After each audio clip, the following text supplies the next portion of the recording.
Oh boy, oh boy, oh boy.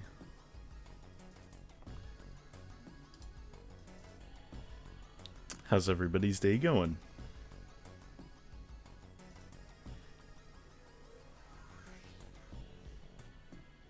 Dude, I still feel like I need to turn the 3DS sound down, but I guess it seemed pretty okay in the VOD.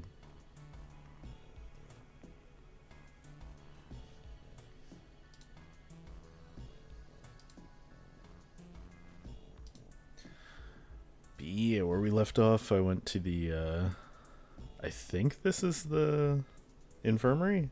Or like, did it have a name? Yeah, that's fine.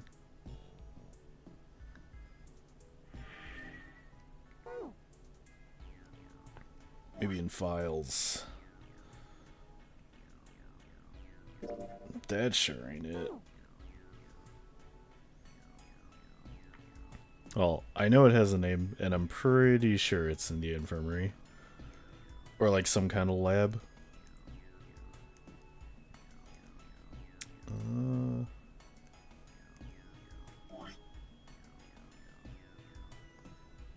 I guess there's like nothing this way.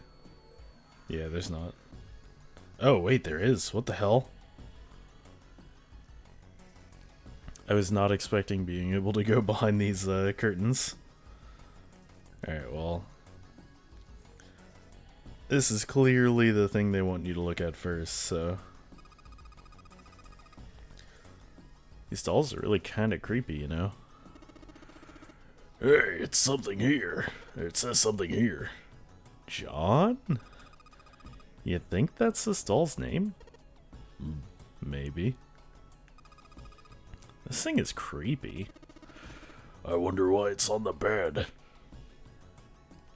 Do I have to look at the bed? Ooh. An operating table. Do you think old operating tables looked like this? I have no idea. Chip is not impressed. Hey, I wonder what this thing is. It says kilograms on the display. You think maybe it's a scale? Can I look at it closer? Huh? There's some sort of lid on this thing. Oh, hey, Cactus, eh? Ooh, I hope you enjoy the movie. Why don't you try opening it?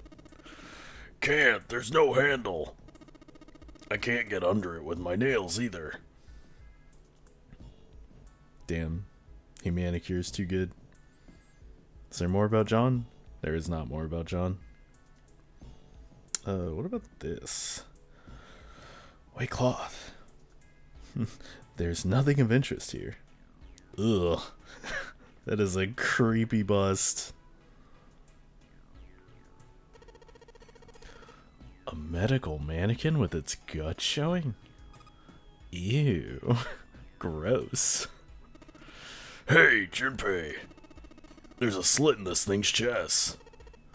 Yeah, sure is. There's something in there. Maybe we can get it out. Damn it. Stinking thing won't budge. It's stuck. Well, I guess you can't use force on this one then. We need something small that can fit into that hole. I don't even see the hole that they're talking about.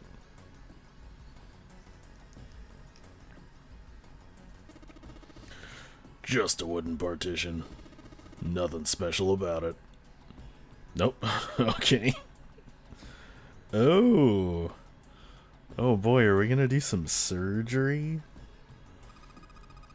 That's a lot of surgery stuff. There's some scalpels, a few pairs of forceps, and a couple of syringes. All of it's a little too rusty to be useful, though. Hey, there's a scalpel here that looks new. Obviously, it's the better looking one. Is there blood on it? A scalpel that's not rusty. Seems like it was put here for a reason. Huh? You think it's telling us to cut something? Yeah, I do. We're either gonna cut John or we're gonna cut the life-size bust over there. Yeah, I guess everything else is unimportant. Should check over here before I just go behind these things. The drawer is empty. Yeah, nothing there. What about all the bottles? Whole bunch of bottles on the shelves. They all look like medicine. Got labels, but they're all big. They're all big medical words that I don't understand. Like flu.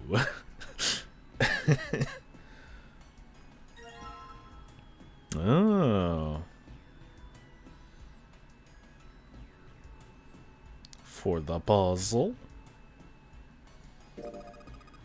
Ew, that's gross. This is the chest. It's a woman's chest. The heart's gone, but it's pretty hot. What the? If that kind of thing turns you on, Seven, you're a real creepo. Yeah, I kind of agree. Wait, was there a 9 in the chest? That looks like a 9. I can't zoom in, but... Oh, maybe it's just a circle. And the way it was sitting made it look like a 9. Maybe you're supposed to heat something like the gauze to kill the bacteria? There's a boiling thingy over there. There's nothing on the lid or in the drawers. So we gotta find something to boil? What's this thing? It's got these short iron legs. Maybe it's a heater? There's nothing inside of it. I don't want to take the white sheet off the thing. I'm afraid of what's under there. Oh, those look like new scissors. They use these for surgery, right? Let's see. Syringes, cups, a plate. There's a sort of scissor-ish thingy. What do you mean scissor-ish? Kocher forceps. Are those scissors? They look kind of funny. No, that's probably a pair of kosher forceps. Surgeons used them during operations. They can hold blood vessels shut and keep tissue out of the way. We can use it to pull stuff out of small holes or something like that. For a guy with amnesia, he sure knows a lot.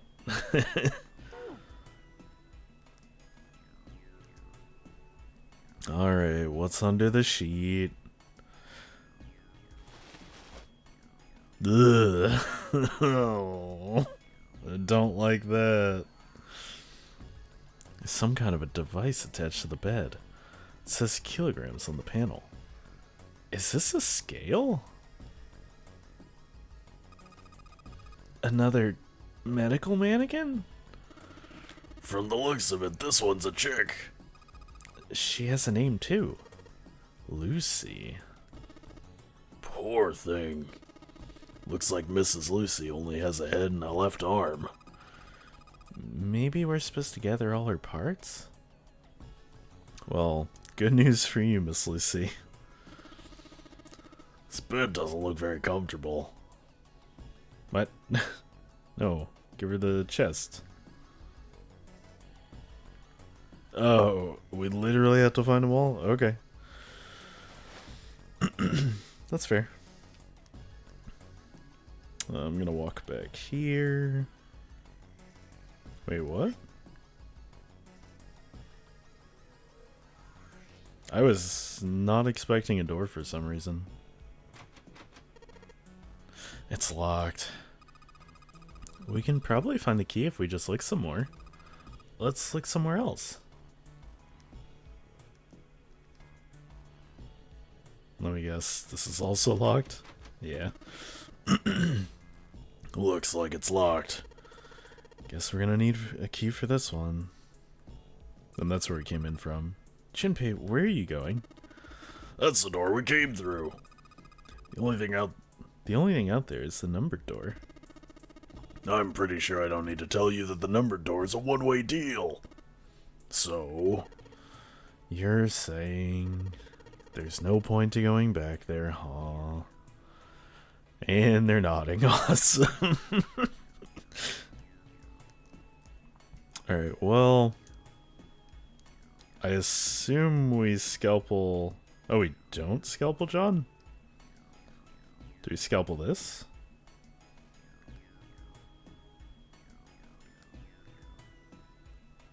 Oh, okay. Yeah, maybe kosher forceps. Aha. God, that's gross. So we took the organ thingy out of the chest thingy. It's a lung, not an organ thingy. Huh?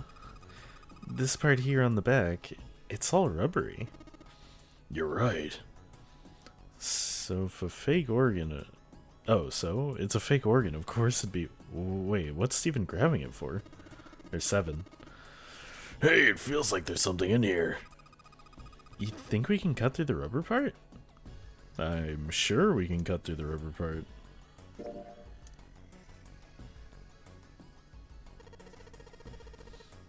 Let's try cutting this organ with a scalpel. The organ key.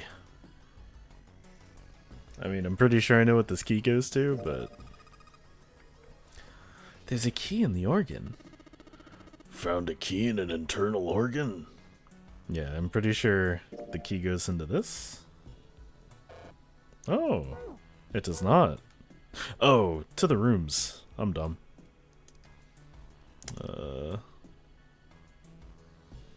Maybe this one? Yeah.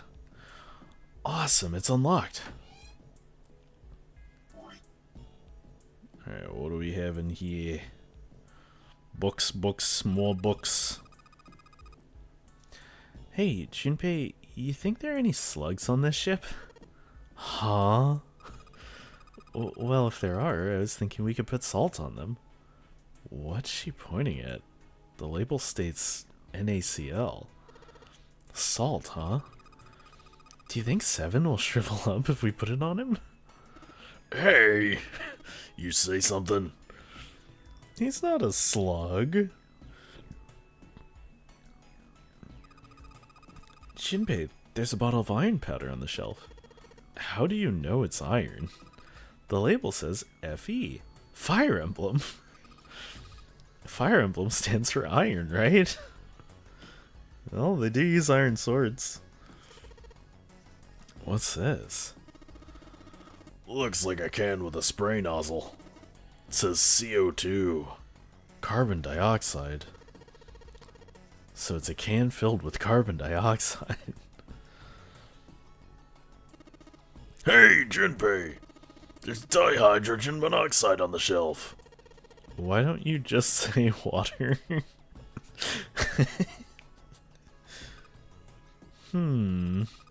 Something stinks. Let me guess, sulfur. Is it coming from this bottle? It says NH3. Well, that of course stinks. It's ammonia. Oh, okay. Oh, good stuff. Let's go for a drink. What are you talking about? Talking about that bottle. It says C2H5OH, right? It's ethanol. That's right. It's also known as ethyl alcohol. It's pretty much what booze is made of. So, you're gonna drink it? Yeah, that's not a great idea, buddy. No, I won't. Might say that's what it is on the label, but there could be anything in there. That didn't stop you from just drinking the fucking alcohol in the casino. A rectangular table. I wonder, did people mix medicine on this thing? Oh. Blue liquid. Looks like there's something inside that bottle. Why don't you try pouring some out into the cap? Can't see any reason why not. What's that? It's bright blue. Do you think it's alien blood? Where the hell did that come from? Then what do you think it is, Seven? I don't know, some sort of special bath soap? Ugh, what a boring guess. Dude, Clover is not taking things seriously at all. It looks like there's some. Oh. Yep, same dialogue. What's that? It's bright red. Do you think it's blood? No, blood's thicker than that. Then what is it? Beats me. Damn, he's really normal around all this. There's a note on top of the table. Iron 1, salt 2, water 3. Carbon dioxide question mark, ammonia question mark, ethanol question mark. Okay. Let me just remember that. What do you think this is a hint for? Maybe it's got something to do with this box? So, iron 1, salt 2, water 3. And I'm guessing this,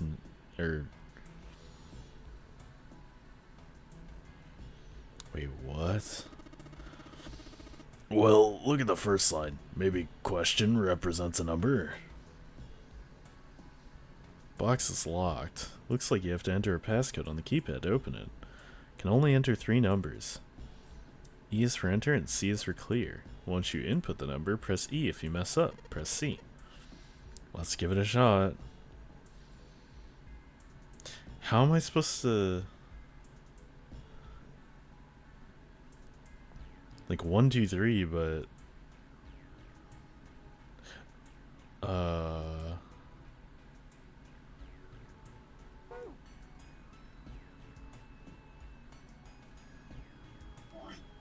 Am I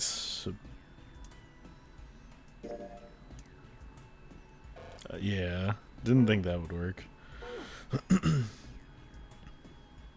Let me look at iron again.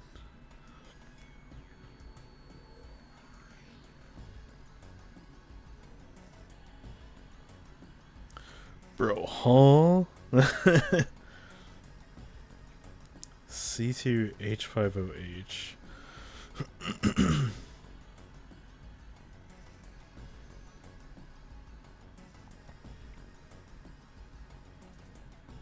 This one was ammonia? No, this one was water. Wait. I don't get the correlation. NaCl. Na is sodium and Cl is chloride. So salt is made up of 1 sodium atom and 1 chloride atom. 1 sodium, 1 chloride. But that's not what this is asking for. I don't think.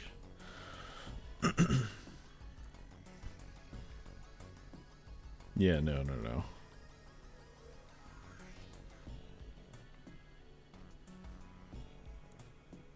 Oh, is salt 2?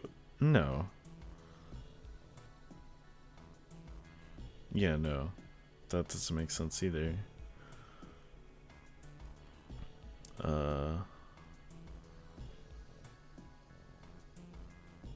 Because it's not the number of atoms that make up each thing. Even though water being 3 makes sense because it's 1H and 2 oxygen. Wait, let me read this again. Salt. Oh, wait, salt is 2 atoms. Okay, I get it. Iron Fe is 1. Salt is 2 separate atoms. Water is 3 atoms. So how many atoms are carbon dioxide, ammonia, and ethanol? Well, carbon dioxide would just be 3, wouldn't it?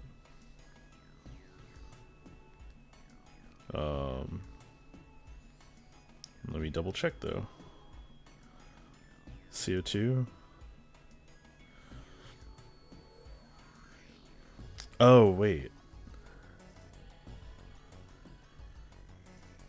Isn't the 2 small in H2O? No, I guess not. Okay. H must mean hot, and O probably stands for orphan.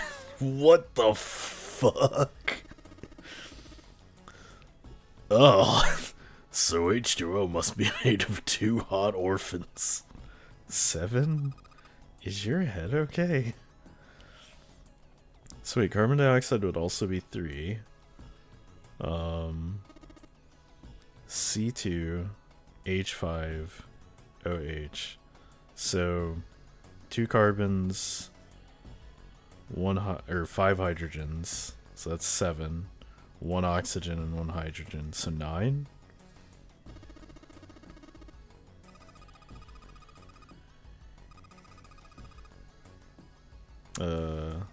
Yeah, so 9. And then ammonia? What's the last one? NH3, so 4. Okay. So now if I go back to this. So ammonia's 4. I gotta type this, or I'm gonna forget. Ammonia's 4. Carbon dioxide is 3.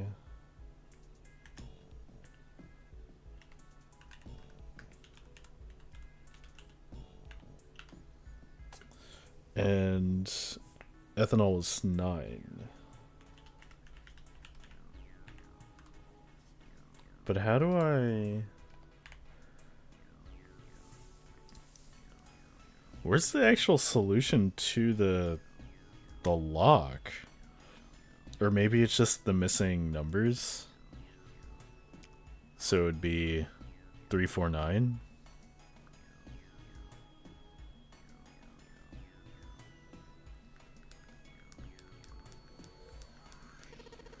Let's give it a shot.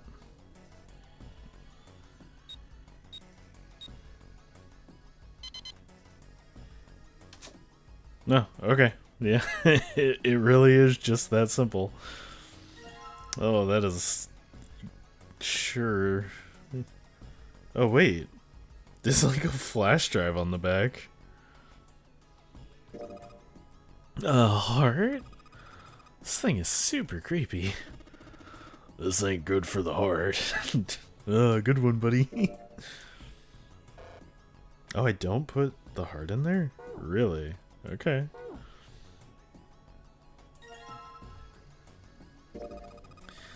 It's the right arm of the body. It's kind of creepy.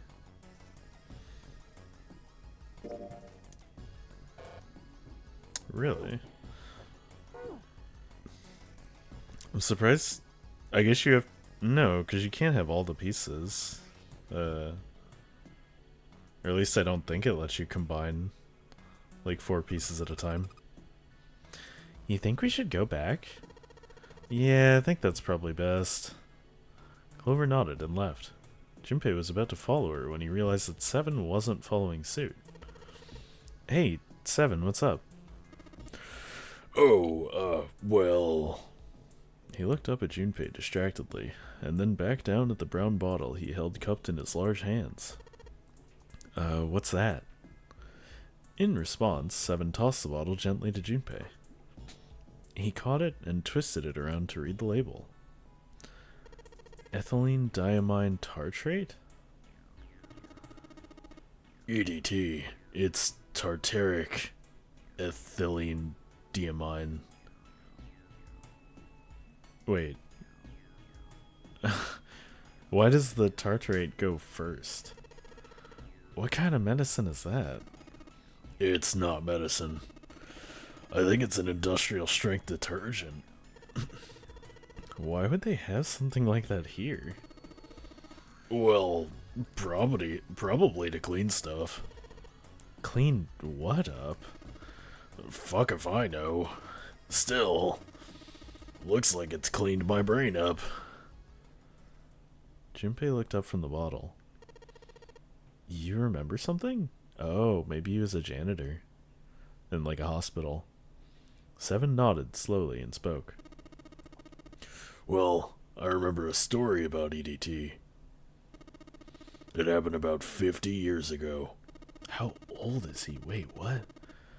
There was this factory somewhere in America making big old EDT crystals. They were making it to sell as industrial strength cleaner, like I told you before. Limitations of the 3DS. But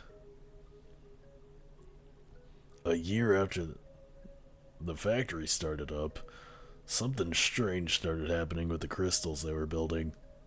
Water molecules started attaching themselves to the EDT crystals. This made them into a sort of mutation of the original crystals called a hydrate.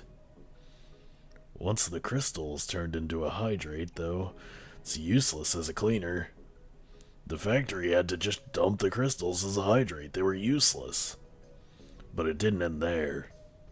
After that day, the same thing started happening in EDT factories everywhere, even ones nowhere near that first American factory. They'd been making crystals the same way, with the same materials and the same equipment and environment. But now, all of a sudden, every single crystal they formed turned into a hydrate. In fact, ever since that day, no factory anywhere has been able to make a pure EDT crystal. Even in EDT research done years before, they'd never gotten a hydrate. But after it happened at the first factory, it just spread. It was like, man, how do you say it? You mean like it was infected with a virus or something? Seven shook his head. No, not like that. It spread like wildfire. It showed up in labs that were completely isolated from the rest of the world. It even started happening to crystals that were completely sealed up. Doesn't seem like it could have been a result of the stuff coming in contact with other samples. Then... well, I'd guess it was some sort of information. Like, the crystals were transmitting this information all across the world somehow. What information? How to make a new crystal. Something had to tell the stuff how to do it, right? Like it just whispered to the EDT in the tank. Hey, if you do this, you can take in water molecules. Come on, man, that's just... I mean, who is this someone anyway? Someone you can't see. Someone who exists all over the world. You mean like a god? Or maybe the devil. Seven grinned. As Junpei was trying to figure out what on earth he was going to say next, Clover's shrill voice pierced the room. Hey!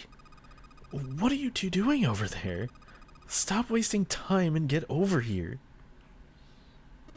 Okay, we're coming. Jeez. Seven looked at Junpei. Yeah, so anyway, that's the story. It might be useful someday. Don't forget it. With that cryptic remark, he turned and left the room. Junpei was left behind to ponder what he'd just heard. Information being transmitted invisibly? Could such a thing really happen? Well, thinking about that crap isn't gonna help me right now. I need to figure out how to get the hell out of here first. Took a deep breath, tried to clear his mind, and followed after Seven. Wait, so the bottle he just gave me, isn't that pure EDT? Like, that hasn't got the hydrate molecule embedded in it?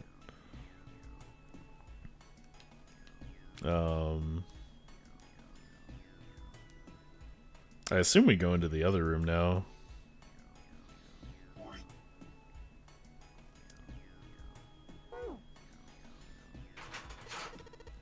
Cool, it's unlocked. Oh. This is much bigger.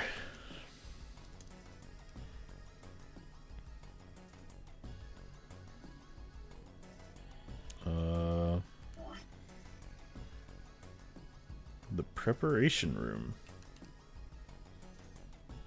Oh man, there's a whole bunch of weird stuff in here.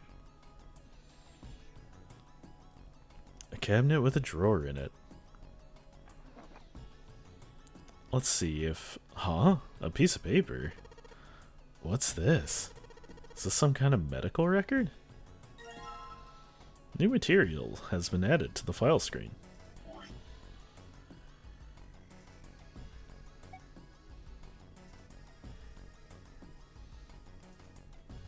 Oh. Weights to get them, I guess, to the correct weight? Interesting. There's nothing left in the drawer.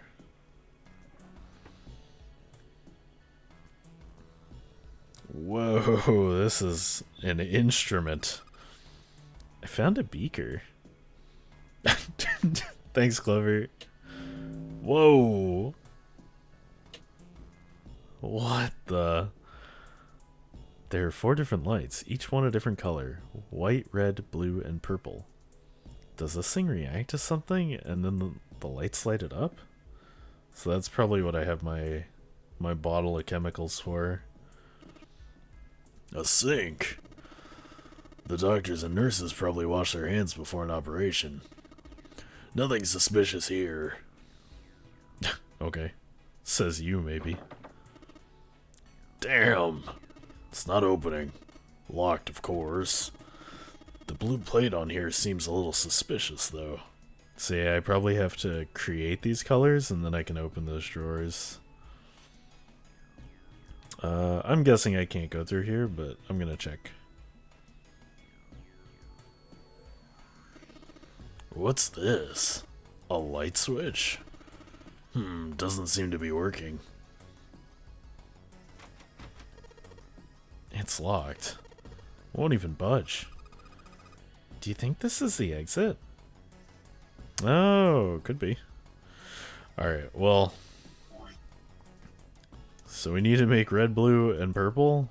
Well, let's make blue first.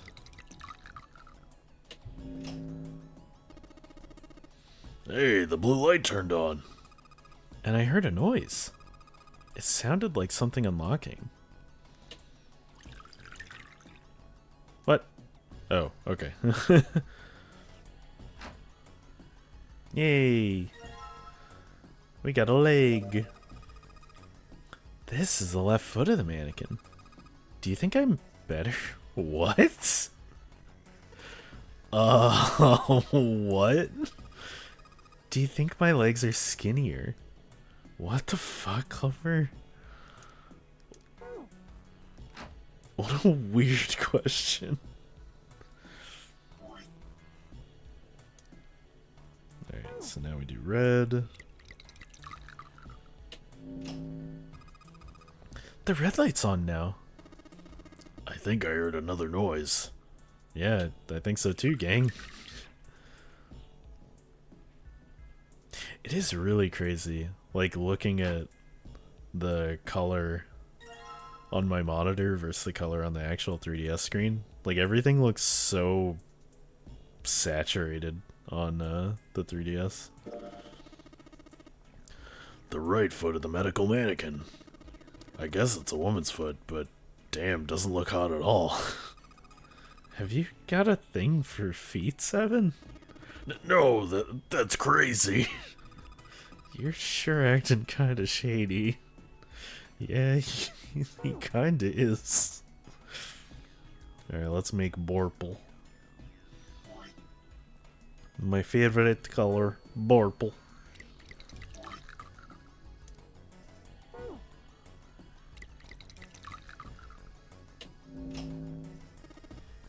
I get it.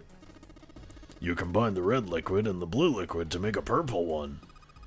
Good job, Junpei. The purple light came on and I heard it unlock. I'm sure it's unlocked.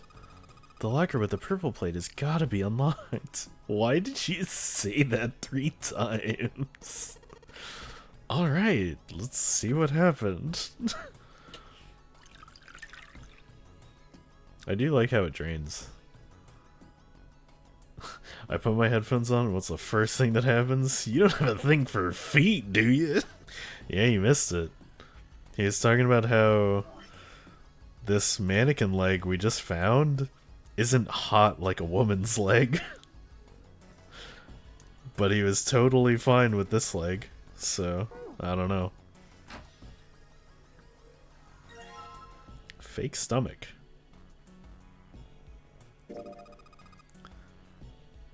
Good evening. How was your movie? This is a really big nose. That's no nose. It's a stomach. Oh. A stomach? What the fuck? Alright. Can I really not put this together still? That's crazy. Alright, well... I think we should have everything now.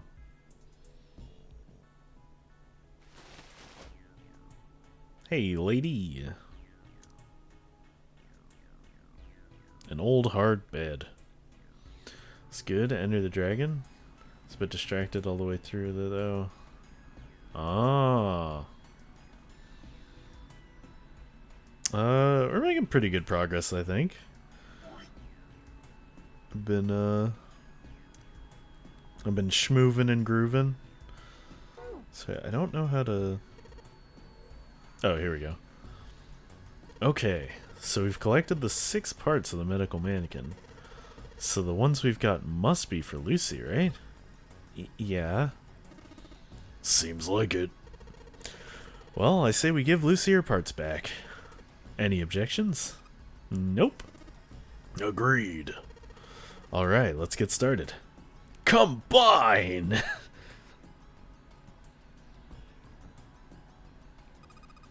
Oh, there's a number on here. 51 kg. What's this? Is this the weight? Well, we were just stacking body parts on it, so it makes sense that it'd be the weight. So she's supposed to be 53 kg. Which means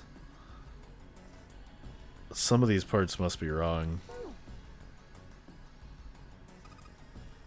Hey, nothing happened. That's odd.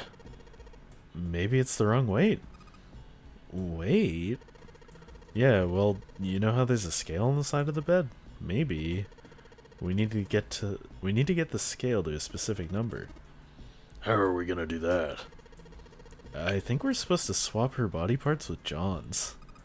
Oh. Let's give it a shot. Oh, let's give it a shot. Screen below displays 2 medical mannequins. You can switch their body parts by touching the part you want to switch out. And then the part you want to switch in. I love Operation.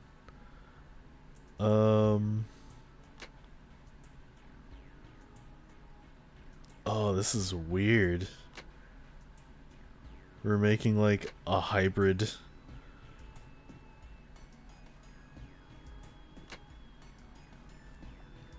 Oh, it's actually really close already. Wait. What was she supposed to be at?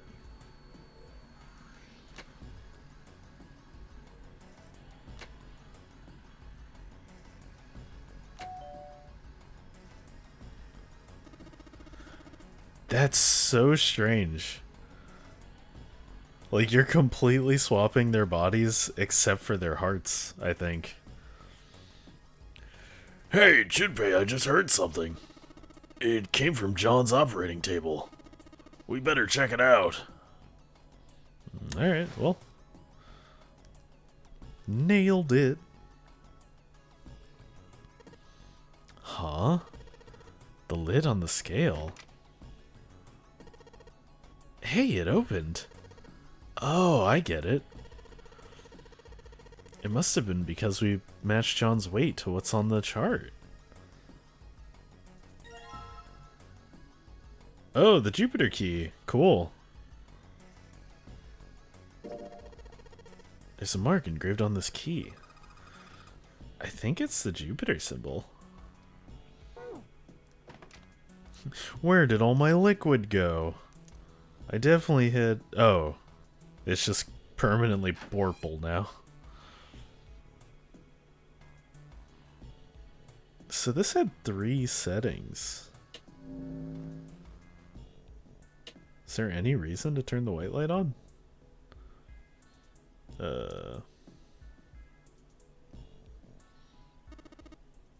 Hey, hold on.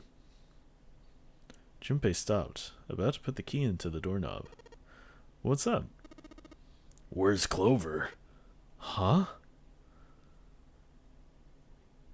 Junpei turned around. Clover was nowhere to be seen.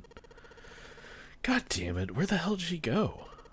Ugh, okay, just hold on a minute, I'll go get her. Sure thing. Junpei left Seven at the door and headed back to the operating room. Where could she have gone? He found her standing next to the operating table. She was staring at the mannequin. Hey, Clover, what's wrong? Come on, let's get out of here. She didn't respond. If she hadn't been standing up and breathing, Junpei might have thought she was dead. What are you doing? Did you want to come back here and say goodbye to John?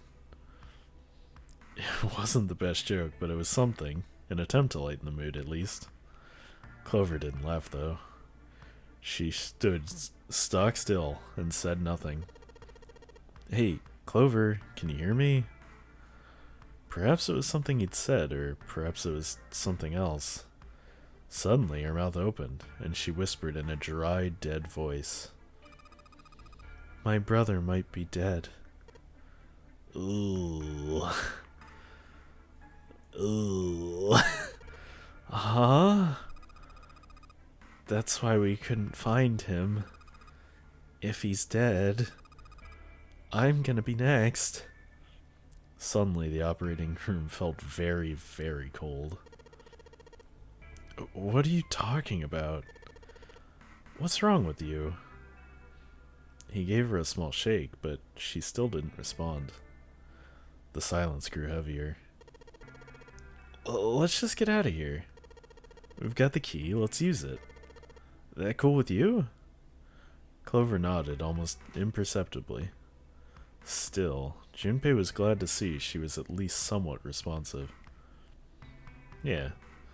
You don't want to stand in here, this is creepy. He put his hand on her shoulder and guided her to the preparation room. As they arrived at the door, she suddenly stopped. I'm sorry. What was this? Why was she apologizing? Junpei wasn't sure what to make of her. Was she emotionally unstable because her brother had gone missing? I'm really sorry. Just forget everything I told you, okay? Don't worry about it. Really, I mean it. How could anyone pretend not to hear something like that? But something told him this wasn't the time to press the issue. Junpei gave her the warmest, kindest smile he could manage. Alright. Thank you. Her smile was weak. It was almost painful to watch. Were her brother and her in on this whole nonary game? And Snake did something he shouldn't have done, so they killed him? And now Clover's worried she's next? Damn. The hell took you guys so long? Seven looked up as they walked into the room, clearly irritated. You playing doctor in there or something? Maybe. Jealous? Ugh. Seven avoided answering the question. They stood in front of the door. Junpei took out the Jupiter key. Alright, I'm gonna open it now, is that cool? You don't need to keep asking. Just do it, alright? Fine then. He slid the key into the keyhole and turned it. He felt it unlock. Escaped. The door opened with a soft, melancholy creak. Beyond it lay a simple, white hallway. There was no fanfare or confetti. Obviously, there was no one there to applaud them. They simply walked through the door. That was it. Alright, let's get going. Hey man, what's up with you? You're so serious, you know? Can't you sound more happy? You know, get a little excited. Not really, Seven. Junpei turned away from Seven and took his first step down the simple white hallway. Yeah, can't you be more happy about participating in the death games? My brother might be dead. I'm going to be next. Clover had told him only a few minutes before that her brother was probably dead and she was likely to follow him. How could he pretend to be happy after hearing something like that? Junpei, can you smile and with your mouth more open? They left the operating room. The hallway took them around several corners and past several doors, but they were all locked. Until at last, the final door was hidden in a corner of the hall. Junpei grabbed the handle. As he made to push it open, a voice stopped him. The voice came from behind him and belonged to neither Seven nor Clover. Jumpy! He spun around. He saw someone running toward him from the other end of the hallway. There were 3 people coming toward Junpei and his companions. Santa, Lotus, and June. They pulled up short in front of Junpei, breathing hard. Whoa! What the hell is this? What are you doing here? What? But we didn't... Before he could finish, Clover spoke. Hey, guys, could you come take a look at this? She was standing near the end of a small hallway that branched off to the right. The rest of them ran over to her, curious as to what she found. There was something on the wall at the end of the hallway. Oh, the map. A map of the ship's interior? It said sea deck in the upper left corner. It was, they assumed, a map of the floor they were on. Door 7 and Door 8. The map confirmed what they already knew. Both doors eventually led to the hallway where they had found themselves. In fact... Yeah, isn't that what I said? We aren't gonna be split up permanently till we find Door 9. We might get separated for a little while, but we'll see each other again. Otherwise, we won't be able to open Door 9. It's how the nonary game works. How does he know? You have amnesia, buddy. Junpei looked at the map of the ship's interior again. As he looked more closely, his surprise and excitement gave way to weariness. Yeah, wait, so... Door 3 was the bottom, right? That one... Does that one not connect to this hallway then? I'm confused. One by one, the others saw what he'd seen. They moved as one for the door. He pulled the map of the ship's interior off the wall, put it in his pocket, and followed the others. The 6 of them stood in front of the door, arrayed in a semicircle. Santa stepped forward.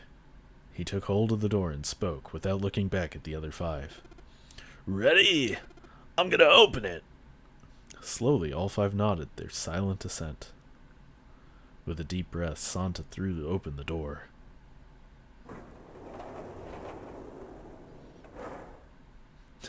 Surprise! More puzzles!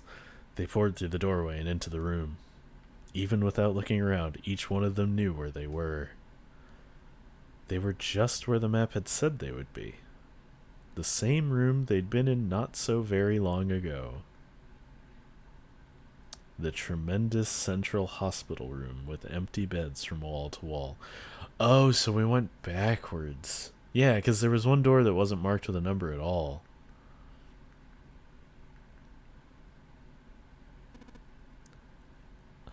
I see. I believe I understand what you're saying. The 6 of you split into 2 teams and went through doors 7 and 8. You solved the puzzles in the operating room and the laboratory, and then met one another in the hallway after opening your respective locked doors. He looked like anyone might, after only just waking up, but it seemed that his brain was working as well as ever. He had managed to grasp, summarize, and understand each team's report. At any rate, I feel a bit silly for my little show of altruism. Yeah, how do you feel now that we're just right back here? I'm sure you'll be back for me. I did hope you would come back, but I confess I didn't think you'd be back so soon. Ace shook his head with a rueful smile. Well, we saw each other again and we ain't dead, so I say that's good enough. 7 smiled. Anyway, I say we get out of this creepy old place. We found the key we need. The key? Ain't that what I just said? I'm talking about the Jupiter key. We found it in the operating room. Right, Junpei? Junpei nodded. Ah, the solar system keys. We found a couple more in the laboratory and the kitchen. Here, the Earth key and the Saturn key card. And with that, she pressed them into Junpei's hand. Why am I carrying everything? The metal key had the Earth symbol on it, and the key card had the Saturn symbol on it. I might lose them. It's probably better if you hold on to them. That way it won't be my fault if they get lost. Junpei felt slightly less than honored. As a group, they now had 3 keys that had not been used. The Jupiter key, which had been found in the operating room. The Earth key, which Lotus had just handed to Junpei. The Saturn key card, which Lotus had also just handed to Junpei. Junpei tucked the new keys into his pocket. Yeah, he sure is. June spoke up. The Jupiter key is supposed to be for the door at the end of that long, straight hallway, right? Yeah. If the map's right, then it connects to the central staircase. Then, next to the stairs... Oh, Then next to the stairs. Wait. They were the first words anyone had heard out of Clover in quite some time. Her face suggested they weren't going to be very happy words. What about door 3? Look, you saw the map, right?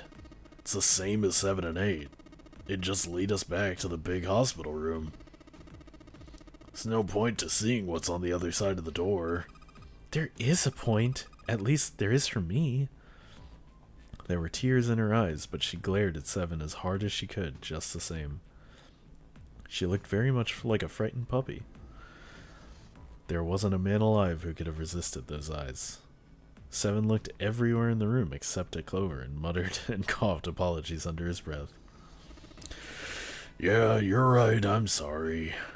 Snake might be on the other side of door 3. Clover nodded once. The next person to speak was Ace. Very well. I'll be coming with you then. I've had a nice long rest. I think it's time I was up and about again. So, 7, you'll help me, won't you? Oh, me! Junpei did the calculations quickly in his head. 4 plus 1 plus 7 equals 12. 1, 2, 3. It looked like 7 was doing...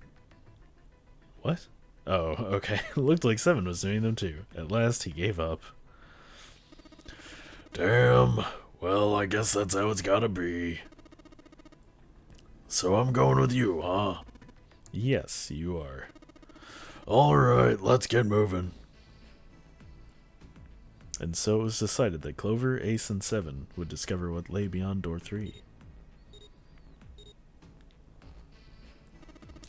Okay, we're heading out. Be careful. Whoa, didn't think I'd be hearing that from you, Lotus. Don't let it get to your head. I'd be in trouble if the 3 of you bought it. The rest of us can't open the 9 door. Ah, the truth comes out. Today is Valentine's Day. Hope you're having a good Valentine's. 7 nodded as if the answer made much more sense and pulled the lever on the red. Oh, thank you for the follow. I really appreciate it.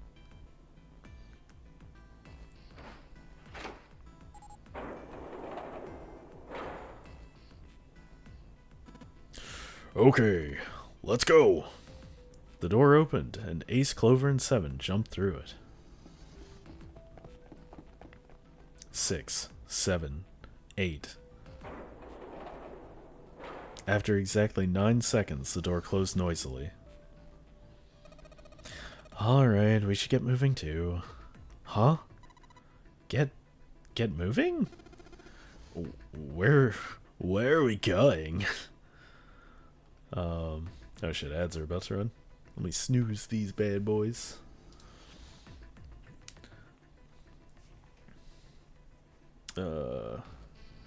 Bought a loose copy of Chrono Trigger. Found old PSP games. Ooh. That's fun. Was there anything good on the PSP? Oh, I'm glad you enjoyed the game. I'm working right now. I believe this is the first playthrough of it. Because Game Master has told me there are multiple endings. Where are we going? Everyone except Lotus seemed rather confused. Well, it would be a waste of time to just sit around, wouldn't it? Let me explain. We should use all these keys we found. I get it. We're gonna see if we can get anywhere interesting with the Jupiter key. Yes. If we're lucky, we might find Snake. That's true. They were at the end of the hallway, lined by individual hospital rooms. The Jupiter symbol was engraved on the keyhole. Brought up Metal Slug Anthology. Oh. Jak and Daxter Lost Frontier. Oh, your chat box disappeared. What the heck? You found your copy of 999? Oh, hell yeah. Do you have the box for it, Game Master? Alright, Junpei, open it if you please. Yeah, on it. Do you have the original box that has all 9 characters on it, or do you have the black box that they made after Virtue's Last Reward came out? Because I never knew there were 2 different print copies of it. I have the black box for it. Junpei pulled the Jupiter key out of his pocket and slid it into the keyhole. He twisted. With a nice sharp click, he felt the door unlock. Alright, ready guys? Should be the Everybody OG. Oh, cool. Yeah, I'll have to look at it. And then, never played Chrono Trigger, though I've only heard good things. I'm not 100% sure, but I think the DS copy of Chrono Trigger is probably the best one. I haven't played it either, but I know the one you want to avoid is the PlayStation one, because apparently the load times are very, very bad. So you either want the Super Nintendo one or you want the DS one. DS, but it's a bit on the pricey side currently. Oh, there's a Steam version? Wait, when did Chrono Trigger come out on Steam? Junpei's companions nodded. He nodded back, then slowly and quietly opened the door. Damn, then yeah, I would get the Steam version, because that's probably way cheaper. Inside was exactly what he'd expected to see from the map of the ship's interior. They were in a tremendous hall, almost like a ballroom, with a massive central staircase. Great, back to the beginning. You sure this is a good idea? What do you mean? Well, we already searched every inch of this room, didn't we? I'm asking you if there's any reason we came back here. Of course there's a reason. Man, sometimes I can't tell if you're smart or just lucky. Huh? This. Junpei pulled two things out of his pockets. Yeah, we have a key card. The Saturn key card. And the Earth key.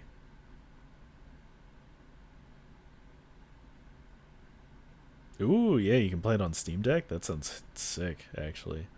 Santa cocked his head to one side like an inquisitive bird and looked at them. After several long moments during which it became apparent that Santa had no idea what the cards meant, June took pity on him. Don't you remember, Santa? On C Deck, where we are now, there was a big elevator behind the stairs, remember? And next to the elevator, there was a card reader with the Saturn symbol on it. And on A Deck, on the door to the left, there was a keyhole with the Earth symbol on it, I think. So the two keys that Jumpy has should let us use the elevator and the door on A Deck, huh? Yes. That's right. June smiled, pleased with herself. So did Santa. Alright, I got it. Let's get started then. What do you say we split into two teams? Lotus and I will search the Earth one, so you two can search Saturn, alright? Sounds good. Junpei handed the Earth key to Santa. Oh, Lotus is gonna kill you, bro. Bro, I wouldn't go with her. They decided that their initial search should be brief, only 10 minutes. Yeah, I've had a good week. And today's been super chill. I have access to all the NSO stuff. I should start seeing what's on there. Yeah, I'm like actually shocked that Chrono Trigger is not on the SNES online thing, because I feel like that would be a no-brainer. But maybe it's like a rights thing because of Akira Toriyama's artwork. Like it's really hard for them to publish a game. They did add Wario Land 4. Yeah, it could be Square Enix. Junpei and June headed for the elevators. Sure enough, there was a card reader bolted to the wall next to the elevator. He lined up the Saturn keycard and swiped it through the reader. A light on the upper left corner blinked to life. Great. Looks like it's working now. Alright, now how do I call the elevator? There was a single button to the right of the elevator door. On the button was the upside-down triangle, the universal symbol for down. There didn't appear to be an up button. Junpei pushed it. He didn't have much of a choice.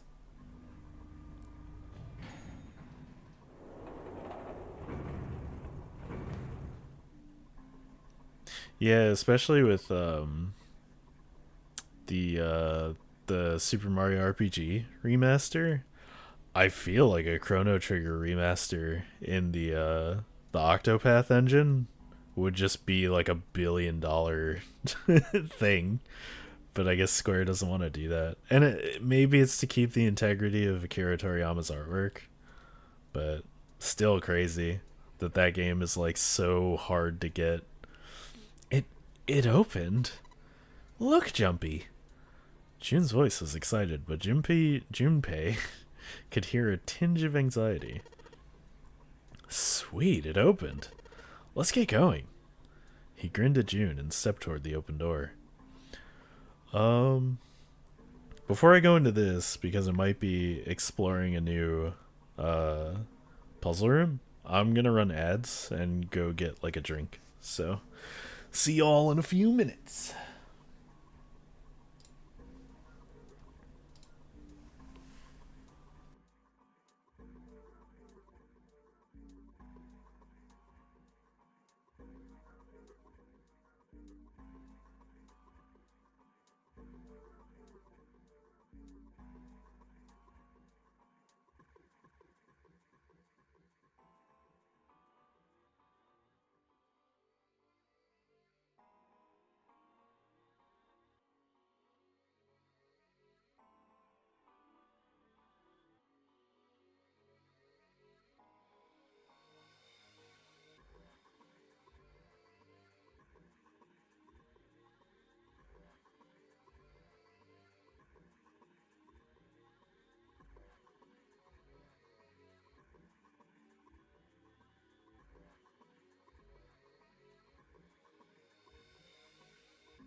The ads have been defeated.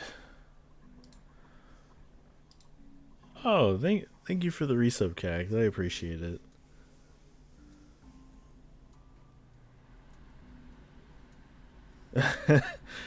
Really? People don't pause stuff? I mean, I guess I get it if you're playing a like a live service game, because you can't really pause that.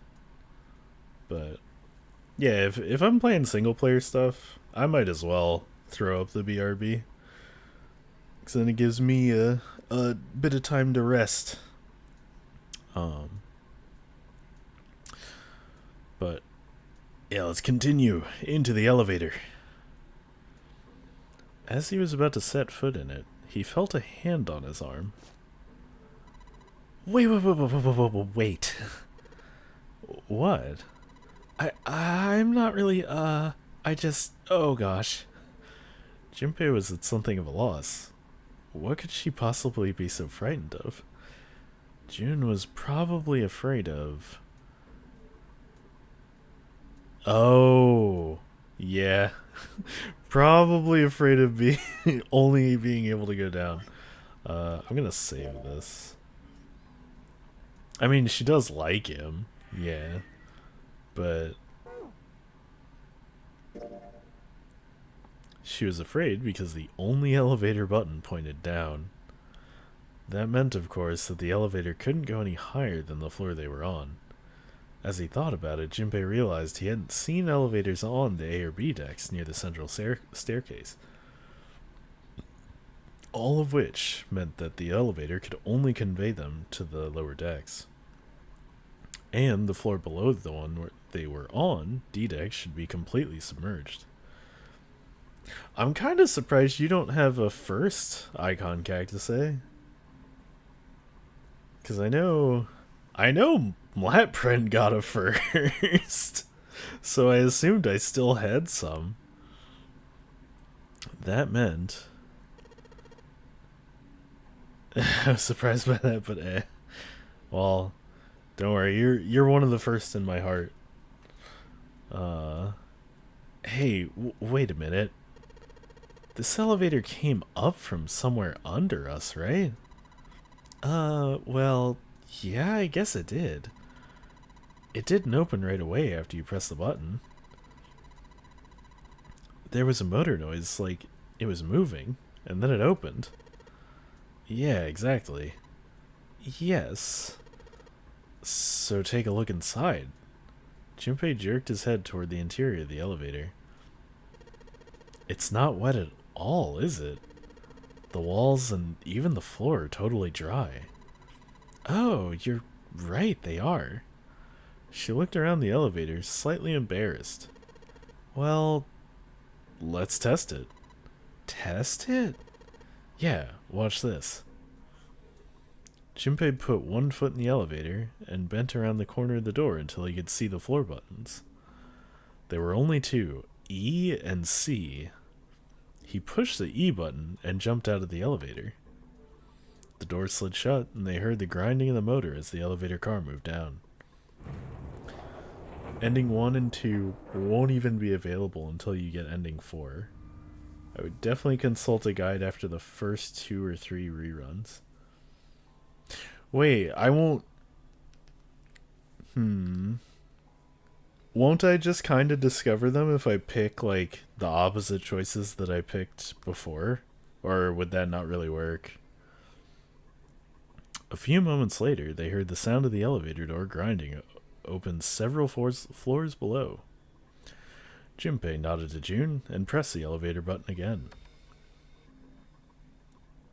Kind of, but for some endings you require very specific door choices. Oh, okay. A few moments later, the elevator returned.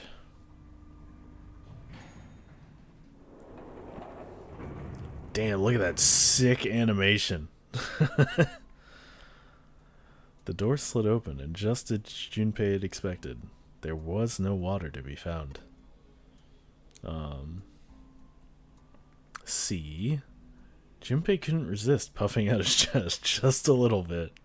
June, however, still looked confused. What does that mean? How can the E deck be safe if the D deck is full of water? Yeah, ballasts don't work like that. I don't think. I don't think they trap water in specific sections of a ship. Well, here's what I think. The elevator shaft and E deck must be watertight and separated from wherever the ship's been punctured. Here, let me show you. But wouldn't the pressure surrounding it just blow it the fuck up? If a full deck was filled with water above it, and then the sea was below it. I got ending 5 my very first run. Then after a few times, I just consulted a guide. They're very fair enough. He pulled out his notebook and pen and sketched out a rough illustration. This is our ship. I see. So, is that why the ship hasn't sunk? The shape of the inside keeps it from all filling with water? Yeah, I think that's what's going on. Junpei continued talking as he closed the notebook and slipped it back into his pocket. So, I'm gonna go down and check it out. You stay here, alright? But... Come on, just do it, alright?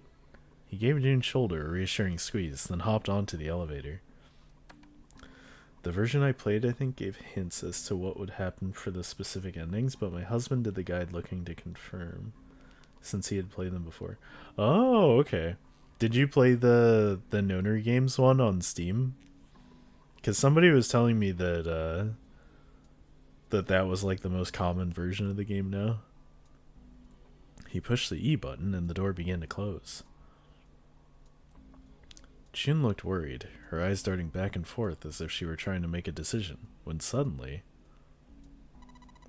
I'm coming with you. Huh?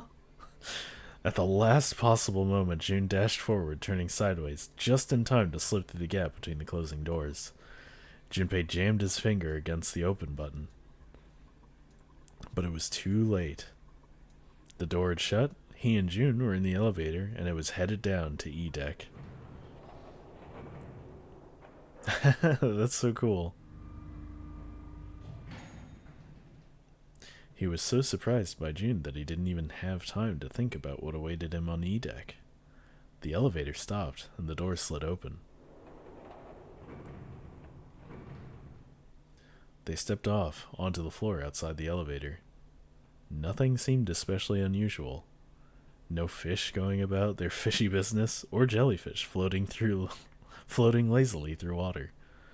There was, however, a blowfish, or at least something that looked very much like one. June's cheeks were puffed out, and her mouth a tiny, intense frown. Oh, knock it off. It's just like I thought, this part hasn't flooded. Come on, just look around, there's no water here. June looked around nervously, then... exhaled. You're right. It's not flooded at all. See? But there's a whole lot of water. Yeah, right on top of us. What's going to happen if the ceiling breaks? Junpei thought about that for a moment. We'd probably die. Oh, no, don't be so casual about something like that. At any rate, we should probably go back as soon as we can, once we're done looking around down here. Yeah, Lotus and Santa might already be back. Okay, good idea. Junpei glanced around the room they'd found themselves in. The first thing he noticed was a set of thick iron bars. They ran the length of the room, separating the left elevator from the right one. Well, we can't go over there. Alright. Then perhaps, in the corner of the room that housed the elevators, Junpei found an opening. He walked up to it and stuck his head around the corner. A sixth door! A long straight hallway a long straight hallway stretched out in front of him. That door at the end of the hallway, there's something written on it. Yeah, let's go have a look. Junpei and June set off down the hallway at a brisk clip. Somewhere between a run and a jog. I've never heard that being called a clip. Before long, they found themselves in front of the door. Hashtag brisk clip. On it was a number written in bright red paint. 6. I knew it! This is a numbered door. And indeed, there was a red bolted to the wall right next to the door. Of course, with only 2 people, there wasn't much they could do with it. Oh, alright, let's head back. Yes! Junpei and June turned and headed back to C-Deck. On their way back, Junpei noticed a map on the wall. As it turned out, it was a burnt map of the ship's interior for E-Deck. Can I look at it? Wait, hold on. Am I loud? Okay, I am. Touch colored area on the bottom screen to display an enlarged version of the room map.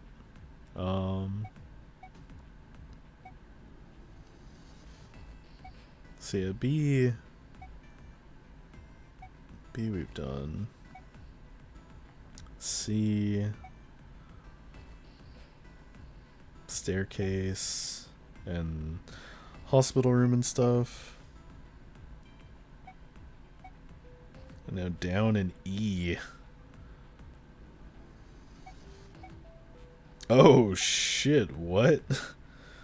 That's a lot of map missing.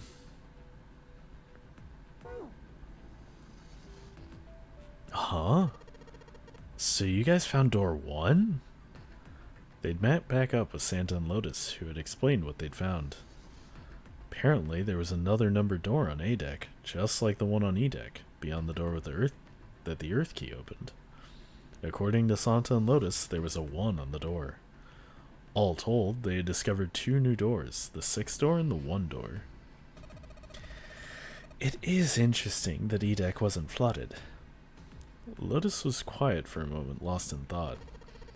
Well, we don't really know if all of E-Deck is safe. We only checked the area around the elevator. Even so, it's still very interesting. You said the 6 door was there, right? Yeah. Then that means Zero planned all this out, even the sinking. That would have meant some pretty serious remodeling of the ship's interior. It's pretty mind-blowing when you think about it. Yeah. I wonder how long it took. I can't even imagine how much it must have cost. It would have been a ton, that's for sure. Well, that does go along with what Ace was saying. The most reasonable explanation would be that this was done by some organization with access to a whole lot of cash. Yes, it does make sense. That thought made them all go quiet for a moment. June bit her lip while Lotus sighed softly to herself, and Santa cracked a stiff neck and stared off at the distance at nothing. I don't think it's a very good idea to stay here. June looked up at Junpei with large pleading eyes. Yeah, you're right. Ace and his team might be back already. Well, June, Junpei, and I should be able to open door 1. Huh? You guys leaving me behind? 1 + 9 = 10. 1 + 0 = 1. Just kidding. Alright, let's go.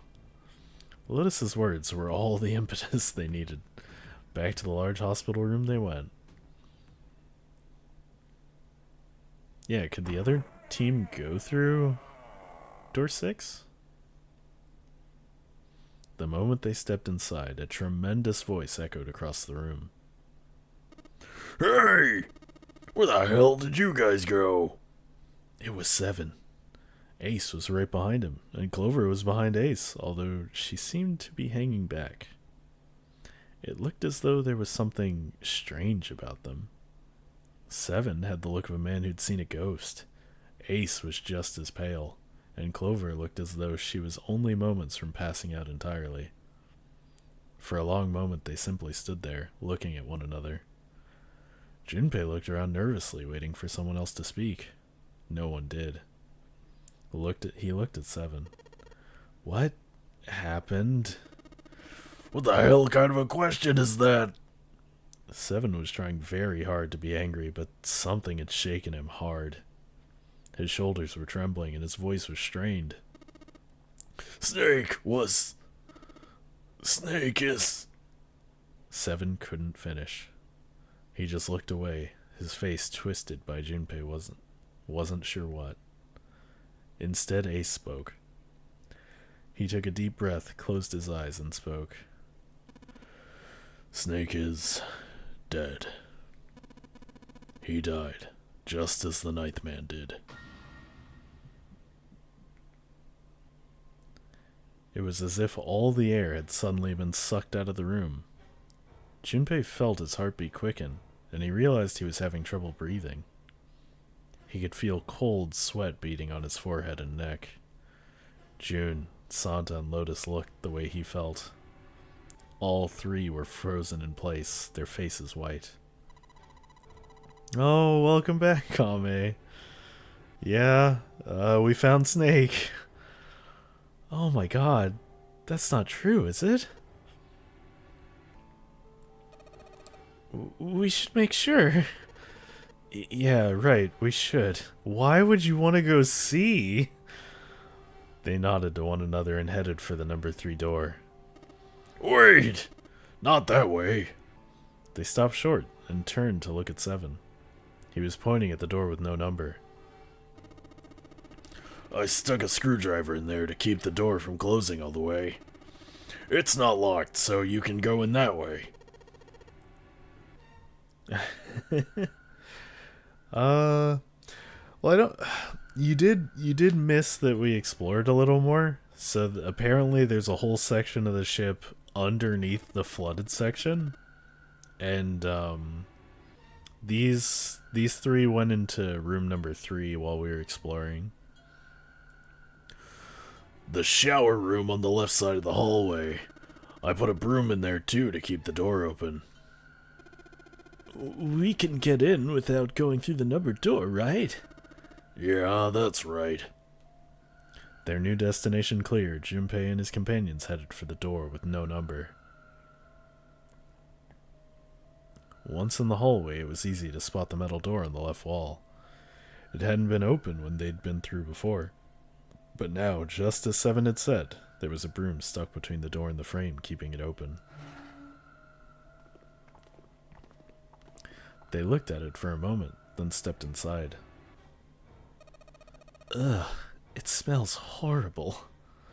Lotus wrinkled her nose and covered her mouth in disgust. Even Santa pinched his nose shut. Yeah, this is pretty awful. I feel like I'm gonna puke. It was just as bad as I said, perhaps worse. A hideous smell filled the air, so thick they could almost taste it. It was sour and smelled of fish, feces, and burnt meat.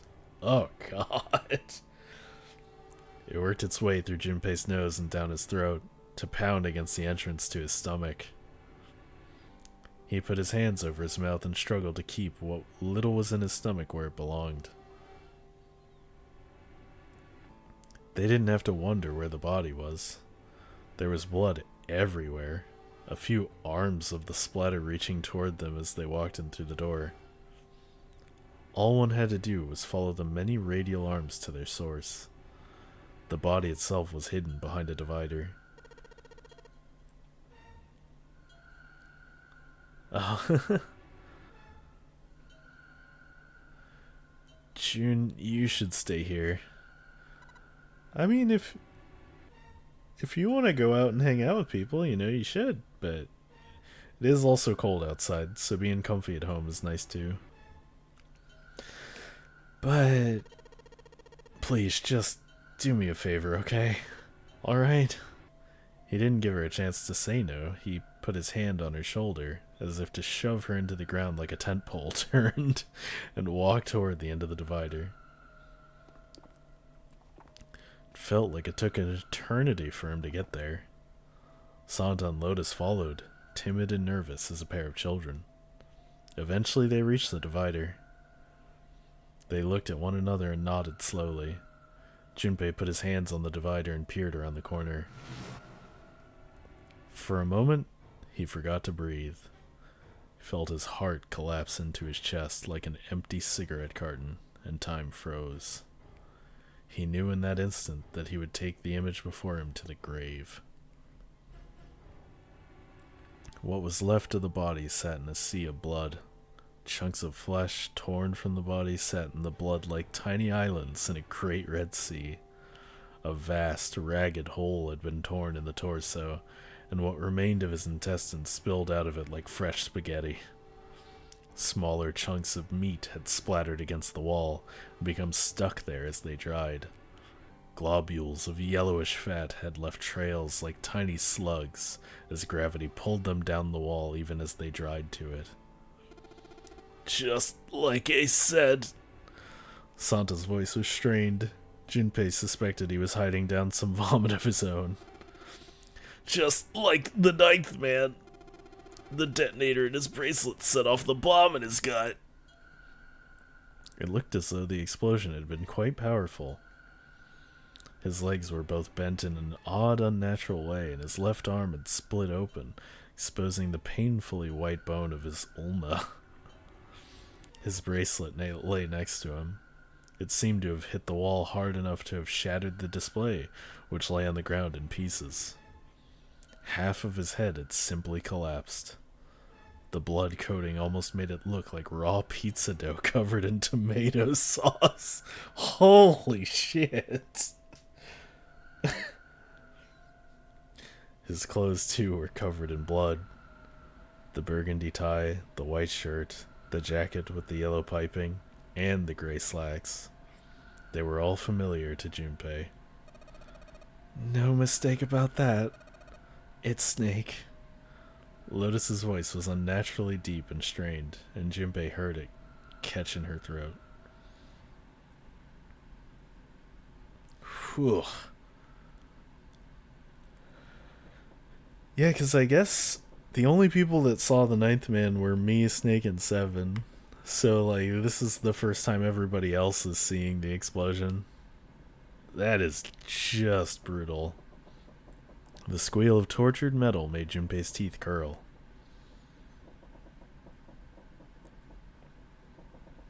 Oh. It sounded like the noise a ghost would make.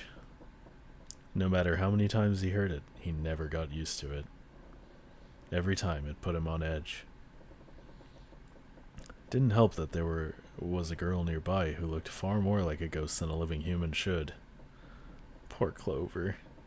It was Clover. She sat on the edge of the bed, her head drooping listlessly into her chest. Her eyes were blank and stared across the room at nothing. Her breathing was slow and mechanical. Aside from the rise and fall of her chest, she didn't move. Junpei felt as if even a nudge might cause her to shatter into 1,000 pieces. Snake was probably murdered.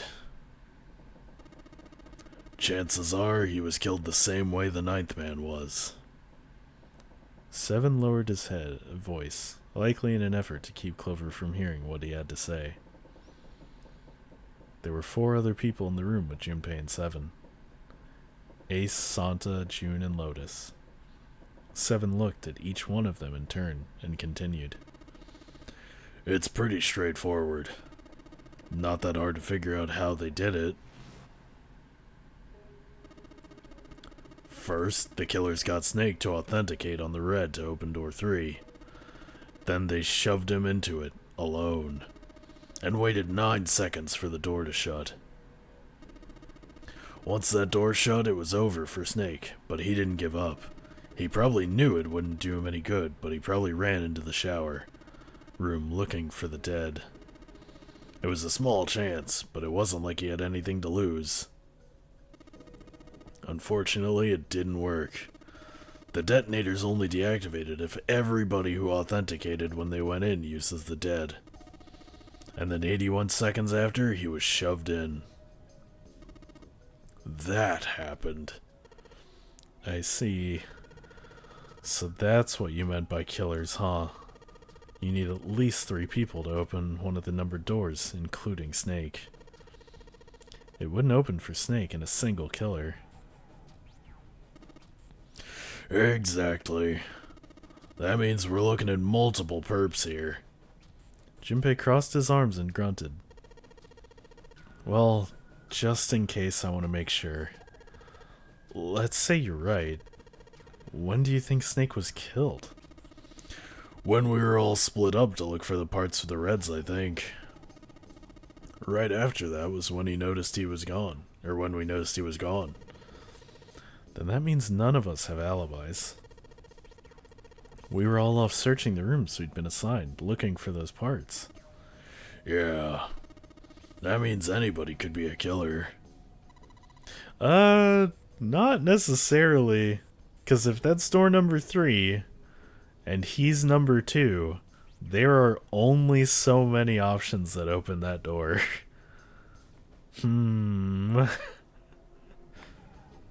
If I had more time, I would sit here and actually calculate who the fuck it was. Wait a minute. What are you talking about? June seemed shocked.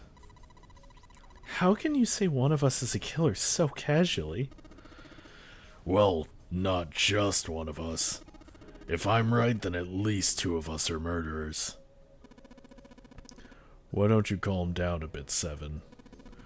What are you going to gain by being so suspicious? That's what Zero wants, you know. What Zero wants? Exactly. This game was set up by Zero, wasn't it? Any game has a winner and a loser. Whoever makes it through door 9 is a winner, and those who don't are the losers. Zero is trying to make us fight against one another for that victory. Then you're saying that Zero is trying to split us up by making us fight each other? Yes. That is why we can't let ourselves fall prey to suspicion. We have to trust one another and form a strong bond of friendship. Otherwise, we'll end up ensnared by Zero's manipulations. Then, does that mean that the person who killed Snake... Yes, almost certainly Zero himself. If there's anyone we should doubt, it should be Zero. He masterminded this game and kidnapped all of us. Doesn't it seem reasonable that he would have killed Snake as well? Junpei hadn't really considered that.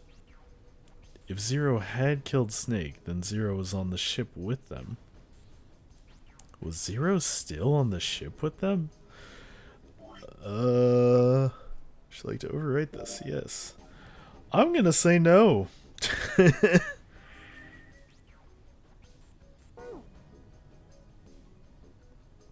Oh, I can't say no.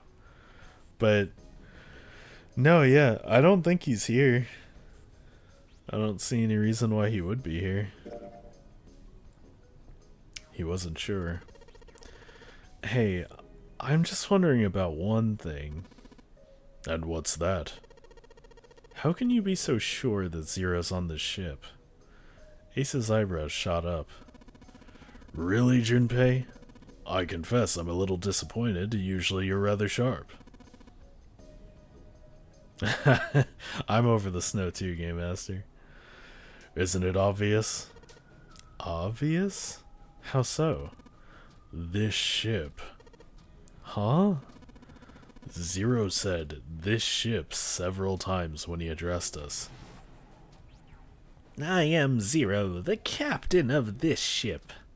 The purpose of the game is simple: leave this ship alive. As you have no doubt surmised, this ship has begun to sink. If he weren't here, he wouldn't say this ship, would he? He'd be saying something like that ship or the ship. Oh. Yeah, I guess that makes sense. I don't know. That's kind of a... Ace's explanation made perfect sense. Junpei felt a little foolish that he hadn't seen it himself. Alright, sure. Still, he was left with a question. It was one of no small importance. If Zero's on the ship, where is he? Suddenly, everyone went very quiet. The silence was cold and clammy, and Junpei could feel it crawling across his back and around his throat. The creator of an elaborate game like this couldn't possibly have said something different to throw people off. Yeah, you know? Again, he heard the ghosting moaning noise, and moments later, a person who looked more ghost than human appeared. Oh, no. Yeah, clean water is always worth the price, but that still sucks. It was Clover. She looked at the floor as she spoke, and her voice was a cold monotone. I think Zero is one of us. Every human body in the room froze. The only sound was the muffled rustling of breath. Eyes darted from face to face. One of those faces was the face of a jailer. Nani? But who? Junpei said, well, that's possible. That's crazy. I'm gonna play Denial. I don't think it's one of us. That's crazy. Isn't the ship going to sink in a few hours? If Zero was here with us, he'd be putting himself in danger. Why the hell would he do something like that? There's no motive. Clover looked at Junpei, and her face fell. You don't believe me? Her eyes were so pitiful. The moment Junpei's met them, he felt his heart tighten. He didn't think what he said was wrong, but perhaps the way he'd said it had been. He'd been too insensitive. Clover had just lost her brother. His death would have been bad enough, but she'd also seen the blasted wreck off of his body. Junpei barely knew him, and the sight had been enough to make him sick. What Clover had felt, he couldn't begin to imagine. In the mental state she must have been in, it was understandable that she would look at those around her with suspicion. She felt everyone was against her. The least Junpei could have done was try to understand what she was feeling. He felt ashamed of what he'd said. Perhaps he thought, I should apologize. But before that apology could begin... Clover, I understand what you're feeling. You don't feel that you can trust any of us. Ace had beaten Junpei to the punch. As he spoke to Clover, his face was calm and friendly. But you have to understand, the more we distrust one another, the further we fall into the true foe's trap. Zero was the one who did these horrible things to your brother. Do you want to let yourself be manipulated by someone who would do such a horrible thing? Clover didn't answer. She didn't even look at Ace. The whole time her eyes were on Junpei. He could feel Clover's eyes boring into him. They were the color of a deep winter lake. Junpei saw no suspicion in them, only sadness. Then, in that horrible silence... It's 2 a.m. They heard a bell begin to ring. It was the clock at the central staircase. 3 in the morning. That means we have 3 hours left. Then we need to move now. 7, Clover. I know how you feel, but you do understand that right now it's important we trust one another, don't you? 7 and Clover remained silent. Their eyes were looking at something, somewhere else, very far away.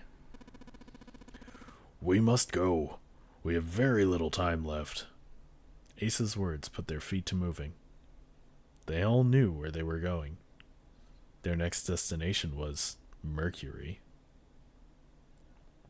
Wait, okay, so Ace is 1, Snake is 2. If Ace went back and picked up the Ninth Man's bracelet while everybody thought he was sleeping, is there a way he could have opened that door and threw him in there? Or do you need to have a hand for the bracelet things to work? It sat bolted to the wall near the stairs that led to the casino and the kitchen between the two elevators. The Mercury card reader. Junpei stood in front of it with the Mercury key card. Seven had given him the card. I found it when we were checking out the shower room. At least, that's what he'd said. Junpei slid the card through the reader. The light on the reader turned green and made a tiny electronic noise. Now they were ready. Junpei and June had been chosen as the investigators. The reasoning being that they had been to E-Deck before, and no one else had. As before, Junpei sent the elevator ahead to make sure the floor they were heading to wasn't flooded. As before, the elevator returned as dry as when it had left. Once it had been checked for water, Junpei and June stepped into the elevator. How come we're the guinea pigs? There were only two floor buttons they could push. The C and the bottom buttons. The rest were destroyed or did nothing when pushed. Junpei hit the bottom button. The door closed. Slowly, they began to move downward. Sometime later, Junpei and June stepped off the elevator and onto the bottom deck. Junpei hit the bottom button. Junpei's a bottom? They stepped off and saw the hallway to their right ended somewhere between 20 and 25 feet from them. The hallway in front of them was a dead end, but not a regular dead end. A two-door. This is a numbered door. This is the 8th one we found. There were two numbered doors on B deck near the central staircase. They were doors 4 and 5. There were 3 more numbered doors in the large hospital room, doors 3, 7, and 8. Junpei and June had found another door on E deck, and Lotus and Santa had found a 7th on A deck. There was a 6 on the door on E deck, and a 1 on the door on A deck. 4537861, and now door 2 stood in front of Junpei.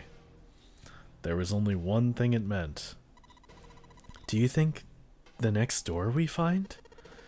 Yeah, I think so. The next one's gonna be door 9. Despite himself, Junpei felt excited. There was something about that excitement that frightened him as well. He did his best to put it from his mind and headed back to C deck with June. Are we gonna be making another poll for what door we're going through? Alright, let's open these up. The pieces of paper they folded up lay on the ground next to Junpei's legs. There were 7 of them all told. They were written on paper pulled from Junpei's notebook, and each one bore a code name and a door. Why had they decided to vote that way? They decided it wasn't fair to simply ask everyone at once.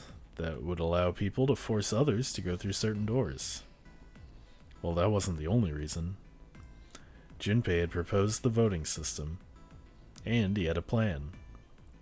It wasn't a plan he wanted anyone catching wind of, however, so he did his best to act calm as he began to open and read the pieces of paper.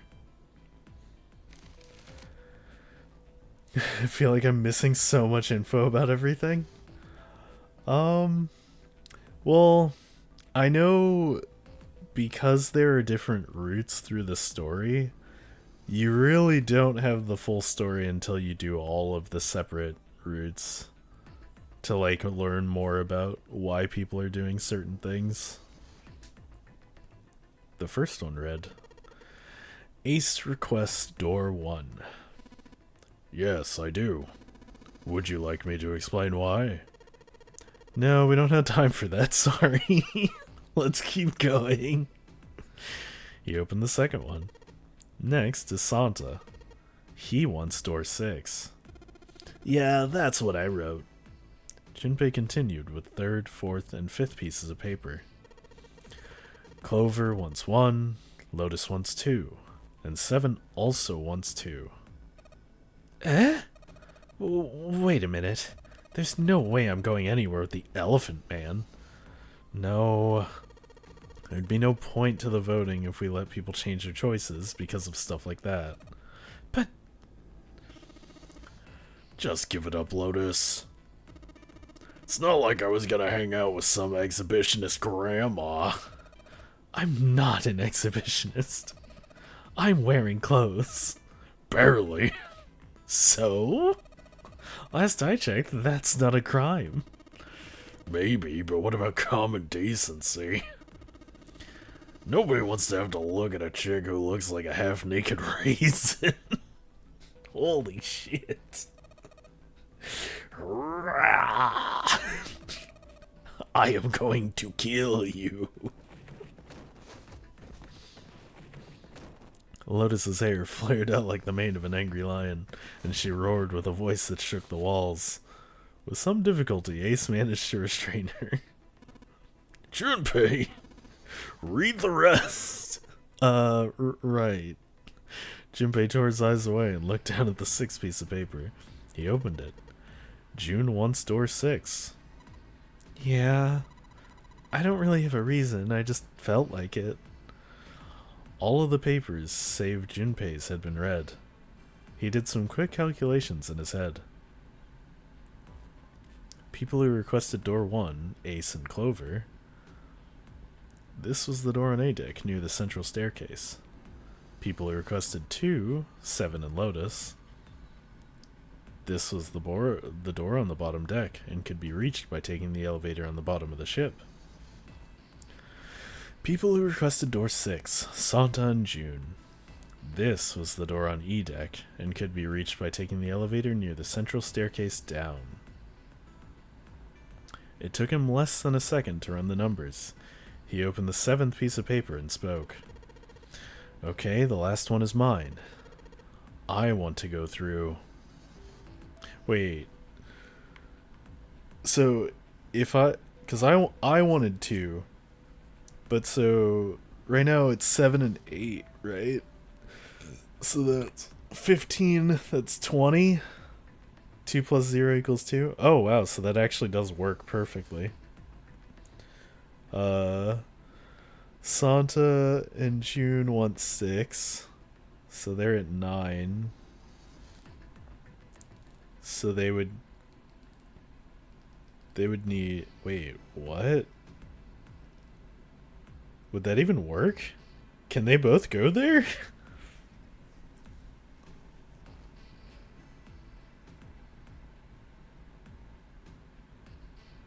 Yeah, if I pick this doesn't work, right? Because 6 plus 5 is 11, plus 3 is 14. Yeah, we'd only equal 5. Oh, but then Ace could come with us, I guess? So, Clover's 4. 7, 8, and 4. I feel stupid. That's 19. So that's... No, that doesn't work. So they'd have to go through door 1 if I pick 6. I'll put up a poll. But it is really interesting that there's always a door you can't go through. New poll. Final round. Door 1. Door 2. Door 6.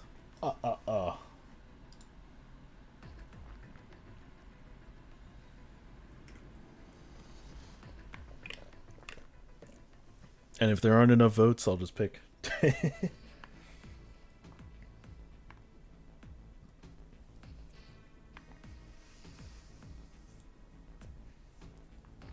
Oh shit.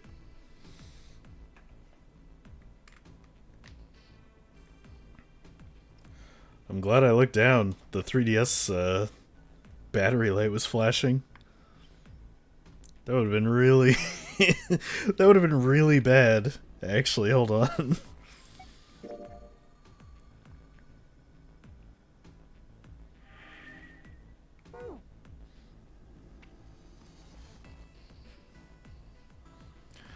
Get your votes in now, people.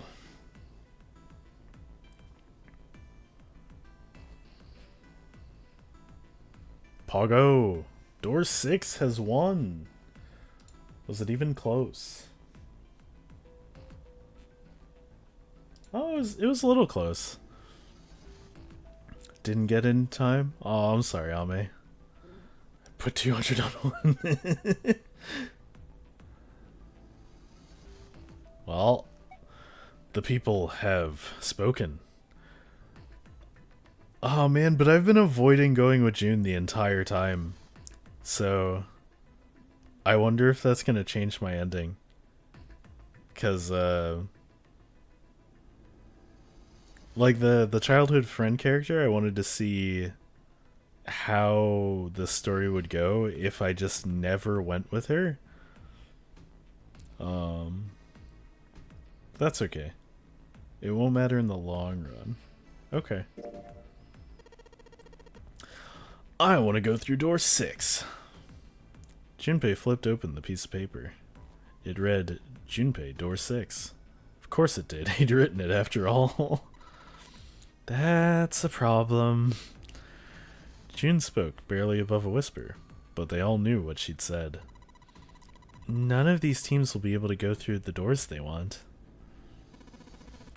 Clover and I chose 1. Lotus and I chose 2. That's not enough people to open a numbered door, however. The digital routes don't match up either. We've got similar problems. Junpei and I want to go through door 6, but our digital route is 5. If we're gonna open that door, we need a 1. Damn. What are we gonna do now? What are we going to do? Junpei crossed his arms and did his best to put his thoughts in order. The others followed suit, but with little result. Eventually, Clover broke the silence. Why don't Seven and Lotus go through door 1? With me? Her face was cold and flat, as was her voice, but her logic was sound. Yeah, Ace comes with us, and then Clover and those two go together. Seven and Lotus looked at each other. 7 plus 8 plus 4 equals 19, which is 10, which is actually 1. The first problem resolved, Ace spoke up. What about me? Isn't that obvious? Wasn't one of the teams just complaining that they didn't have a 1? You mean I should join Santa's team? Clover nodded, her face still cold and emotionless. Her attitude and posture could not have been more different than the energetic girl of only a few hours before. No one seemed ready to contradict her. Her response was understandable given the horrible situation in which she had found herself, but even so... I understand. I will go through door 6 then. If we do as Clover has suggested, we can all pass through a numbered door. No one will be left behind. This seems to be the most reasonable solution. 3, 6, 5, 1, 15, 1 plus 5 equals 6. 7, Lotus, what do you guys think? I don't have a problem with it. Me either. Alright then, we're good to go. She's dead inside. Yeah, I mean, she saw her exploded brother. That can't be good. At last, Junpei and the other 6 had managed to separate themselves into 2 teams. Clover, 7, and Lotus headed to A deck, where door 1 was, near the main staircase. Junpei, June, Ace, and Santa, however, took the elevator to E deck.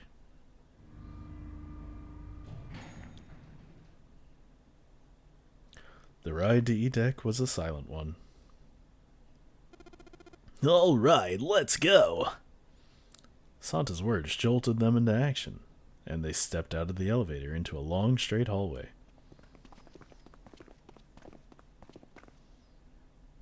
Oh, you think this is the best of the 3? Interesting. Before long, they arrived in front of door 6. One by one, they put their palms over the red.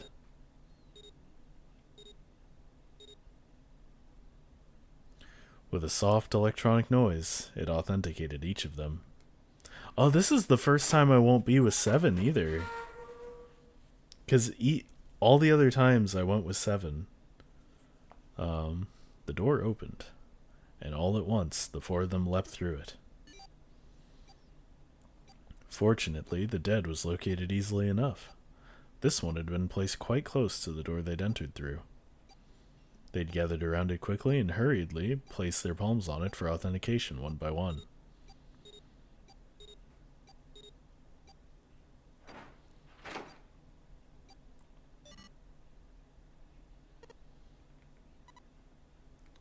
Whew.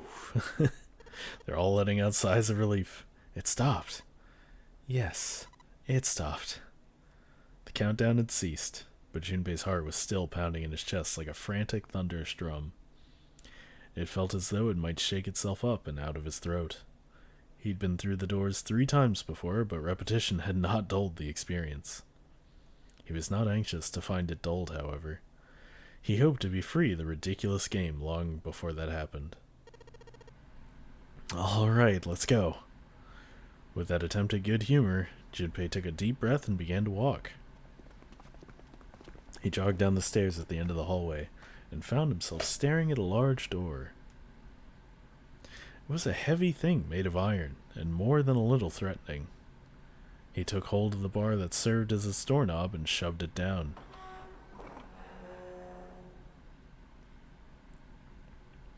The room beyond stopped him in his tracks.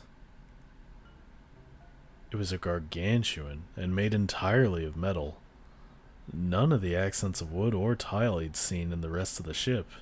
This room was purely functional, but utterly tremendous. Whoa, what the hell is this? Santa got out a few words before awe stole the rest of them. The rest were too stunned to offer anything more than gasps. It was easily the largest room they'd seen, and yet it was somehow closed and oppressive. The ceiling was at least 2 stories high, if not significantly more. It was easily several hundred feet across, and appeared to stretch the entire width of the ship. In the center of that gargantuan room stood a massive, rounded building. Even from a distance, the sheer bulk of it was oppressive. Junpei could feel the room, the building, even the air pressing down on him. Junpei and the others were standing on scaffolding that crisscrossed the whole area. The proper term was catwalk, Junpei thought, although that didn't seem particularly important. Alright, let's head downstairs. Nearby was a long iron staircase that made its way, eventually to the floor beneath them. Nobody's asking how a building this big could be inside of a ship. They moved around toward the opposite side of the massive building, following the catwalk. They hadn't said as much as they walked, but as they approached the building, Ace suddenly spoke up. This looks to be the steam engine room. The steam engine room? Yes, the thing that looked like a cross-section of a mushroom is the boiler. Do you see the 3 round doors near the bottom? Coal is put into those and burned, which heats the water, producing steam. Same thing that drives a steam engine. This one is simply somewhat larger. I see. Even if Ace was right, the boiler was boiling nothing as they approached it. The entire room was as silent as the grave. Suddenly, Junpei heard a noise behind him. He turned just in time to see June collapse to her knees. Hey, what's wrong? Are you alright?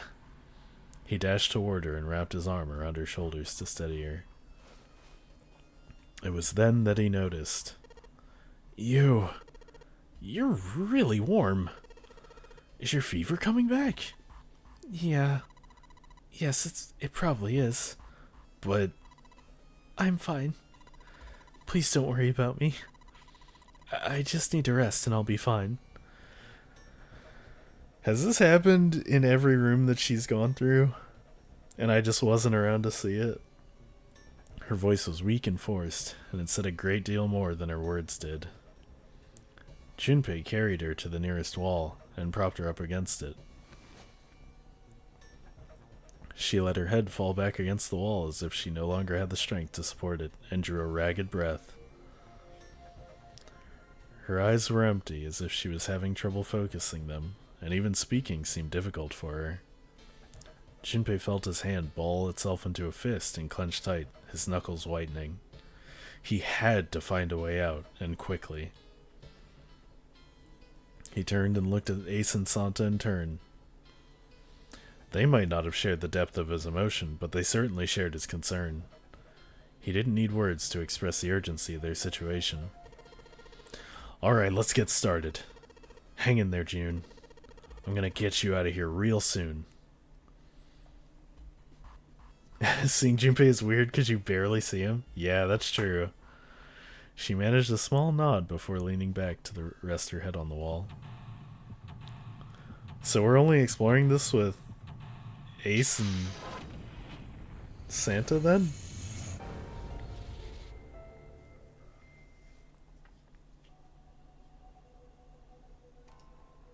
Like, does June just chill? Oh, I guess I can't see her on the map.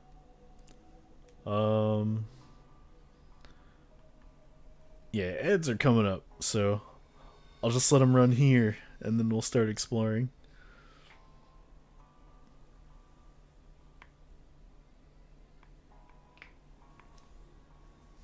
So, be right back.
Oh, my bad. I forgot to mute. I found a spoiler-free guide too. So after, because I assume this is probably the second to last puzzle, or maybe the last one. But then after that, I can follow that guide.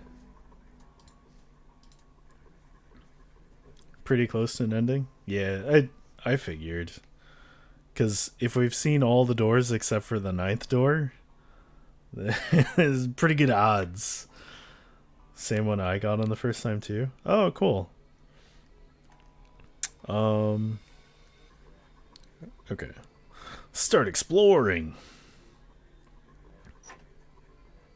Wow. It's nothing. It's a square hole. Nothing in here. Oh, look at the back wall there. I can see 3 small slots. Terminals for some sort of connector, perhaps?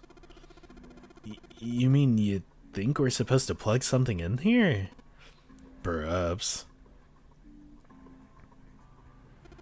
Look at that button. It's glowing orange, right? That's gotta mean something. I guess pressing it is the best way to find out if it does anything, Santa. Nothing. There's one other thing that Zero said in the rules where everybody has to participate when they go in a room. And if June is collapsed and not participating, does that mean Zero's just going to kill her? A tunnel goes all the way across the ship. Welp, we're fun. I'd say this is probably here to move coal from place to place. It probably comes from over there. And then the belt carries it down the tunnel and out here. So, if the conveyor belt was moving, yes, the coal would almost certainly come out here. This pillar goes up towards the ceiling. Alright, looks like I got everything I could from that.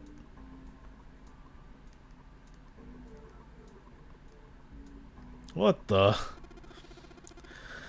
There's a pair of wooden boxes here. There's nothing in them.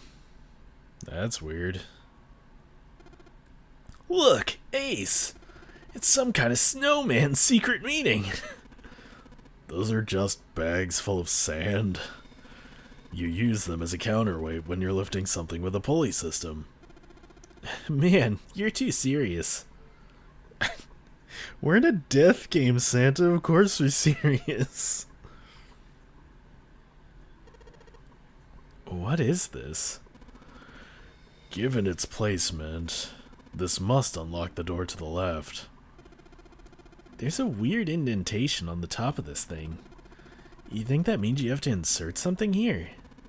Yes, I would imagine so.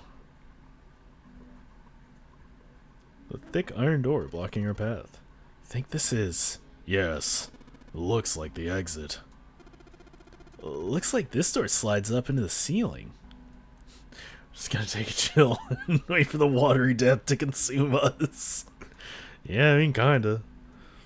I don't think that... Oh. Oh man, Junpei, I can't believe I missed something so important. What's so important? Look at those stairs. Look at them carefully. That gap. That height. That angle. It's perfect.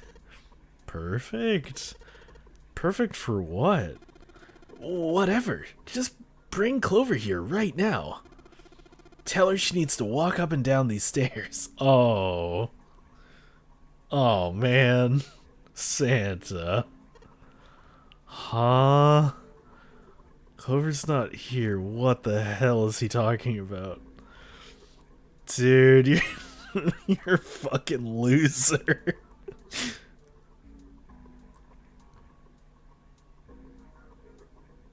No, I don't want to go there. This is a huge oven for this boiler. There are 3 open areas in it.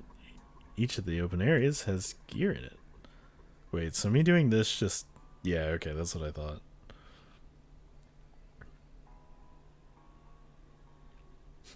Hey, imagine watery death. It's my nightmare, possibly. Oh, you can't swim, Game Master? Oh no. A golden gear. Doesn't look like it was always golden like this. Well, then, I imagine it was prepared especially for this game. This gear's rusty, but it looks like it's still pretty sturdy. Looks like there's a door over here in this tunnel. The belt over there must deliver the coal, which is then picked up and thrown into this door. The door appears to be welded shut, however. How can you tell? You can't see.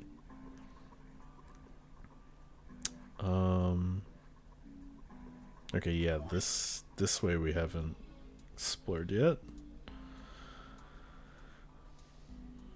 Little windows. I think we're supposed to put coal in through these, but they're welded shut. I don't think we can get these open. Can I go down this way? Oh, silver gear. Airboat runs into a sort of arched tunnel. It's a silver gear? Do you think it's made of pure silver? Bad memories from 6th grade. Oh, man. God, kids can be jerks. I'm sorry. Ame, you don't swim either? No, no way. Silver's way too soft to use for a gear. It's gotta be steel or iron gear that's been coated with silver. Ugh. Shouldn't have called it a silver gear then. Shouldn't have got your hopes up. Were you thinking you'd haul this thing back? Nah, but I think 7 could probably carry it, don't you? Okay, so those all say the same thing. It looks like there's this little thing sticking out of the silver gear, but I can't click it. So, I guess it's nothing. So that's silver. Oh, this one's bronze. A huge bronze gear. This has to be important. Small door. Welded shut and one open. Am I missing something? Oh, okay.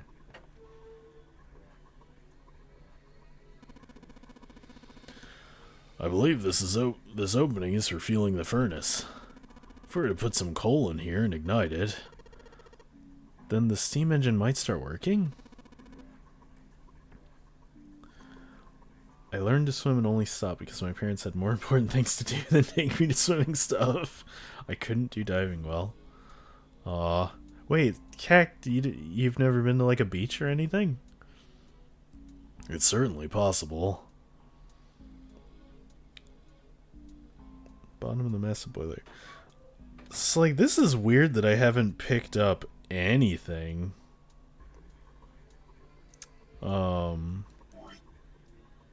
Like, we're back here. And if I... Can I turn while the map is open? No, not really.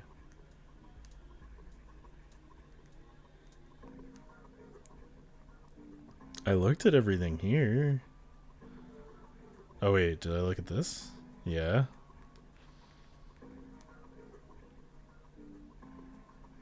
This is the other side.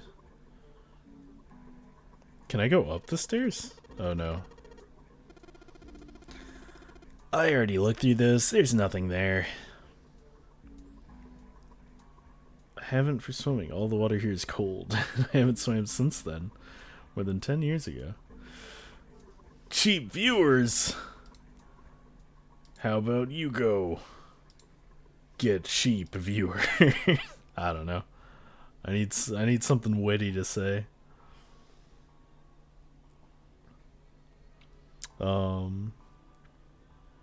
Yeah, this is super strange that I haven't picked up a single thing yet. And I feel like... Oh, okay, here we go. I was like, I feel like I'm running out of stuff. These two columns are different from the others. The lights are red. So... The 3-siders on the left are down, but the 1 is up. There are numbers of lines engraved in these. I suspect we are meant to do something rather specific with them. Need to get fit? Yeah, running is pretty good. Can't run. Junpei, why don't you move that slider down? Well, there's no harm in trying, I suppose. Nothing. One time I tried a diving board, I tripped and belly fell. Oh, ouch! Stupid lifeguard just yelled at me after resurfacing from the water. Oh man, that sucks. Nothing happened. Maybe it needs to be prepared somehow. You're saying if we did something somewhere else, it'd respond somehow? Yes, I suppose that's one way of putting it. Well, like, wouldn't I... Ugh, man, no dice. This thing isn't going anywhere. So I can't move those. Oh, we're the way up here now. We aren't gonna get anywhere with this pile of boxes here. What the hell's in these things anyway? They're way too heavy to move. Ah. One of the doors on the furnace. There's an A on it. It's a circular wheel in the center of the door. Alright, let's give that sucker a twist. Well, it's noisy, but it opens. And it's totally pitch black in there. We should, go in here? Alright. Let's go. This looks just like the door we went into.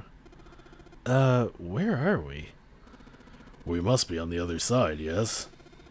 Which would put us directly above the conveyor belt? At any rate, we should keep moving. There's a great deal we've yet to investigate. Well, yeah, fair. This place is friggin' huge. Can't get through. Oh, we can go over here. Well, anyway, looks like that's the pipe. Looks like the bottom connects to the conveyor belt housing. Then coal must come out of this pipe onto the conveyor belt. In other words, there must be a great deal of coal in that pipe. There are numbers of boxes on the catwalk. I don't think we can go over there. Okay. I mean, I guess my only other choices are... Oh, I can get through to the other side. Got it. Okay.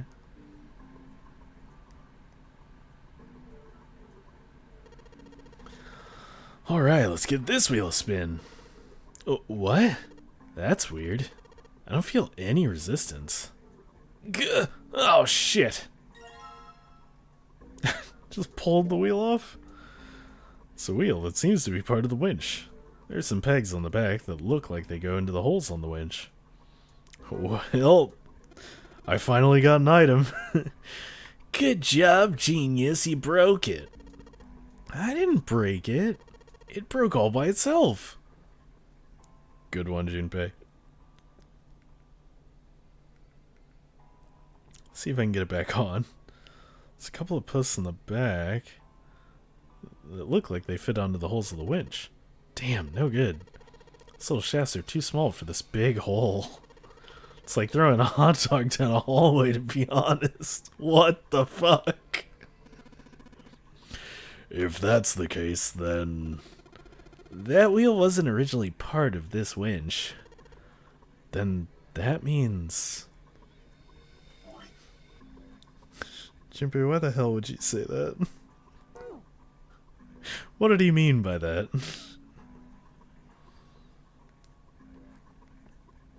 Santa, please just shut up. Alright, so that was the B door. Let's try the C door.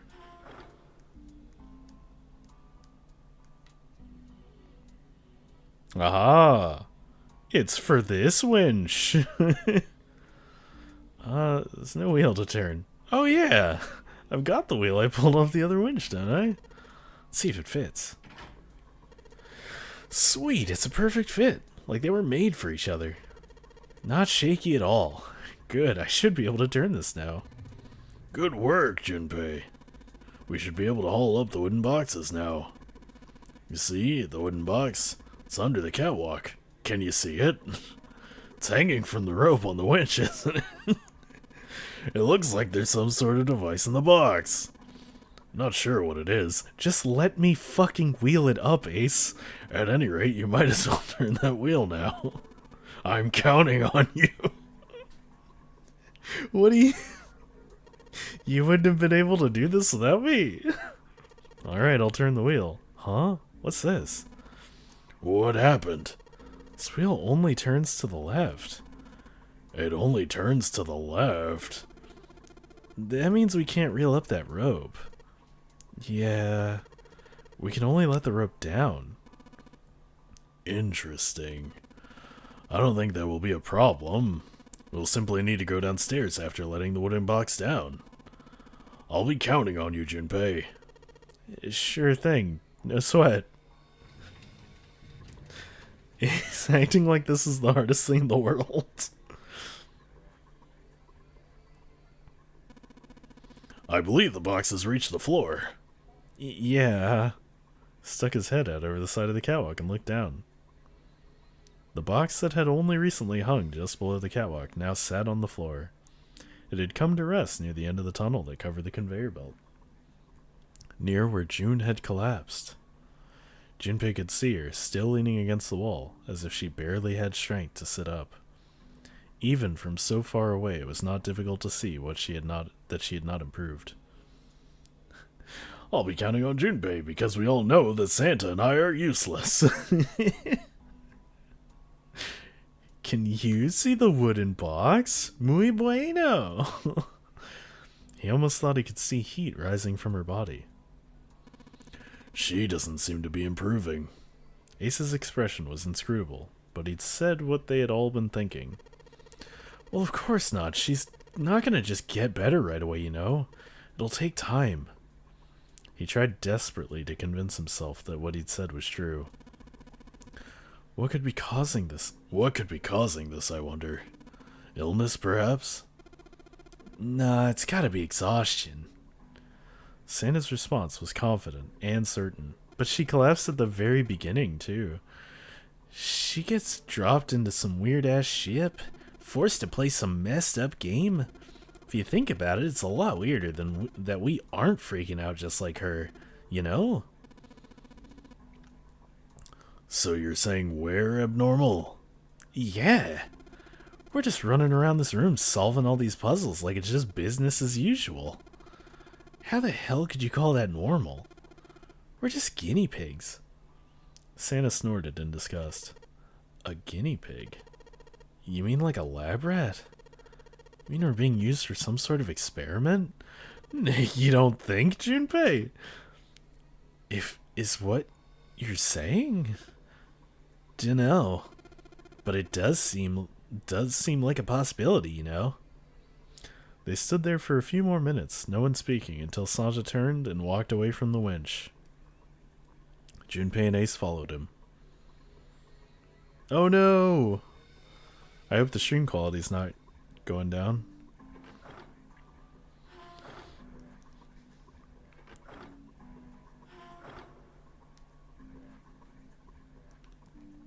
Alright, let's head back down.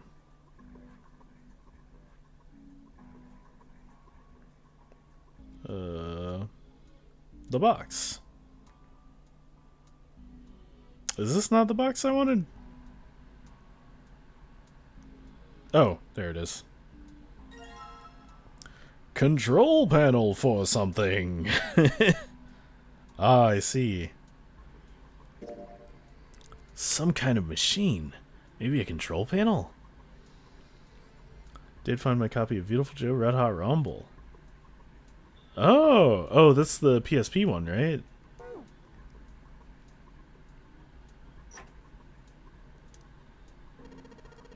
Maybe this hole is where the control panel goes. Well, there's only one way to find out. In you go. Dude, you did it! Everything looks alright. Okay, but what do we do now? Why don't you press the button next to it? The orange one? Yes. Alright, I'll do that. Pushing! Sweet. All sorts of lights are lighting up on this thing. And, oh! Yes, I think I just heard something turn on. Oh? What's that? What happened? Junpei, look! The conveyor belt's moving. The conveyor belt? Yeah, this thing. Well, I guess it's done moving now. Still a bunch of coal on the belt, though.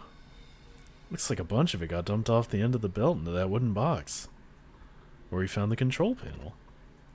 Coal. Coal, huh? Box of coal. Santa would be happy.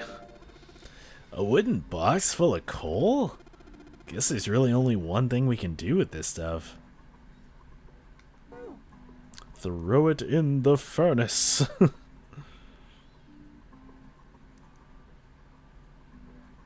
Oh, I have to go to the other side?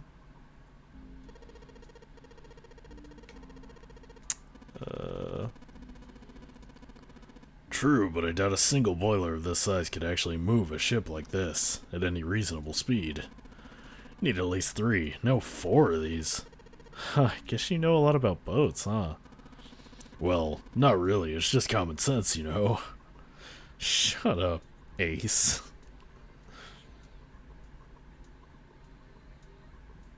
Wait. I swear I got to the other side of this. Because the things weren't rusted shut. But I need to remember how I got there, I guess.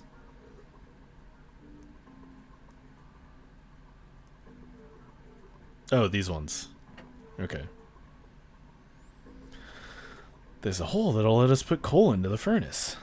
Maybe if we can get some coal in there and set it on fire. Okay, let's do it.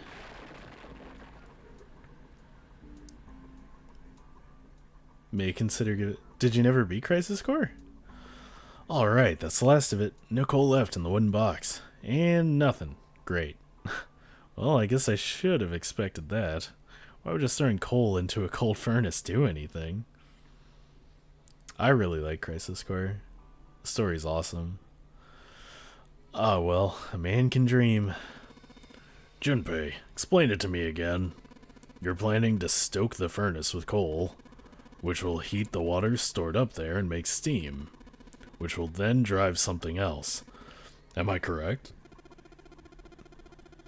In other words, you want to generate enough pressure with the steam to power the turbine and drive the steam engine, right? Yeah, I guess that's the gist of it. Well, in that case, this isn't enough coal. This furnace is enormous. So, we're gonna need a whole hell of a lot more coal than this. Very well then. If the 3 of us work together, then we should manage to fill it much faster. I want to help too. Man, I totally didn't even see her walk up. Are you feeling up to that? Yes. Yeah, right. You look like you're one stiff breeze away from falling over, June. I think you'd better rest some more, alright? But I... No arguing. You need your rest, so just stay there. We'll handle this. Okay. I understand. Alright, time for some manly work. Let's get this coal into these furnaces.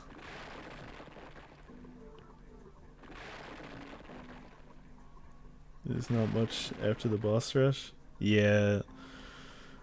The part of the game I'm at is probably the hardest part.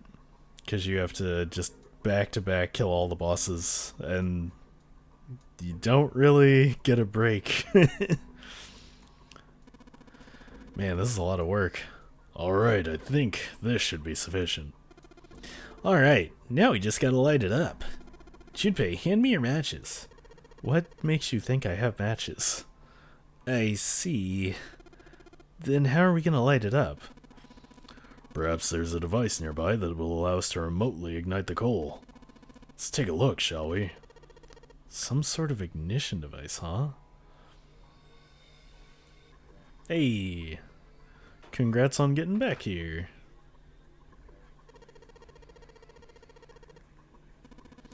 Junpei, have you thought about looking at the other side? You're right. I should take a look over there.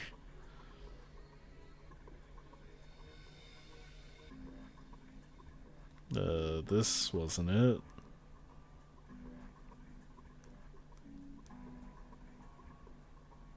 I mean, I assume it was up these stairs, wasn't it? Oh, maybe it's over here now. No. Yeah, this thing, right? Oh, yeah, all the lights are the same now. I have Crisis Core on Switch, haven't played it yet. Almost the end on PSP? Oh. Yeah, I know 7's kind of weird because the combat system's so different, but I think it's a neat game. Is this? I think it might be. It probably is. I think this is how we might ignite the furnace. That means that if we move that thing down... Alright, let's do it. Here we go. Hey, Junpei, Ace, look at this. There's big gears turning under the boiler here. Yeah. Oh, they have stuff in them. The gears. They're spinning. What the hell are you guys waiting for? Start looking.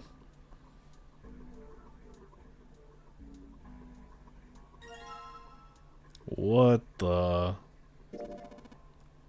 The gold disc. It has a number of lines engraved on it. I can make out 3 colors here, red, blue, and black. I wonder what they mean. Slight animations. Yeah, they're pretty cool. Oh, those are color-coded. Top one's blue. Left one's red. Bottom one's black.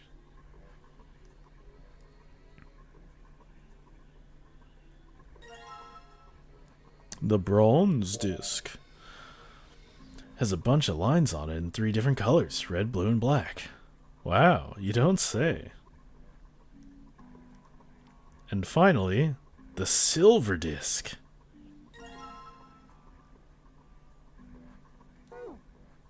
I mean, sure, fine. I'll look at it too. The silver disc has a bunch of lines on it, but the red ones really stand out, right? The red ones, huh? Yeah, they kind of make like a star pattern.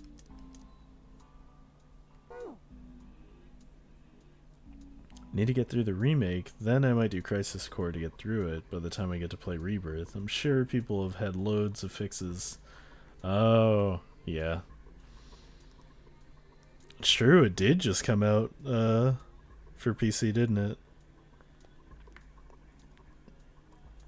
Looks like this thing unlocks the door. There's a depression here that looks like it's the outline of the 3 circles laid on top of each other in a triangle. Maybe if we put those 3 discs we found into this thing, well, there's only one way to find out. Let's stick them in. Huh? That's odd. Nothing's happening. Maybe you're, I don't know, putting them in the wrong places? Perhaps you have them facing the wrong directions.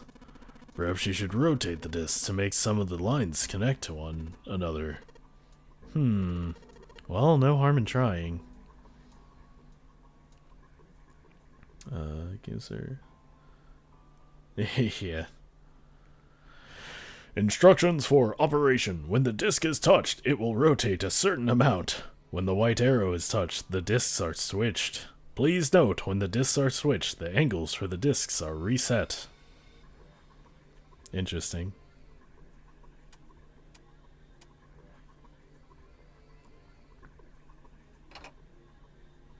Whoa. Oh, I don't like that. So I think it was like this. Oh, that went too far.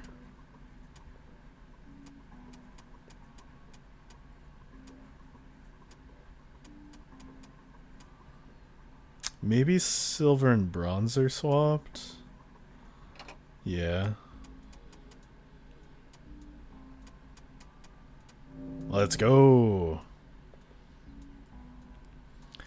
The red lines on these discs. I think maybe I can make a star polygon with these.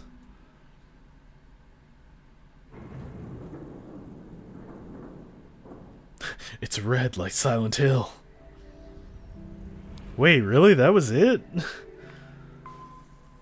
That room is not very much, huh? Yes, the door's open. Given the circumstances, Junpei's happiness was certainly understandable. Ace seemed to share his excitement. Alright, Junpei. Why don't you go get June now? Santa and I will keep an eye on this door. Santa snorted. Why do we need to do that? Even if it shuts, we know how to solve the puzzle now. We can just open it again. Well, I suppose that's true. Shall all three of us go collect June then? Hey, what's going on, Storms? Oh, you know what this part is, Storms? Nah, I'm cool. I'll let Junpei handle it. He still seemed irritated by something, however, and sat down on the stairs petulantly. So, you are the only one interested in being contrary. Oh, so you are, yeah. Ace sighed with the air of a long-suffering parent. Alright, I'll go get June. I'll be right back. Give a quick nod to Ace and Santa and dash off down the stairs. Before long, he was back on the first floor next to the conveyor belt, and June. As he drew closer, she stood up slowly. Are you okay? He did his best to sound calm and nonchalant, but there was no hiding the genuine concern in his voice. Yes, I'm fine now. Sorry I made you worry. June blushed. He wasn't sure if she was embarrassed or still feverish. Just to make sure, he reached out and put his hand against her forehead. Good. You're feeling a lot better. She was feeling far less warm than she had earlier, but still wasn't down to what seemed normal to him. Are you sure you're all right? He had to be sure. June gave him a look. No, you're such a worrier, Jumpy. Oops. I mean worrier. June giggled. He wasn't sure if she just made a joke or not, but seeing her smile again made Junpei feel at ease. If she was well enough to smile and laugh, then she really was feeling much better.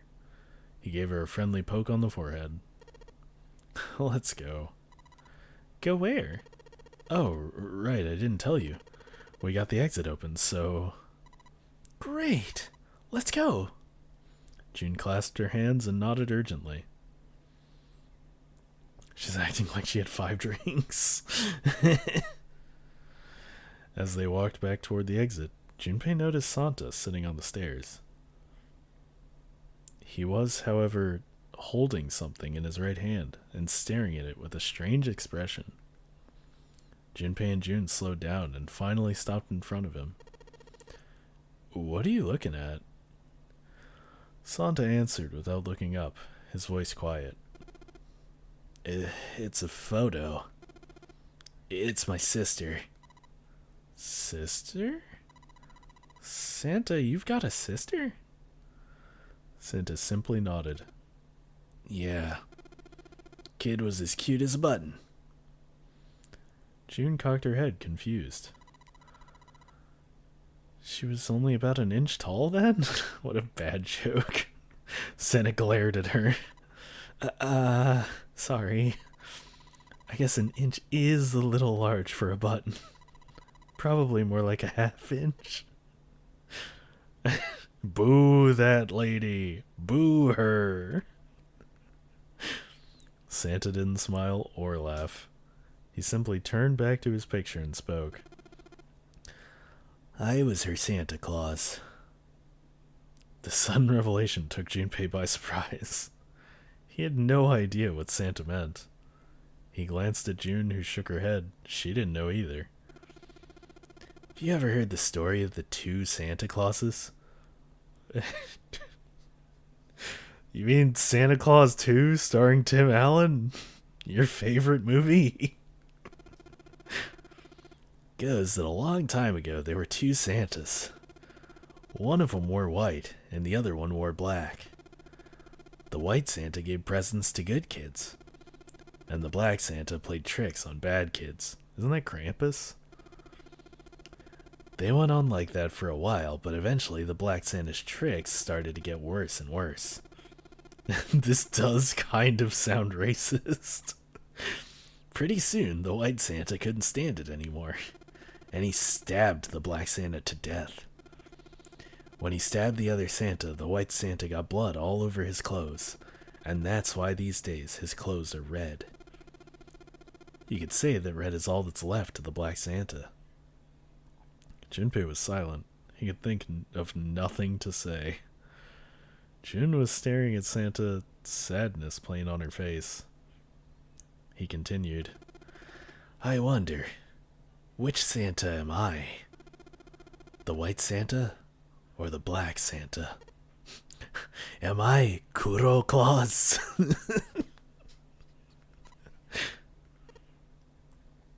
Santa, are you gonna kill us? All right, let's go. Santa stood up suddenly, his downcast demeanor gone. He shoved the picture back in his pocket and headed back up the stairs, taking them two at a time. Junpei and June looked at one another. There was nothing they could think of to say. Hey, what are you two doing? Let's get moving, come on. Santa's voice echoed across the room from above them. They nodded and followed him quickly up the stairs. Ace was waiting for them at the top. He was leaning against the handrail. He looked very tired. The door had shut, but it wasn't cause for concern. Junpei quickly solved the disc puzzle a second time, and the door opened once again.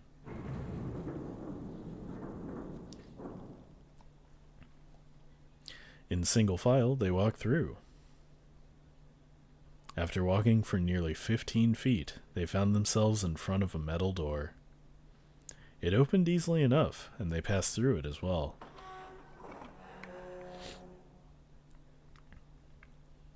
A new room stretched out before them.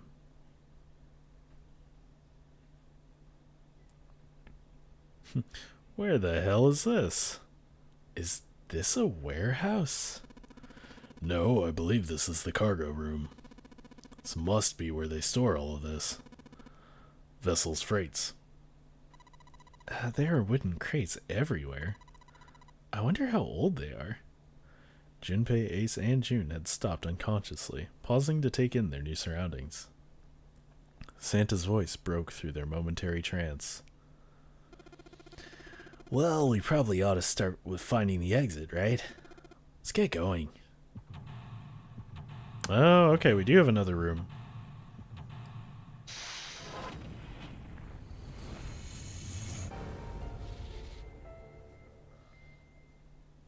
Pogo. Oh, this is giving me Danganronpa vibes. Like I can just hear it. Danganronpa.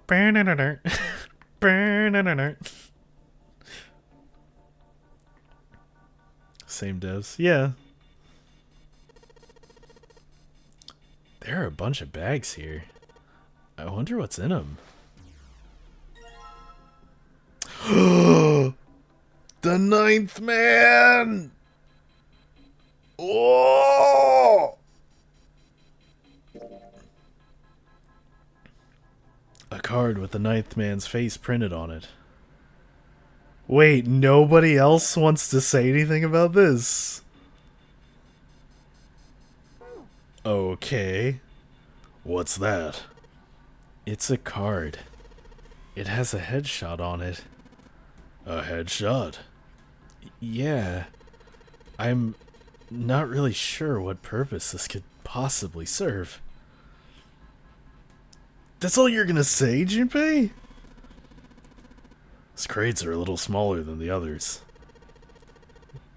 They look like they're the children of the other crates. Junpei, that sounds like some sort of fairy tale. Crates can't have kids. Really? I don't know, man. You ever think about how crates would reproduce? Doesn't sound like a fairy tale to me.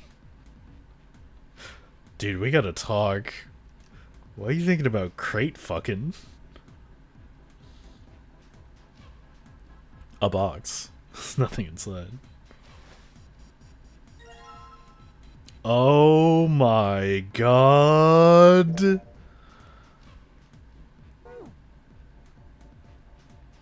Where's Santa?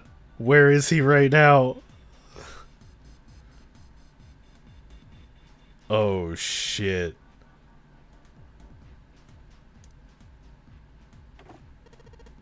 It's locked. We need the key. All the boxes have numbers on them. Do they... Oh. Ace bent down and picked up something that had been sitting next to the boss.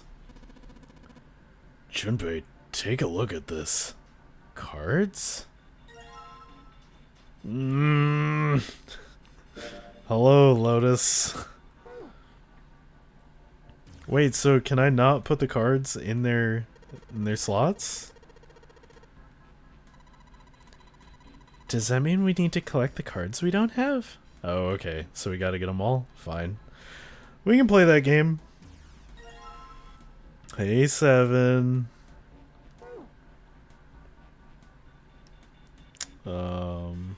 I assume that's where we came in for, yeah. Searched all the boxes. There's nothing in them. Okay. I'll do as I'm told. Hello, Snake. Hello, Clover. It's funny that they're together. Ace isn't in a sack like the other ones are. What's up with that?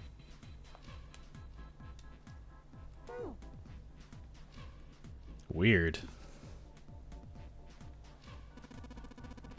I don't know what's in these barrels. Judging by their weight, perhaps a liquid of some sort.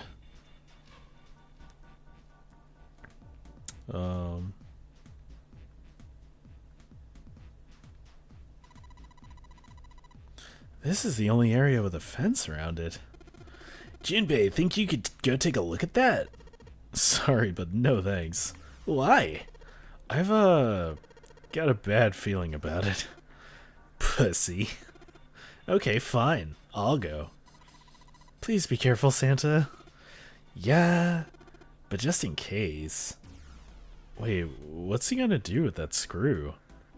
I don't see what throwing a screw at a fence is. Holy shit! Ugh. This... Oh, man. There's electricity running through that fence. Looks like it. Is it an ace in the hole? Then we can't get to the other side. Well, we could jump off these crates, but we wouldn't be able to get back. Yeah, let's not do that. What are you saying, Jumpy? It's a huge electrical current flowing through that fence. If you do that, you won't be able to get back. Well, if I can move some of those crates over there. Are you even sure you can move them? What if they weigh too much? Then what are you gonna do? Oh, yeah, hadn't thought of that. Alright, so we're not doing that. So nothing in the bag any— Oh, I already did that one? And I already did this one. Yeah. So who's missing? It's just me and June, isn't it? Where the hell are our cards? Oh, upstairs. These stairs, they go up 3 stories. What are you waiting for, Junpei? Whatever, I'm going. This is the only door here, except for the one we just came in through. Then this is the exit? No shit, Sherlock. Of course it's locked. Is it an electrical lock? No, just a keyhole right under the doorknob. So to open this door, we've got to find the key that fits that keyhole. Yeah.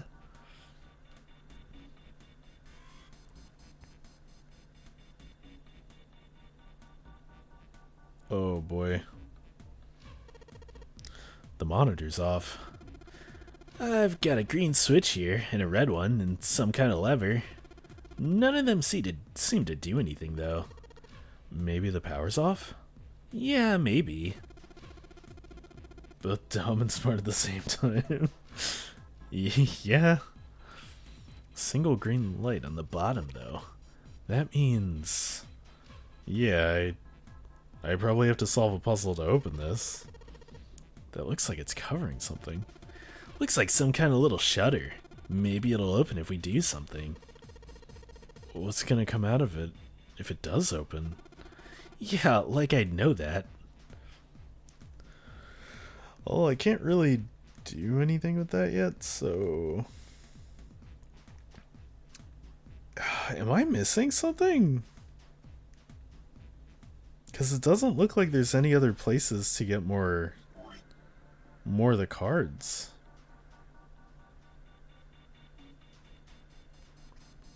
Can I open this with what I have?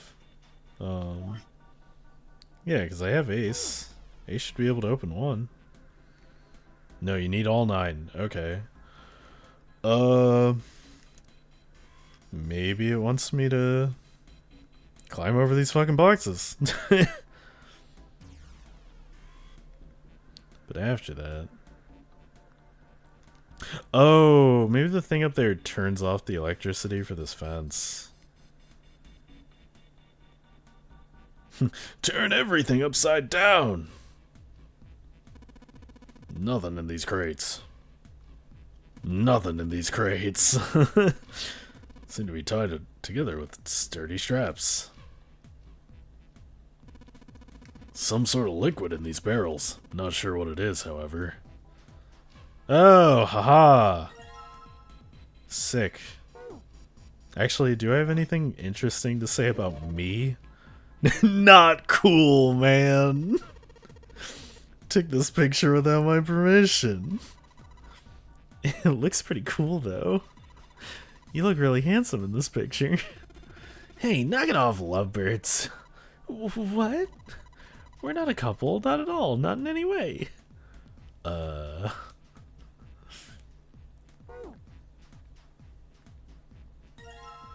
do you have to say about your girlfriend? This must be... Oh no! Don't look at it!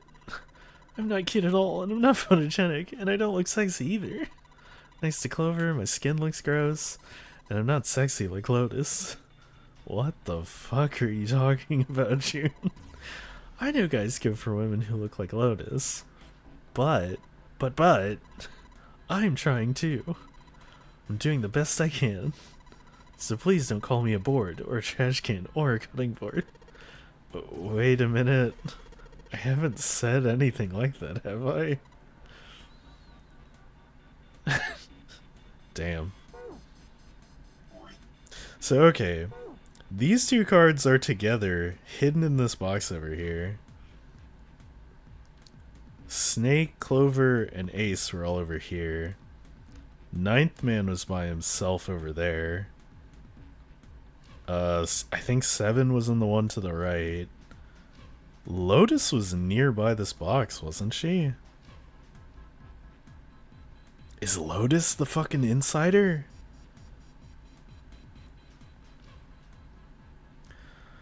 They had finally collected all 9 picture cards. All that remained was to insert the cards into the slots at the front of each box. Junpei stared at the cards in his hands. Am I asking? No, I'm not. Because, again, I think I already know the answer. But, I'll definitely find out. Junpei stared at the cards in his hands. Ace peered over his shoulder at them. You know which card goes in which box, yes?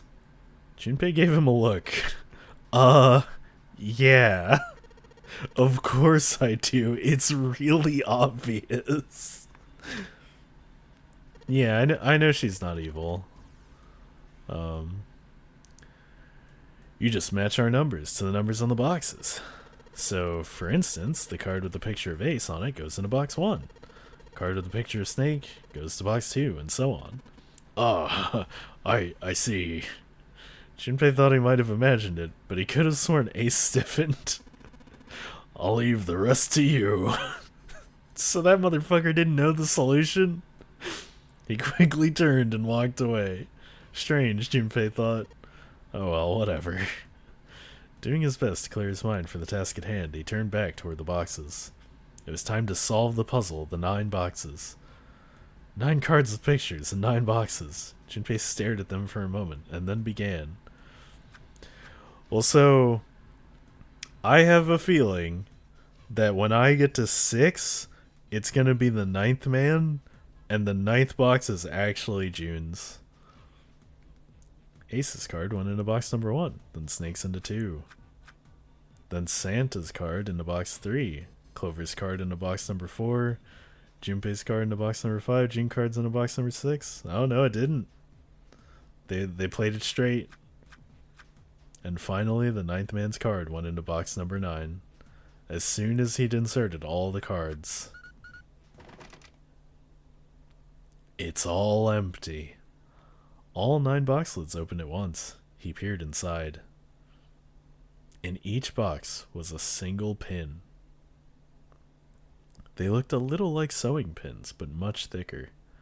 Junpei collected them all quickly and shoved them into his pocket. That's a lot of pins! What kind of pins you use for sewing? 9 of them in total, and they have numbers on them. Run from 1 to 9. Alright, take these upstairs. Can't wait for Laughing Boy pins? Yeah, true. Then he can start making death games.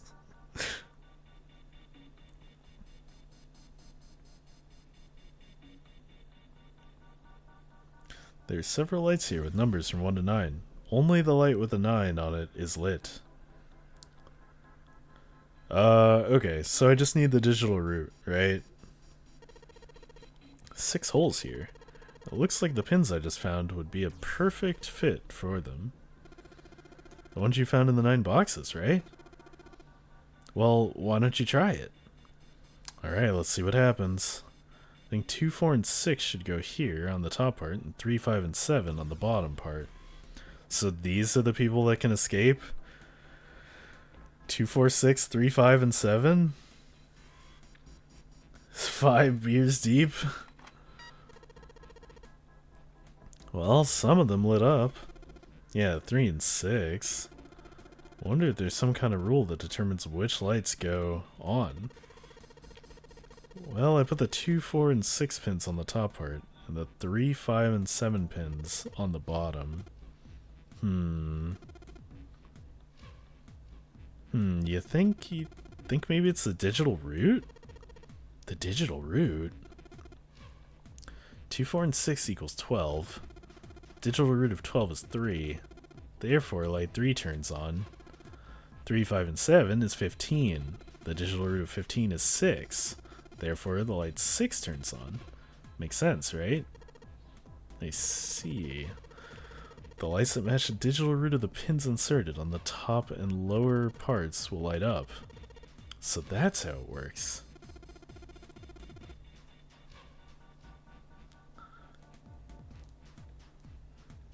He bought White Knight Chronicles 2? Wait, who? Andrew did? Because I assumed he already owned it. Well, there's one other thing I'd like to check. Well, if he wants to try, he's certainly welcome to.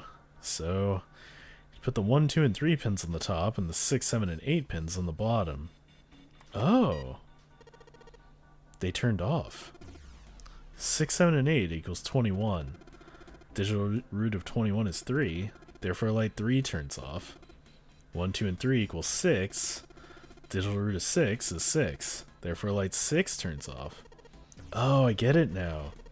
The digital root for the pins you insert is the same as the number on the lights that are lit. Those lights turn off. Yeah, looks like that's the trick. Alright, now we know how it works. You want to give it a try? Wait, you mean you know what we're supposed to do with these lights? Well, no, but I figure we could try and see if we can turn them all on, you know? Figure something's gotta happen if we manage that. Turn on the lights, huh? Okay, Junpei, let's make sure we know how this works, alright? Pick one of the 6 holes, then pick one of the pins in your hand and insert it into the hole. Keep it up until all 6 of the holes are filled. Once all the holes are filled, the lights with the numbers that correspond to the digital roots of the pins in the upper and lower parts will turn on. However, if a digital root corresponds to a light that is already on, that light will be turned off. Let's turn all the lights on. Alright, let's do it.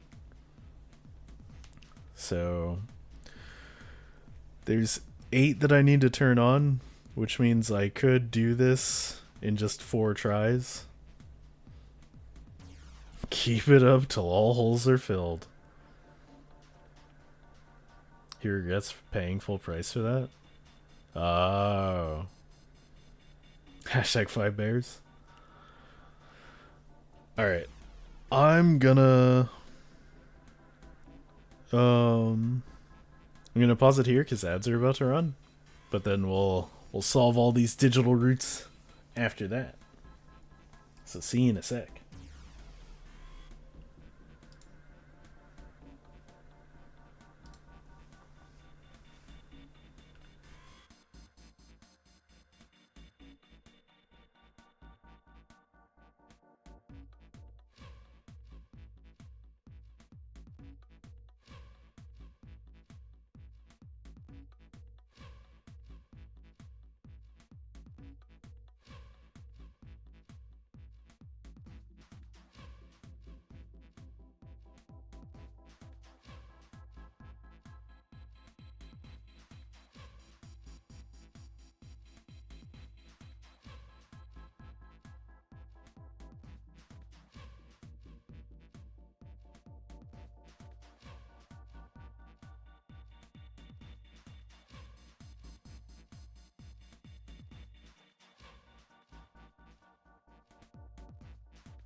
The ads have been defeated. Alright. I've been doing some calculations. So we've got... I was trying to click on my computer screen with my mouse when I have to use the, the touchpad. It's funny. So 1, 2, 3, 4, 5, 7. Gets a 6 and 7. 9, 8, and 1 gives me 18. But that would be 9, wouldn't it? Hold on. Yeah, so I don't want to do that. So what about 8, 1, and 7? 15, 16? No.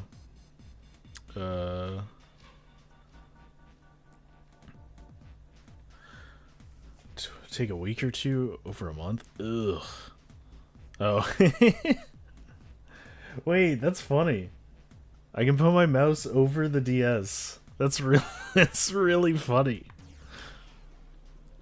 Oh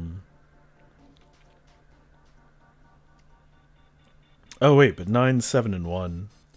That'd be 16, 17, 7 plus 1? Yeah, so I can do that. So I've got 8. Can I make 2 with what I have? 8 plus 3 is 11. No. 8 plus 6 is 14.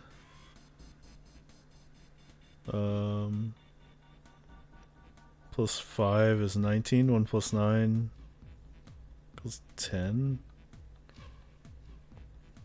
Wait, would that work? Hold on. 8, 6. So that's 14. If I add 5, 19, then 1 plus 9 equals 10. Then 1 plus 0 equals 1. Yeah, so cool. So I need to make 2 and a 5.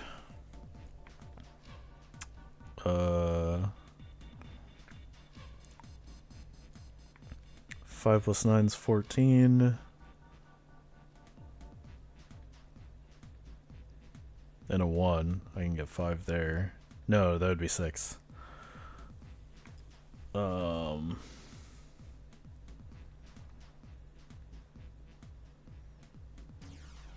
I know 3. Because that is 1, 4, and 7. What about the 2 door? It feels like a hard one. 9 and 2 is 11. But then if I add a 3, that's too much.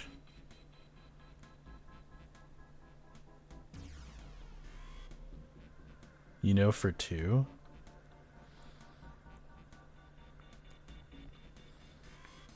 Oh, wait. 8 plus 2 is 10. Plus 3. That'd be 4, though. Fuck it. I can do 4. So I just need 2 and 5.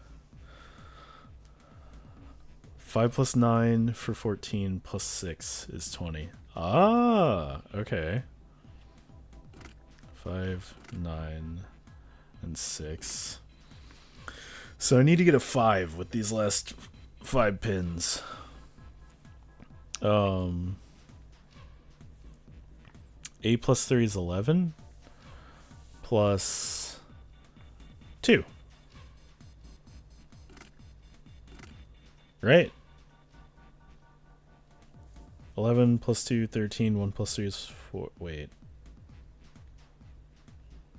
No, that doesn't work.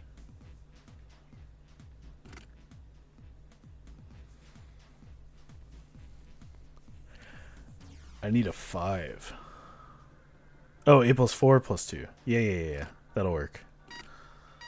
Sick! Chat, press F to pay respects.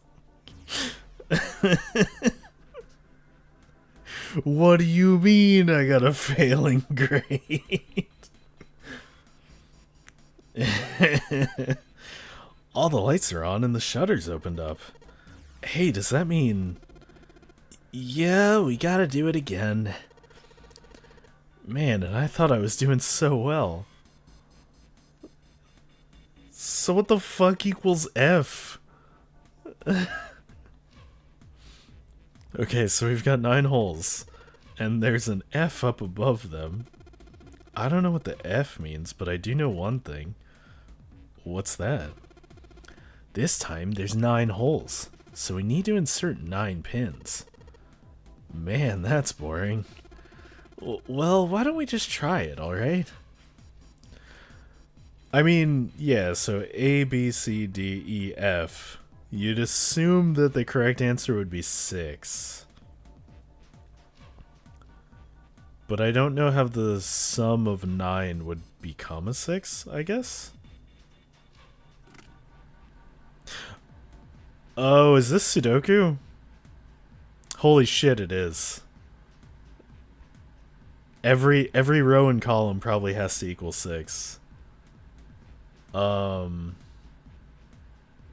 by like a digital root too. So if I did 9, yeah, like if I did 9, 1, and 6 up top. Or wait, that wouldn't work, would it? That's 10. No, yeah, it would have to be 5. So that probably equals 6. And then if I go down, like that would be 2 and 3, right? That would equal 6. And now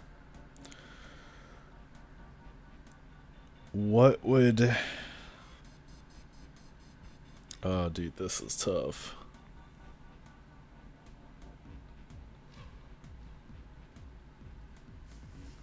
These puzzles make Layton look like pre-K. 5 plus 4, that would be 9. So I would need 7. We'll try that. Right? Because that would be 11, 16. No, that's 7. So that's too high. So 6 would have to go there. And now 3 and 6, that's 9. 9 plus 7 would be 16, but that would be 7. So that doesn't work. There's probably a very specific solution to this puzzle. So since I can't... this pattern won't work, I'm just going to fill it in and see what it tells me. Oh, it doesn't do anything? Oh boy. Oh god. Wait, so he didn't even like give me a hint. You think maybe this F means 15? 15? Yeah, 15 in base 10 is F in hex, right? You're right. Yeah, that's gotta be it.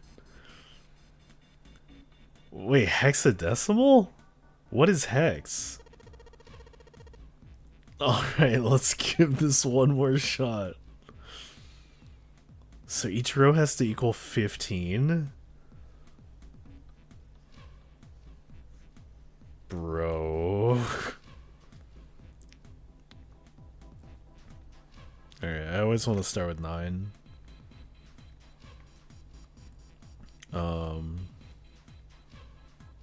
I mean, a 2 and a 4. That's 15 that way. Then 15 down. If I do an 8 and a 3,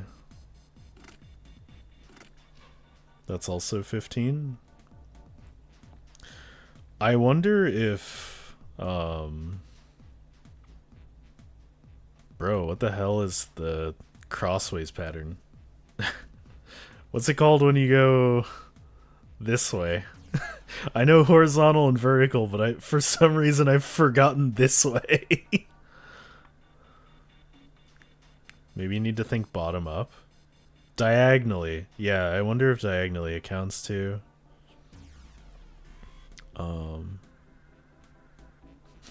Diagonally. Well, shit, the only way I can do 15 here is if 5 and 1 are in this row.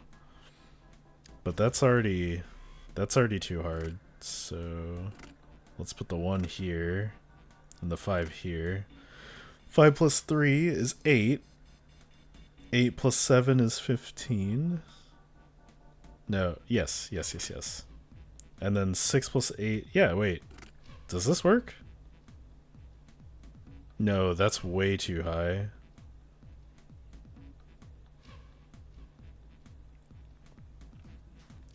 Wait, what's 2? It's 2, 6, and 7.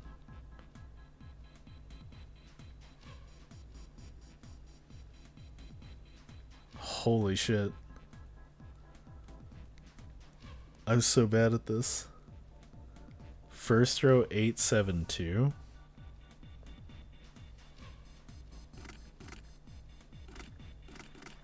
So you think top down?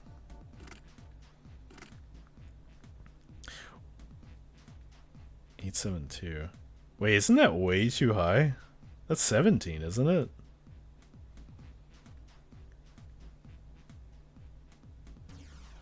Oh, I have no idea. My brain is confused. If you need the solution, I do have it from the guide. I'm gonna try for a little bit more. Wait, what happens if I do this?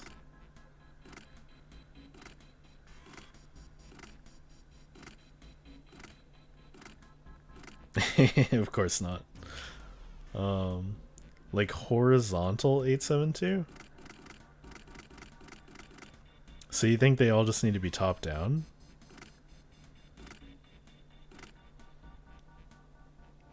Well, obviously 9 would have to go with the 2. So that's 11. So that'd be 4. 8. If 8 goes to the 6 and the 1, that should be 15. And 7 plus 5 is 12. Plus 3 is 15. So all of those do technically equal 15. But that's not it either.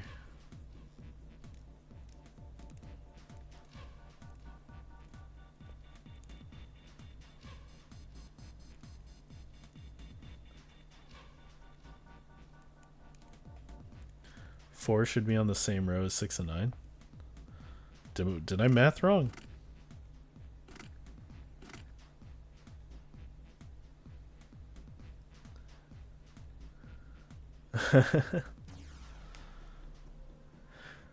Because it's the shape of an F, I almost wonder if it's only supposed to be filled in with these. But that's probably not right either.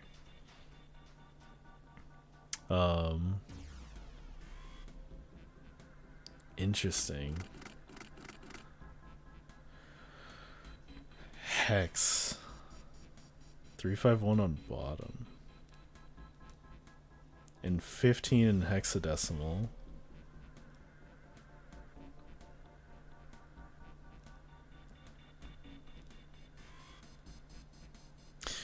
Wait a minute. Is it the sum of all rows added together? Like, is it the digital root of each row? And then they get added together to be 15?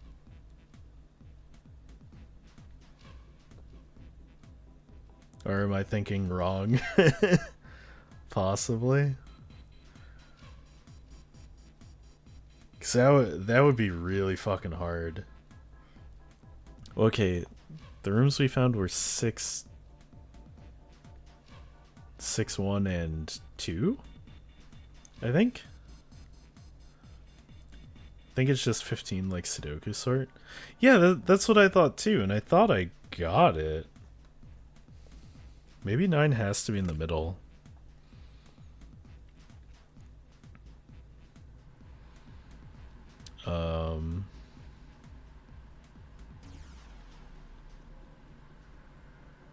So, like, obviously, 8 and 7 would never be with the 9. Because they would just get way too high.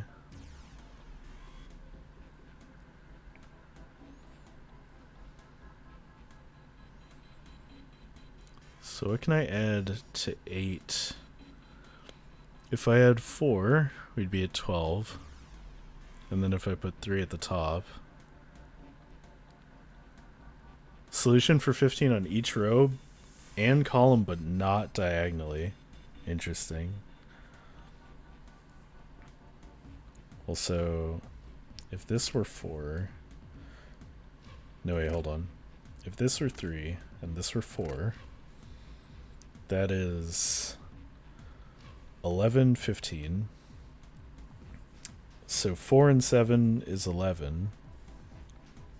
So no, that wouldn't work. 4, 3, 1, 5, 8, 7, 6, 2, 9. 4, 3, 1.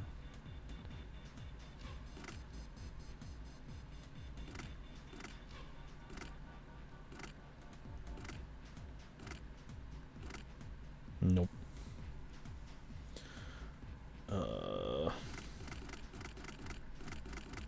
Let's see. 9, 2, 4, 1, 6, 8, 5, 7, 3. No, yeah, I think it has to be the diagonal too.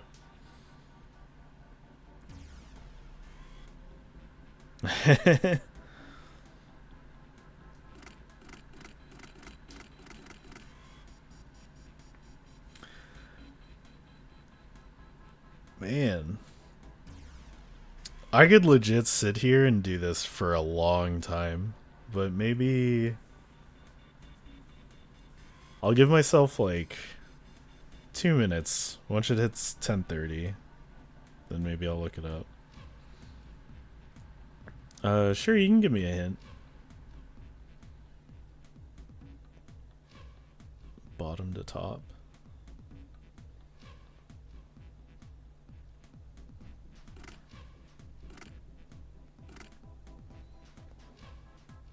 Well, isn't the problem with this Ame that this row is 17?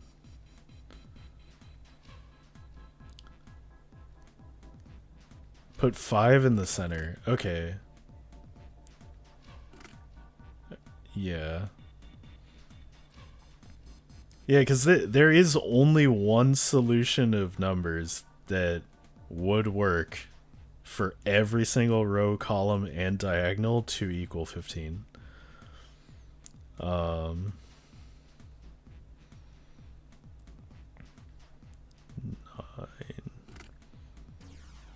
1.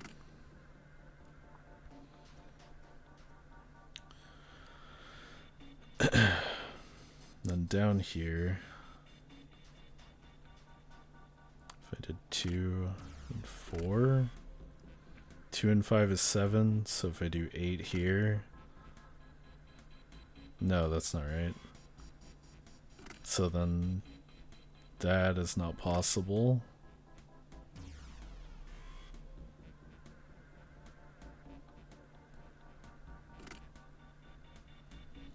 Let's just do stuff to work with this 5. So it's 13.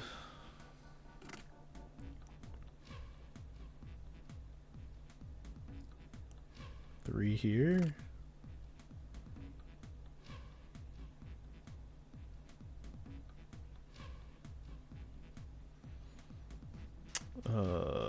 So 3 and 5 is 8. No, that wouldn't work either. What the?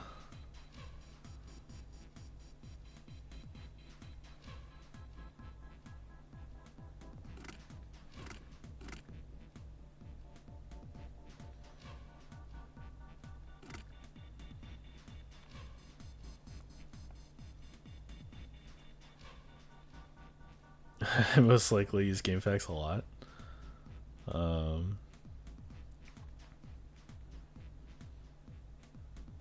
So 4 would be 13.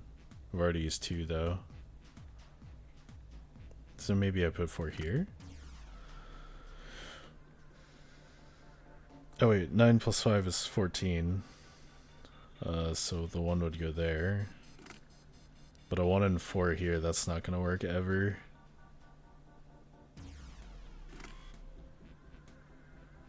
A 1 and a 9 would work though.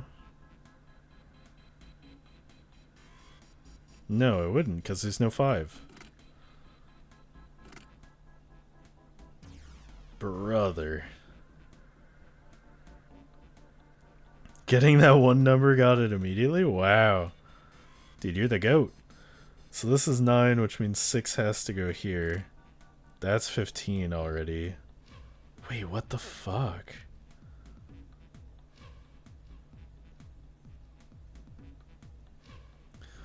The problem is... now I have 9 and 6, which is already 15, so that just never works in any universe.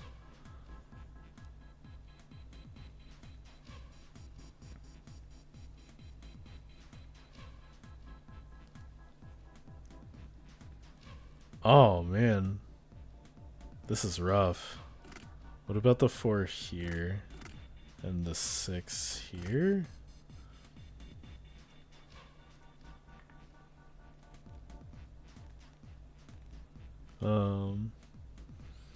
Yeah, solve the diagonals first. Yeah, because there's only so many numbers that can go with each other, right? Like, the 9 and the 1 always have to go together. And then if the 4 goes here, that's 13. But if the 6 goes there, it's already 15. So the 6 can't be... the 6 can't be in a spot with the 9. Which means...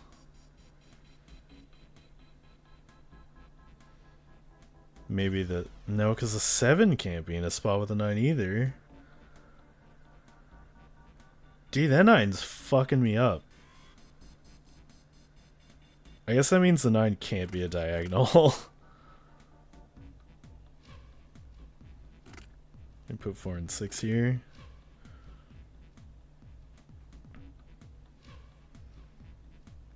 Nine here. 4 plus 9, 13. So that would mean my 2 would have to go here. Then that's 7. So my 8 would have to go here. 8 plus 4, 12.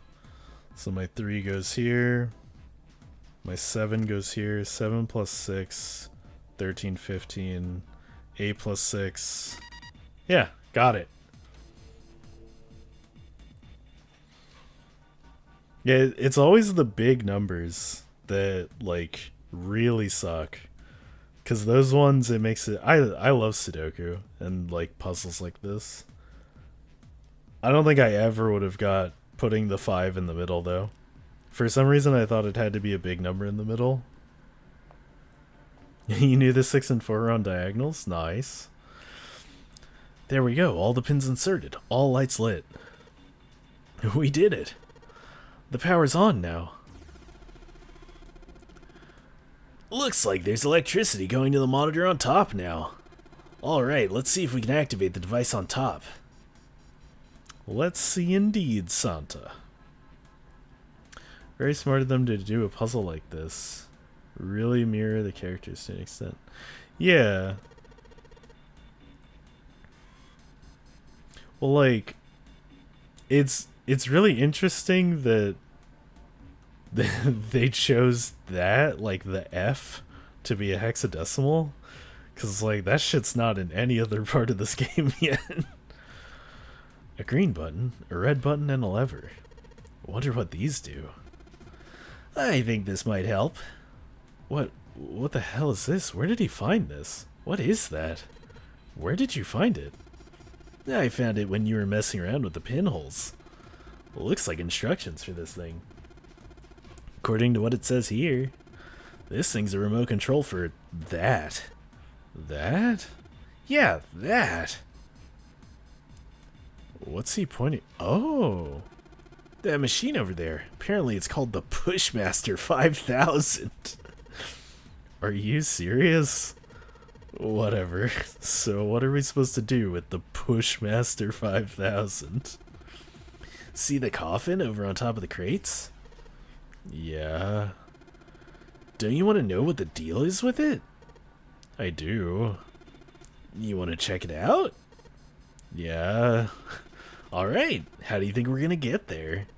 Well, there were some crates on the right side of the fence that someone piled up. Like, stairs? Maybe if we make a path to the coffin from there. How would we do that?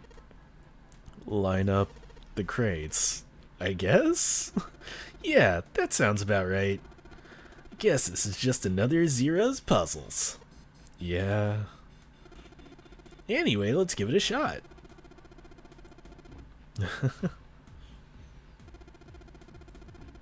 Oh shit, I skipped that. Instead of keep it from using up its energy too fast, it's been programmed so that it'll only start moving once its path has been completely programmed in. Alright, I'll keep that in mind. New material has been added to the file screen.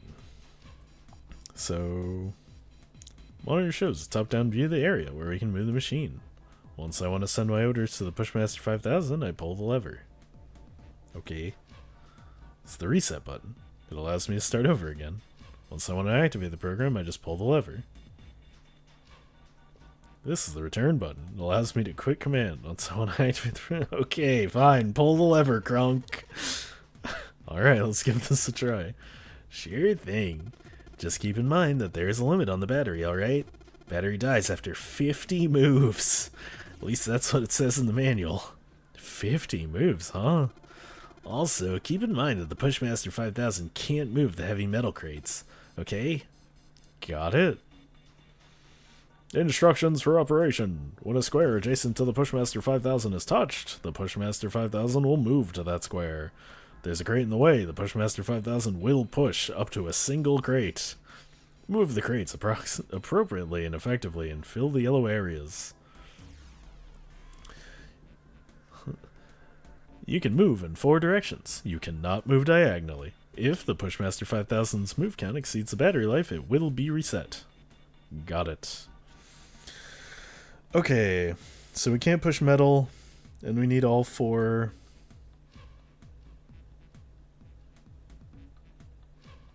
I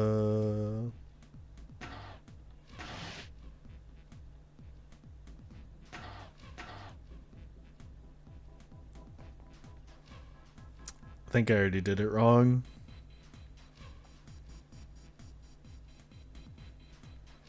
Wait, maybe not.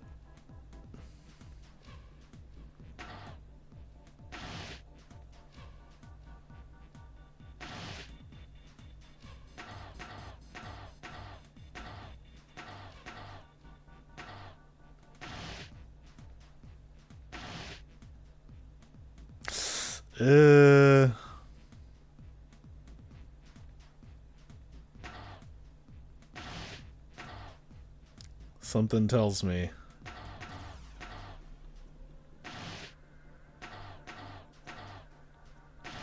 Because he can't move 2, right?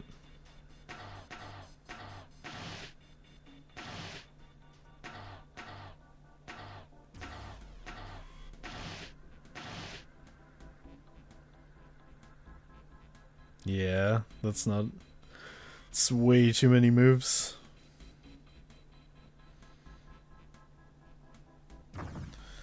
Okay. I obviously can't move these ones against the outer wall, or else I can never move them again. So... one of these always has to go down.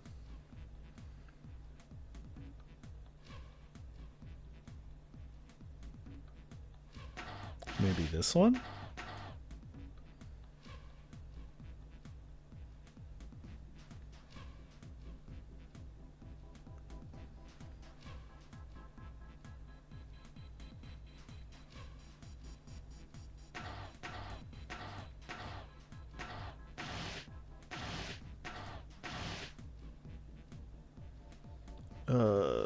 Certain easy method, I think. This assignment gain facts makes it worse. Oh, jeez.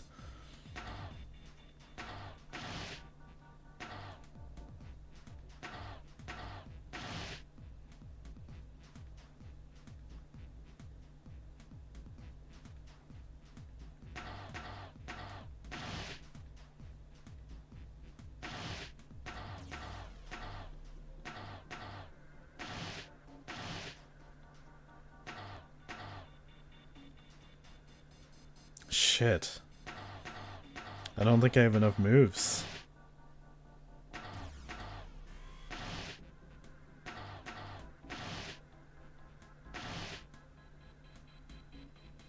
Oh, it's so close.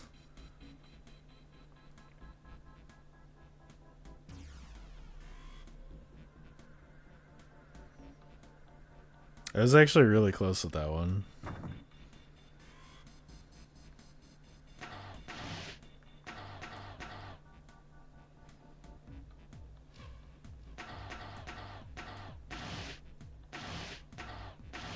I think that always happens. Next is always that. You can't push 2 crates. You can only push 1 at a time.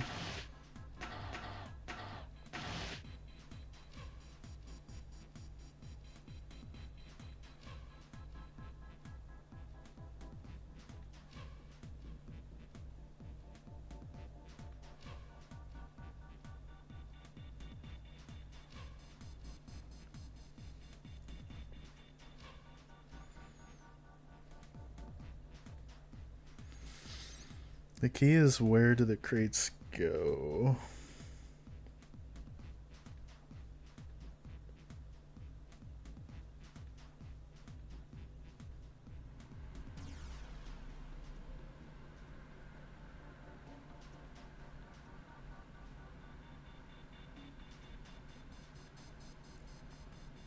Wait.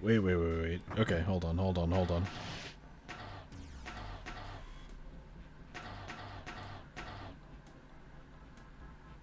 Shit, no, if I do that, it always goes there.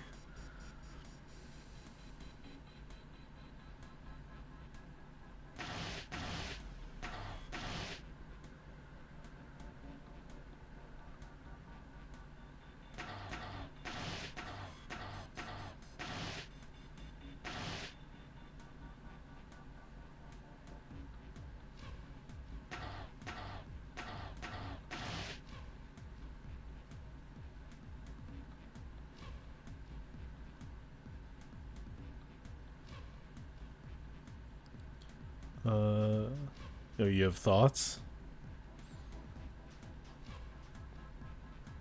The hard one is getting a box into this square, because the only way to do that is to push it from below, and these 2 squares below it.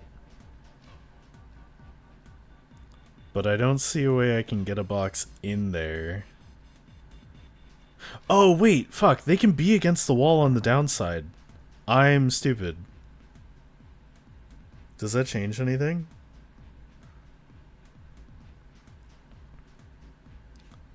Bottom left one into the third one, then move it along. Yeah, that's what I'm thinking. But the problem is like getting it over there.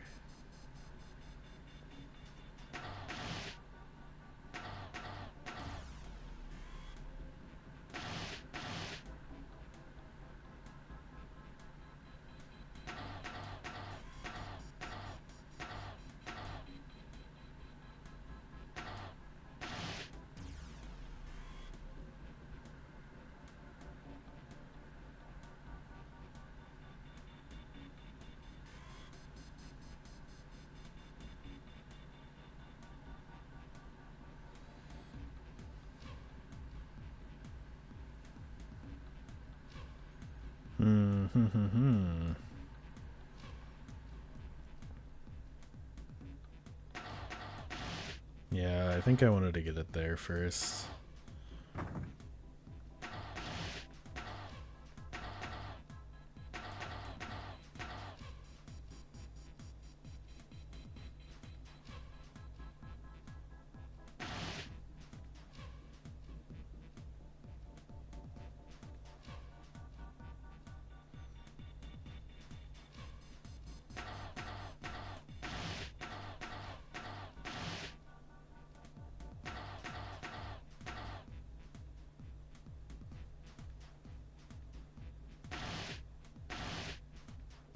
think I goofed.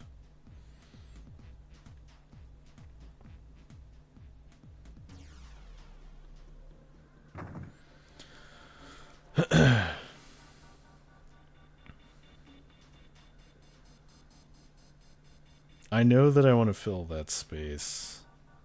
Just don't know how.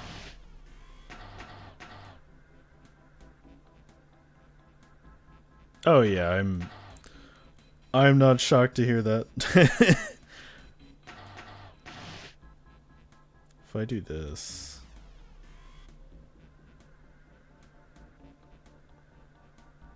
This doesn't help me.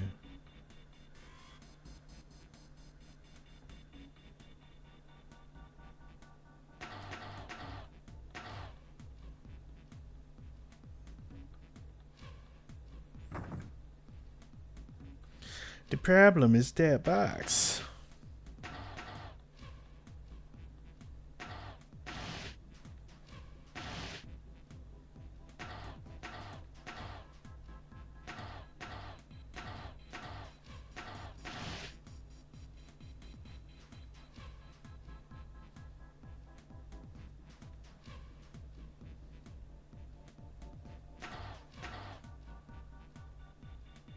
Oh shit, did I mess up?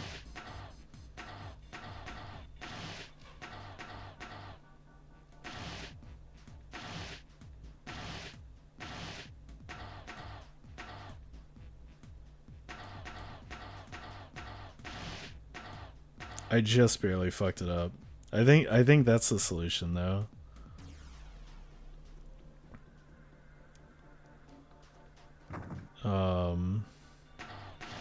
So I just need to remember what I just did there.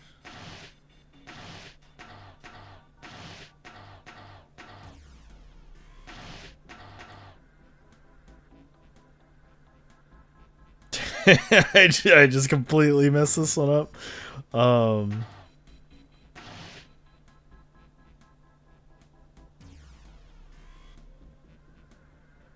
No, wait, what am I doing? Yeah, it was this way, that way, up and around.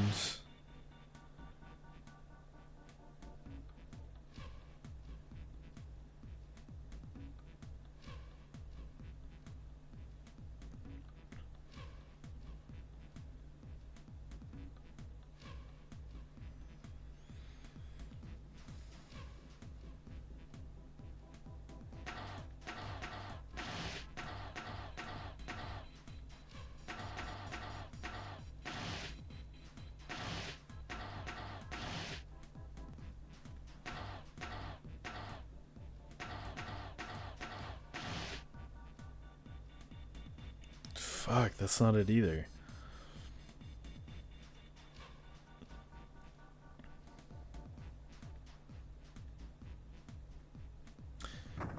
Man, I forgot the path I took on that really close one.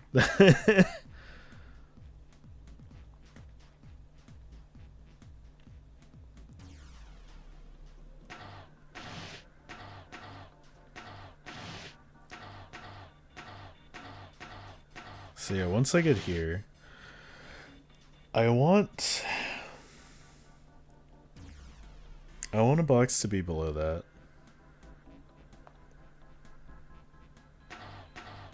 Should be there.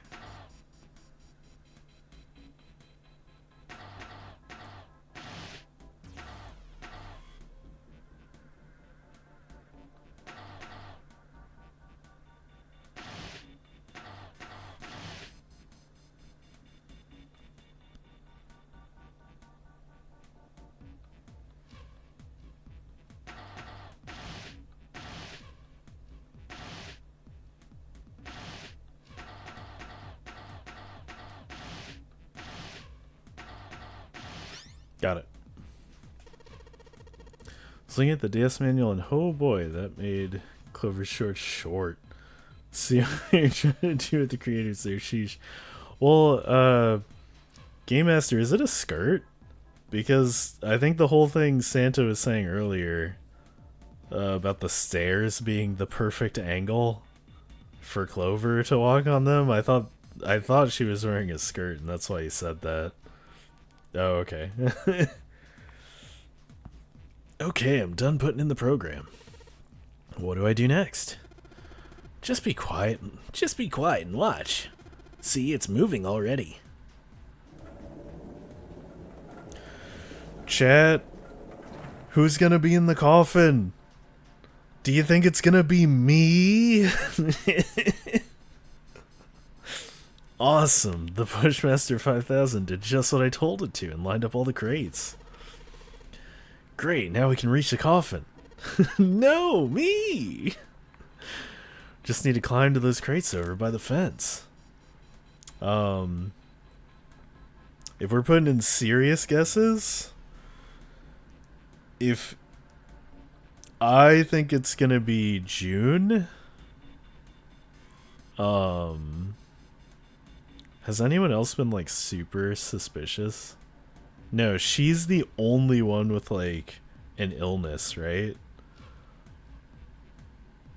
I think Ace. Oh, interesting. Yeah,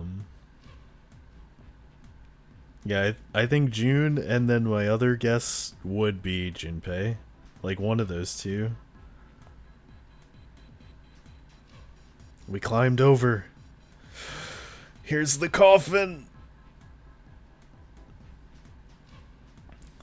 They walked slowly past the row of crates until they came to the coffin. They stopped and nodded to one another, and Junpei put his hand on the lid of the coffin. Mommy!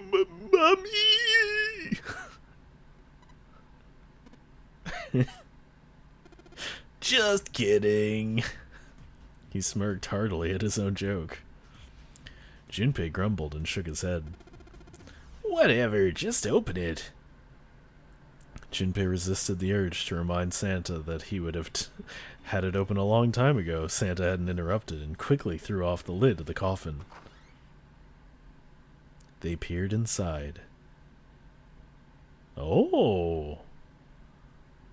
Contrary to what they'd expected, the inside of the coffin was quite large.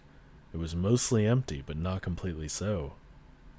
Laying on the bottom was a rusty key, and next to the key... It's the golden gun! Yeah, a revolver. It looks pretty old. I wonder if this is a replica. Junpei reached down slowly and cautiously picked up the revolver. And then he started blasting. In his hand, it felt heavy. He checked the cylinder. There were 6 bullets. He'd never seen a real gun or even a real bullet before. He couldn't tell if these were real or not. The barrel was rifled and nothing seemed to be blocking it. As Ace had said, the gun was a very old one. However, it appeared to have been well maintained. If it was a real gun, Junpei thought it would most likely function perfectly. If it was real. Holding the gun made Junpei feel unpleasant. Carefully, he placed it back in the coffin. You're not gonna take it? Of course not. All something like this is gonna do is cause more trouble. It's a powerful weapon that gives one person a huge advantage. Something like that would be way too dangerous to have around. We're in enough danger already. Yeah, I suppose you're right. Maybe Zero put this gun here hoping that something like that might happen. In other words, maybe he put it here to make us fight each other. In that case, we should most certainly leave it here. I, for one, have no desire to let Zero control me. The others nodded. They had no desire to be under Zero's control either.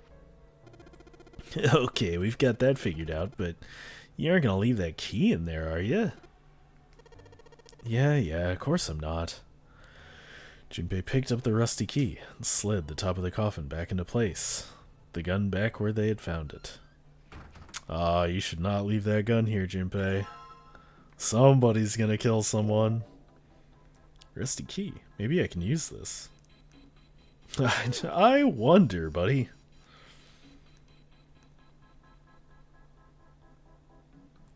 Let's just put this key in here and... Yes, sounds like that did it. One of us are gonna take that gun. Yay! Looks like it'll open, Jumpy. I see. This key should open this door. Hey, what are you waiting for? Let's go! I feel like whoever takes the gun gets to pick the people that go to the 9th door. Yes, it's opening.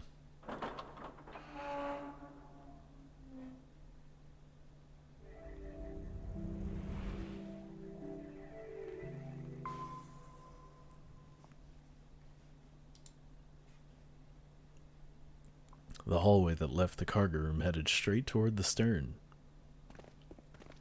Junpei and the other 3 proceeded down it silently. Some distance along it, a large room opened up to the left-hand side. It looked familiar. An iron grate covered each of the elevators. Junpei and his companions drew to a stop and began to discuss what their next move should be. We've seen this elevator before. We got off the one on the left just a little while ago. Then we went through the number 6 door, and that took us to the engine room. Yes, and after that we passed through the cargo room. And now we're back here. In other words, we made a loop. We're back where we started. Junpei approached the elevator. Gently, he pushed a triangular button on the wall next to it. We made one big loop. Way to go.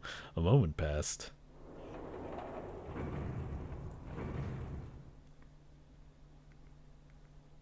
The elevator door opened.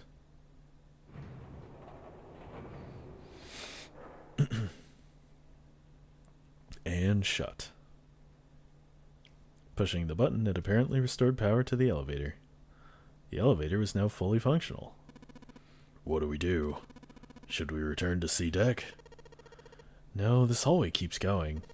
Even if we do end up going back, I think we should see what's down there first. I agree. Let's go. Their decision made, Junpei and his companions left the elevator behind and continued down the hallway.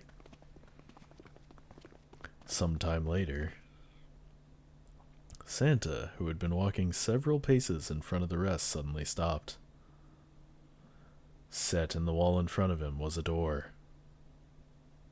So far as Junpei could see, there was no other way to proceed. It was the door or nothing. Alright, let's open it. Junpei took a deep breath, readied himself, then grabbed the doorknob and pulled the door open. Oh, this is weird that this door isn't locked. He paused for a moment, then stepped through into the room. And there he saw the number that had hung over their heads since they'd woken up. 9. Like the numbers on every other door, this one too was a rough shape made of red paint.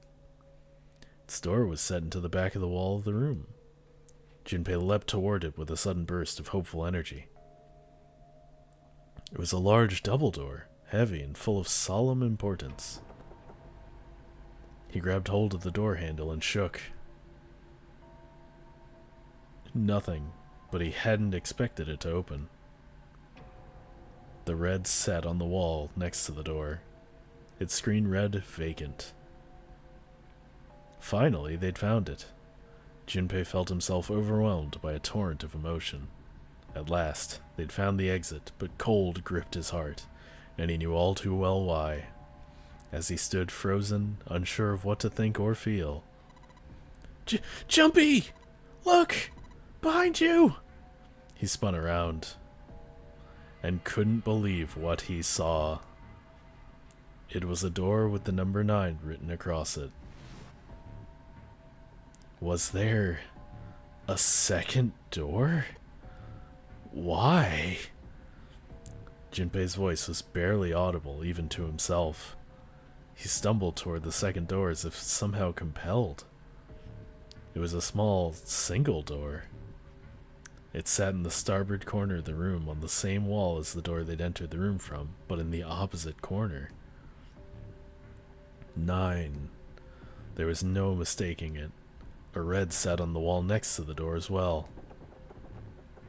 Junpei shook the door handle pointlessly and muttered to himself. Why?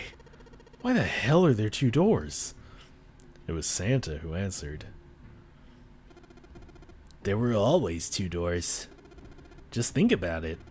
Zero never said there is only one door with the 9 on it. It is hidden, but an exit can be found. Oh. Seek a way out.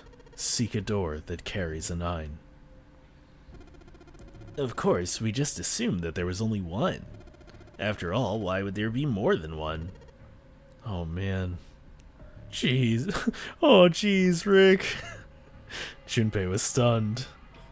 It also doesn't say 9 is an exit. You're right, Cactus A. Zero's trick had taken him completely by surprise. There were two doors. That meant that all 9 people who had met at the central staircase could escape and leave no one behind. Now the reason for the bracelet numbers being 1 through 9 was clear. Divided in 2, the digital root for both teams would be 9. For instance, 1278 and 34569, digital root of both teams would be 9. Or 2349 and 15678, the digital root would also be 9. There were many other workable combinations, but they all ended the same way, with a root of 9. What did that mean? The answer was quite simple. From the very beginning, the Nonary game was designed to save all 9 people. Zero hadn't been lying. Zero had never said there was only one door. But anyone who'd found themselves in the game would have assumed that was the case. Fights would have broken out. One team would likely betray or deceive the other. Someone might be hurt. Someone might get killed. But eventually they would reach the room Junpei now found himself in and realize the pointlessness of whatever violence they'd visited upon each other. There were two doors. No need to kill each other. They'd understand and be appalled, overwhelmed with guilt at what they'd done. Perhaps that was the purpose of the game. That was how the Nonary game was meant to be played. Fortunately, they hadn't started to fight one another, at least not yet. But if one misstep was made, if the wrong mistakes happened, the stakes would rise and the noose would tighten. The thought of it sent a chill down his spine. So, what are we gonna do, Junpei? Ah, damn ads. The crazy thing is, no matter what playthrough you do, how do you keep the 9th man alive? He dies before you even get like a choice, doesn't he? But even though this is probably the end, I'm just gonna let these ads run so they don't like cut off if there's credits or anything. Do you really want to know? I mean, it'll tell me, I'm pretty sure. But yeah, let me burb. See y'all in a second.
Once again, the ads have been defeated.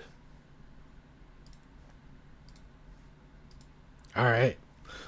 Hopefully we go through this, well, so who do we have right now? 1, 3, 5, and 6. So, technically, we can't go through this door, right? Like, oh shit, we could. We have 1, 5, and 3. Oh, are Ace or Santa gonna pull the gun out on June? Oh, I don't want that to happen. So, what are you gonna do, Junpei? A voice broke through Junpei's frantic thoughts. Santa's voice. It brought Junpei back to his senses. No use worrying about the future. He needed to figure out what they were going to do next. There were 4 people in the room. Ace, Santa, Junpei, and June. Their bracelet numbers were 1, 3, 5, and 6. The digital root would be 6. In other words, the 4 of them couldn't open a door with the number 9. But, what if there were only 3? Could door 9 be opened with 3 of them? It took him no time at all to determine the answer. There was only one combination of 3 people that would give a digital root of 9. 1, 3, and 5. That would mean... No. We gotta go back. That wasn't a possibility he was willing to consider. Santa and Ace agreed. Oh, thank God. Yep. I agree. We cannot leave June behind. Junpei let out a breath he hadn't realized he'd been holding. Are you sure? I don't mind staying. June's body betrayed her true feelings.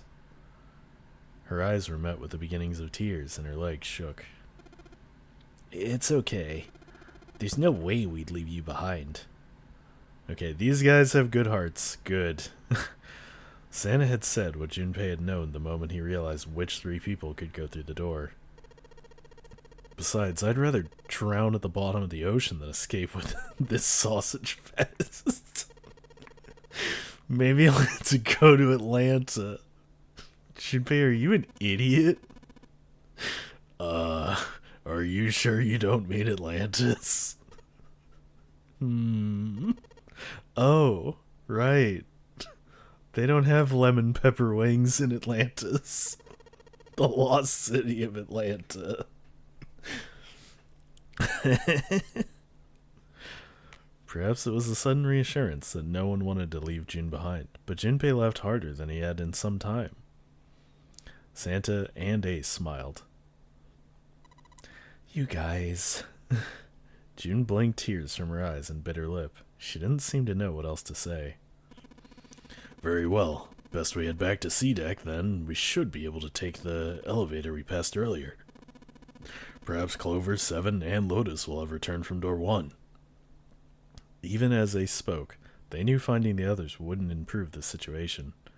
There was no way they could be split into teams that could both go through the doors. Ace knew it. They all knew it. But there was nothing else they could do. They would find the other 3 and search for another solution. All right, let's go. Ace looked at all 3 of them, then turned and headed through the door. Santa and June followed. Junpei started toward the door, then stopped. He'd been too busy with other concerns to notice the room itself. It didn't seem terribly important now, but what exactly was it? Junpei looked around the room for the first time, noticing the things that weren't doors with 9 on them. A red carpet ran between 2 columns of wooden branches that ran the length of the room. Wooden benches, sorry. The carpet began at the large set of double doors and ran toward the bow, toward... Junpei wasn't sure. Was it an altar, perhaps? There was a small rectangular alcove at the end of the carpet, and inside the alcove was a raised platform. That looks like a coffin, my boy. Resting on top of the platform was a coffin. A coffin? A coffin? What on earth was a coffin doing in a place like this? But before Junpei had time to answer that question...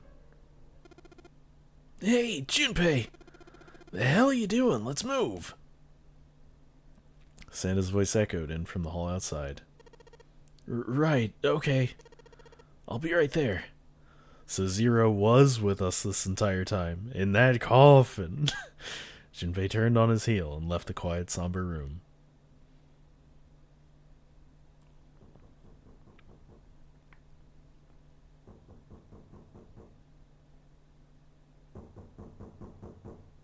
Oh, that's fucking creepy.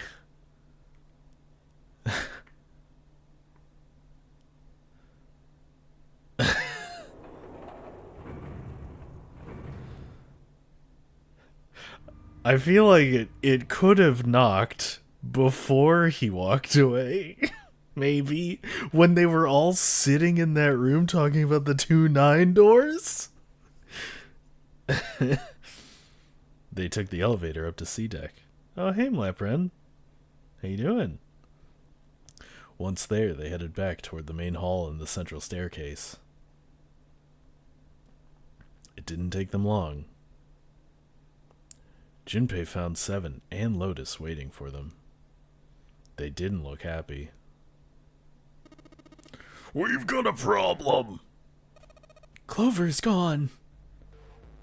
Junpei and his 3 companions looked at one another. He turned back to Seven and Lotus. What do you mean, gone? Santa, Ace, and June had their own question to ask.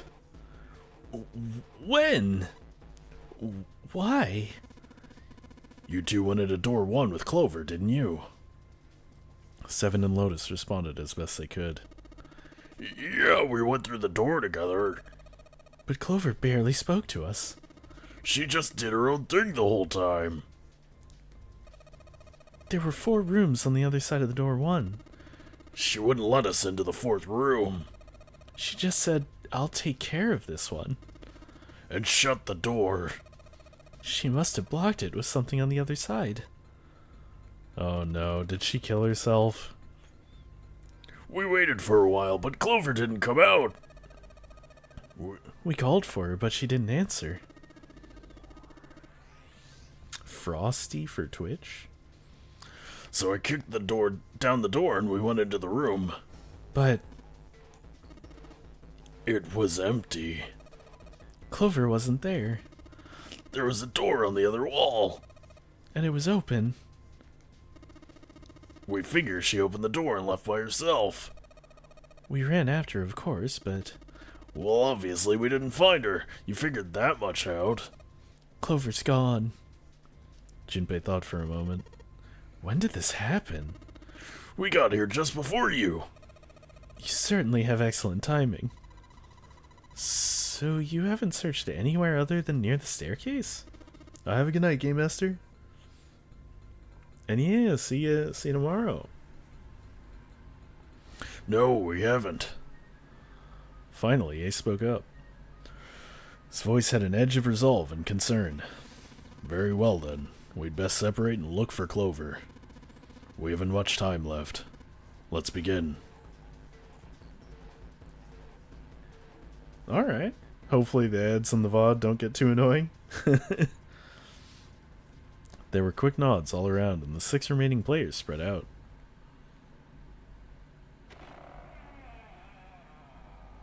Very weird thing this app does. It shows a list of emotes for every word I type. Oh yeah, that is kind of annoying. Can't help but laugh when I listen to a doggo snore. Junpei and June ran into the central hospital room and looked around. She's not here. No, she isn't. They searched a little longer, but with no luck. They couldn't find Clover. Finally, they gave up and left the central hospital room. Is she with her brother? I mean, as fucked up as that would be. Slowly, they made their way back to the hallway. At last, they reached the stairs and Junpei spoke. Alright, I'm thinking we should probably split up. I'll head back to the stairs and take the elevator down to E deck. June, you can take the stairs up to B deck. Alright. It sounds good. But, what? Could you stop calling me by the code name when we're alone? Huh? Oh, sure, right. I'll do that. There was a reason Junpei persisted in calling her June, even when they were alone. Although perhaps not the best reason. He was embarrassed to call her by the nickname he'd used when they were children. Can he? 9 years ago. It came, of course it's 9 years ago. It came naturally, after all, they were children. But now that they were adults, it felt strange. Regardless of what he might hope for, to call a woman he wasn't dating by such a childish nickname felt odd to him. Of course, to call her Miss Kurashiki would be even more awkward, and simply Kurashiki would seem a little brusque. And although he couldn't put his finger on why, it felt somewhat forward to call her Akane when they hadn't seen one another for so long. Canny and Jumpy. In short, it was simply easier for him to call her June and leave it at that. Alright, I'm going then. Yeah, be careful, Canny. June, or perhaps more appropriately, Canny, blushed and smiled. You be careful too, Jumpy. Yeah, got it. Take care. Junpei looked after her for a moment as she ran up the stairs, then turned around and took off for the hallway. Just in time for Valentine's, the two lovebirds use each other's nicknames.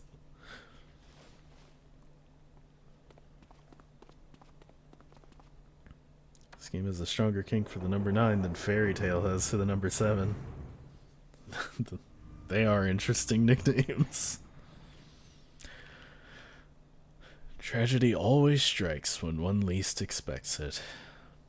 But to wait for a man to stand before striking him down seems almost crueler than dealing the fatal blow while he lies on the ground. A light in a dark place, June's smile had given him hope, both for escape and possibly for something else. It was that hope that raised his spirits, just enough that they might soon be fully dashed. He opened the elevator door, and there she was. A woman sat, slouched against the wall. Lotus. Junpei felt his blood turn to ice. Her body was limp, and her skin smooth and pale as always. Was covered in bright red blood. Junpei felt his chest constrict. He couldn't breathe, and his legs began to shake. A slow, cold drop of sweat trickled down his back. He felt his stomach somersault. Junpei's mind went blank, all his thoughts replaced with endless hissing white. Driven by little more than instinct, he began to walk towards Lotus slowly. Each slow movement of his stiff limbs brought him closer to her corpse. Finally, he stood next to her. Robotically, he bent down and put his hand against her neck. There was no pulse, no rise and fall of breathing. She was slightly warm. Something somewhere in Junpei's shaken mind told him that meant she had been killed recently. Yes, Junpei thought, his mind slowly returning. She had been killed. Someone had killed her. There was a deep cut on the left side of her chest. Blood still oozed from it, although clearly her heart had stopped beating some time ago. The weapon had been a knife, then? Perhaps she had been stabbed in the heart once? Huh? She would have died immediately. He took little comfort from knowing she must have suffered very little. Only then did Junpei notice Lotus's bracelet was gone. Lastly, let us discuss how to remove the bracelets. There are only 2 ways to do so.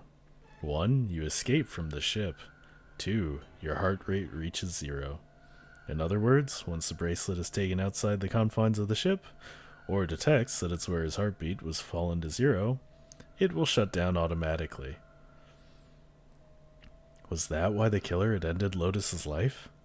So that they might have the number 8 bracelet? If that was true, then the killer was whoever wanted the number 8 bracelet. Or perhaps more accurately, the person who would gain the most by obtaining bracelet number 8. Who is that? Who would benefit the most from the number 8 bracelet? Well, let's think about this. 8 and 9 is 17. So what number do you need to make 9? Ace. 17 plus 1? Motherfucker. The thought had only just entered Junpei's mind when he heard a noise. A sound like a sharp knife cutting through wet meat. It struck him as strange that that noise came from inside his own body. A moment later, the pain hit him. It wasn't merely pain. There was heat, extreme heat as well. He felt as though molten iron had been splashed against the side of his body. Finally, his brain made the connection. He had been stabbed. But where? His body was quickly going numb. He couldn't tell where the knife had met his flesh. Given the circumstances, however, he had most likely been stabbed in the back. Literally and figuratively. Whoever had killed Lotus had now done the same to Junpei as well. His voice was little more than a weak groan. With what little strength he had left, Junpei turned his body, trying to catch a glimpse of his attacker.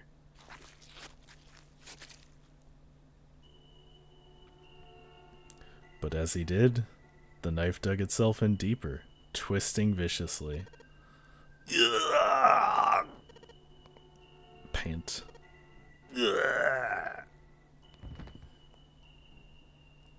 He collapsed to the floor, a puppet with its strings cut. His arms and legs lay where they fell, oddly twisted and awkwardly positioned. Junpei's body was entirely numb. He could feel the blood leaking out of him, but nothing would move. Nothing save his eyes. As he lay on the floor, his life ebbing away, Junpei finally saw his attacker. 2 tiny images of the killer reflected in his eyes. With that recognition came nothing. He felt no emotions, not anger, not sadness, not regret. The paralysis that had claimed his body had reached his mind. His killer glanced down at his body.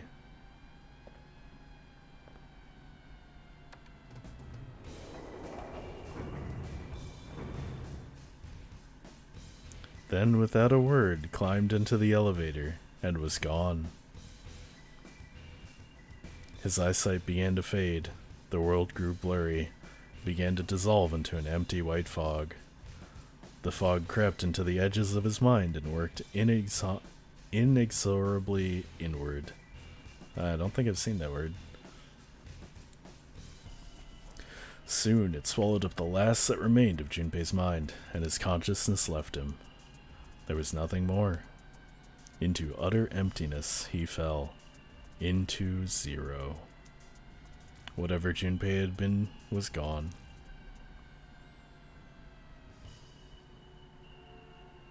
Bad end.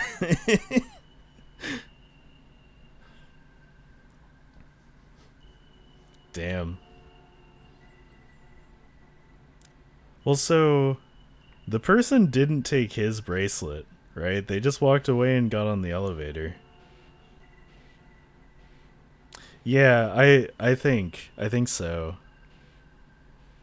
I think Ace killed Snake because Snake saw him doing something. And then I think he definitely has the Ninth Man's bracelet, and then he probably has Lotus's bracelet so he can just leave. Oh yeah, maybe Snake saw him retrieve it. Yeah, that would make sense. You've reached one ending. This game has multiple endings. In order to experience all the endings, you need to save now.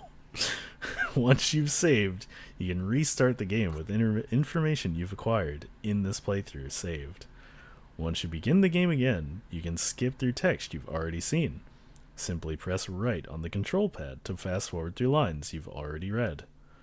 Once you reach lines you haven't seen or new choices, it will automatically stop. Oh, that's a great feature. That's super good. I was kind of worried about that. Memory of Escape has been added on the title screen. Memory of Escape enables you to play the stages you have completed. It is recommended to save after this in order to unlock Memory of Escape. They're basically just like, please save the game. If you don't, dumbass, you're gonna have to do this all over again.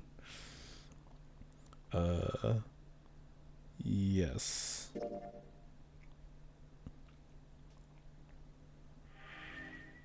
So we got Knife End.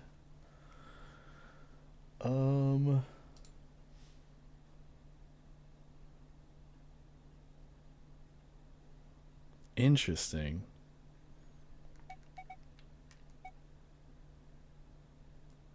So now we know kill Ace. Well, yeah, Snake wouldn't have seen it. But he does have like super good hearing. Because he said before, like, that's how he knew Clover fell over. I don't think I want to do... Oh. No, skip that. I don't think I want to do Memories of the Escape. Because if that just lets me play rooms I've already played, that's not really that important. I assume I begin with my memories. Start from the beginning of the game with information from previous playthroughs. This has to be the right choice, right? I hope so.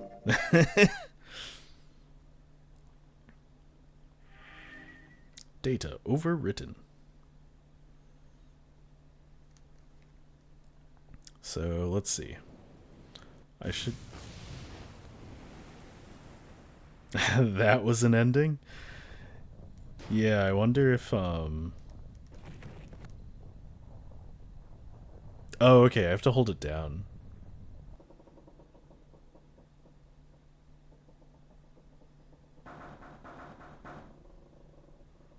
I wish I remembered the solutions to these puzzles already.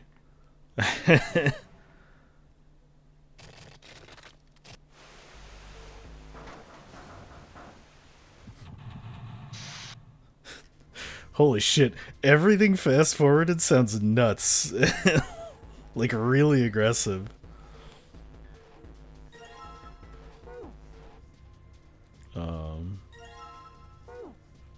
If anybody remembers the combinations from a few days ago, shout them out.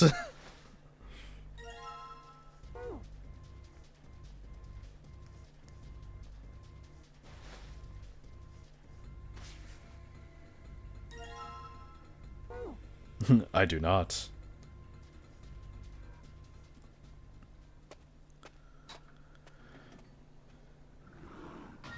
If I get every ending, does that count as separate game clears? Oh, you didn't see the beginning, Ame? The next time we go through a loop, I'll replay through the beginning here. 'Cause I forget where you came in.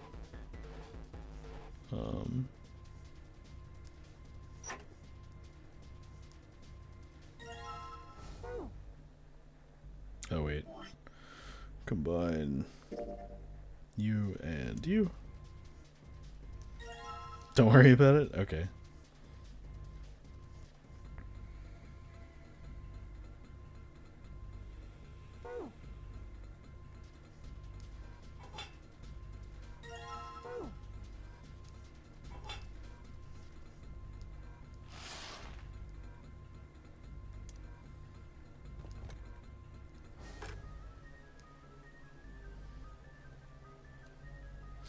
Damn.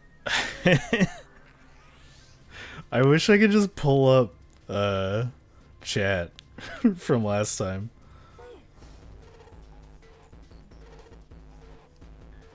Or if like in my files it had the solutions. All combinations are 999. Um, okay, so red, close triangle, square. So 8-5, I think? Was that? Yeah, that's 8-5 in the beginning. Close triangle that way. 7. Open triangle. 7-4-8-5, I think.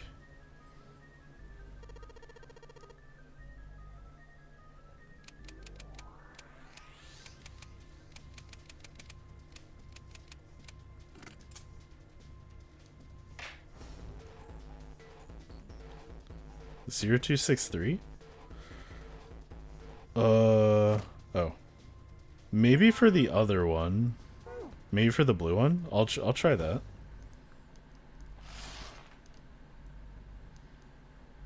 Yeah, I wonder how speed runs are of this game.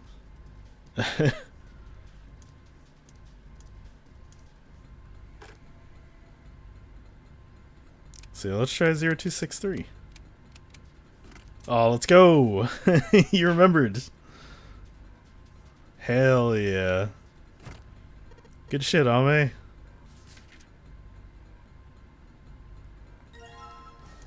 Nice. We got all our cards. Okay.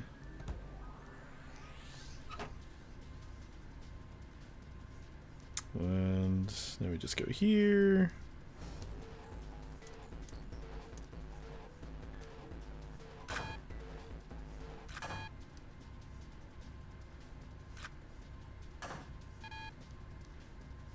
Wait, what?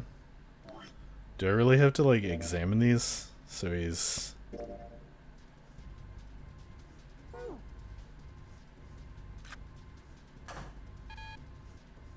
No matter how many times I try this, it won't do squat with just blue cards. I'm gonna wait. Oh, I'm... Really, bro? Okay, fine. Huh?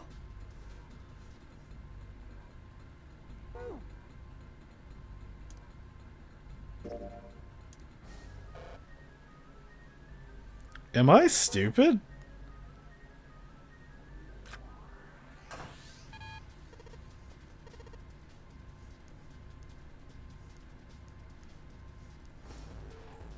Oh my god. Okay, you had to try with both in order to, Oh, I don't have the 5, so I can't do that.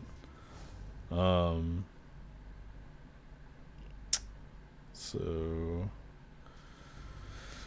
Oh man, what was it before? I feel stupid now. 8 and 7. 6. Plus... No. 6 and 7's 13. No, that's not gonna do it either.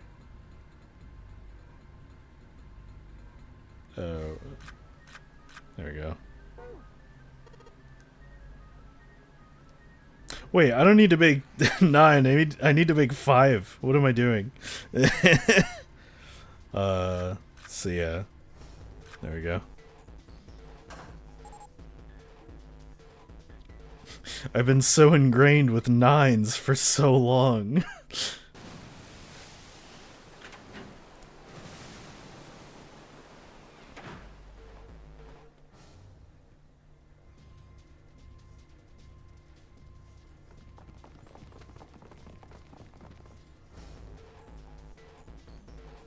It's really silly that you have to hold down the fast forward button.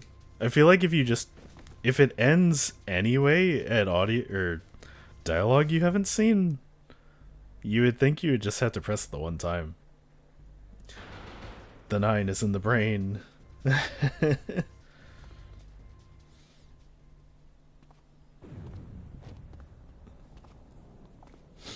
So guess what else Phoenix has changed that Firefox Mobile used to be able to do? Having a chronological history that's easily searchable. Oh no.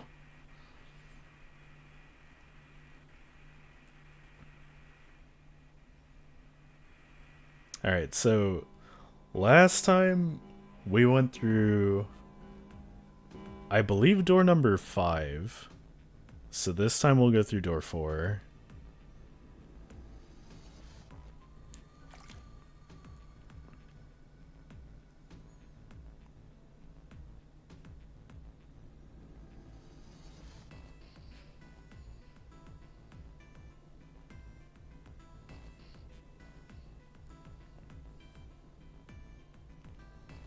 Damn, we got the good jams.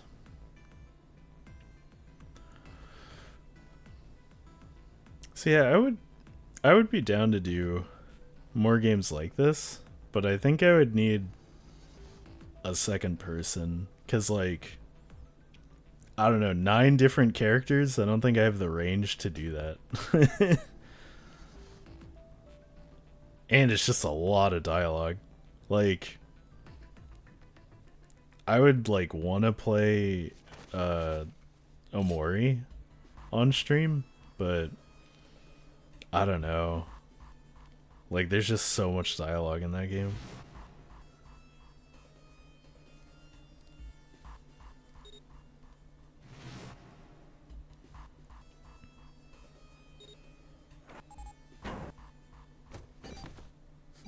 See ya, ninth man.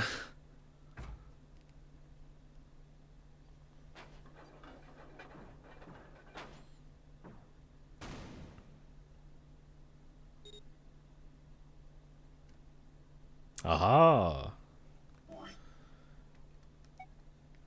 I mean, does it actually matter who I pick here? I don't think it does. So, ugh.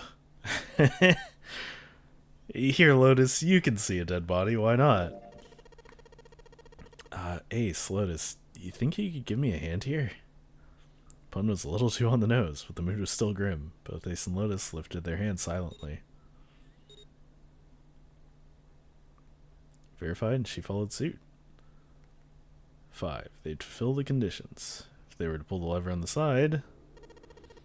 Are you guys ready? I'm gonna open it. Junpei grabbed the lever and looked back over his shoulder. They stiffened and nodded. Junpei nodded back and set his mouth in a grim line. Then he slowly lowered the lever. I'm gonna speed through this again. Oh man. Sorry about that. Voices are a struggle when the range is not there. That text I had to speak with DRV3. A lot of my voices sounded the same for the males because my range wasn't super large. Yeah. And see, you had, what, 12 characters in Danganronpa? So... I mean, why would I pick these other options? Because they're wrong. 16, yeah. So that's a lot of people. Yeah, I mean, I'm gonna pick the same option because it's the right answer. Sokakna iso prenu iso forme? Oh, because so is 9. Plus Monokuma and all the cubs. That's true.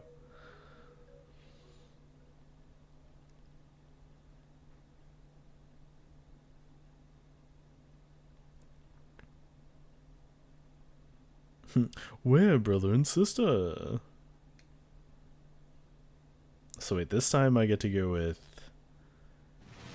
Who was it? Lotus, June, and Santa, I think?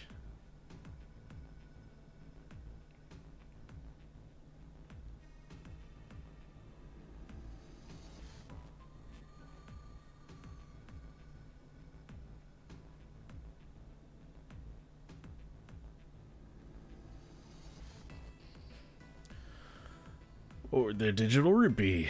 11, 17, 22. So before.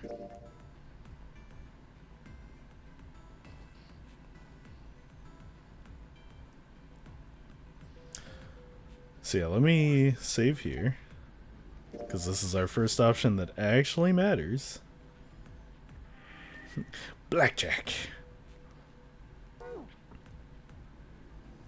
So, okay, this should all be new dialogue, so I'm gonna hold the thing and see if it fast forwards through it. It does not. Okay, so I can freely hold this button, like, whenever there's dialogue, and then... Sick, that's super good. Decided that door 4 would be fine. He would go through door 4 with Lotus, Santa, and June. Why had Junpei even considered doing otherwise? He would be there for June, for Akane Kurashiki. That seemed good. He felt it was the right choice to make. He made no shows of affection, but Junpei saw her as something more than just a friend from his childhood. He watched the other 4 walk toward their door. Ace, Snake, Clover, and Seven. Junpei said nothing as they left. For Connie! Yeah, true. Before long, they had reached door 5. They talked to one another for a few seconds, saying things Junpei couldn't hear, and then laid their hands, one by one, on the scanner panel to read.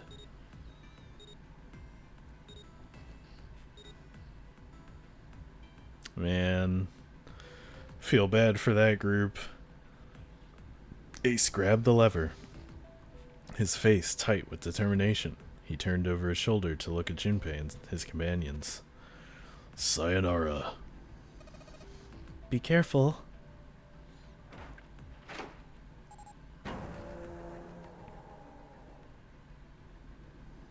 As Ace pulled the lever, the door swung open, the mouth of a great hungry beast. Beyond the door, Junpei knew, lay the sad remains of the 9th man. It did not surprise him that Ace, Clover, and Seven hesitated. The body was not a pleasant thing. Snake had no such problems, as his blindness made him immune to the horror. He stepped through the door, his feet making a wet splack in the pool of blood. Do you intend to kill me? I assume you haven't forgotten the door only remains open for 9 seconds, have you? Snake had not even bothered to turn around, but the other 3 steeled themselves and stepped through the door. He might, Ame. There may come a time where, after doing so many loops, you have information that would stop him from taking a hostage. Door 5 swung shut, closing with the heavy finality of metal upon metal. Junpei and his companions scrambled to the door. They pressed their ears to it, in an attempt to hear what might be taking place on the other side. It's beeping. It's just like before. Probably the sound of the detonator on the bracelet. Do you think they're okay? June's face showed her concern more plainly than her words ever could. Almost as though in response to her question, a voice rang out from the other side of the door. It was Seven. Hey, there it is! That's gotta be the dead thing! Come on, get over here, we gotta authenticate!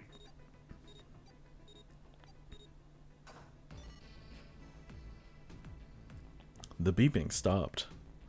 The sighs of relief were audible even through the heavy door. Phew. Looks like it stopped!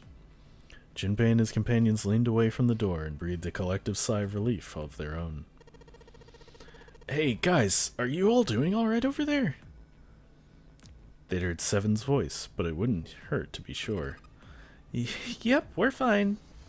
Despite the recent danger, Clover's voice was as bubbly as ever, even though she's seen a dead body. Oh, hey, I'm gonna tell you about the whole dead thing, okay? The dead is just like the red, but the color's different. You know how the red was red? Well, the dead is blue. Other than that, it's just like the red. Authenticating is the same too. Awesome, thanks. That helps a lot. Well, we should probably move on now. You be careful out there. Roger that, guy who stabbed me in the back.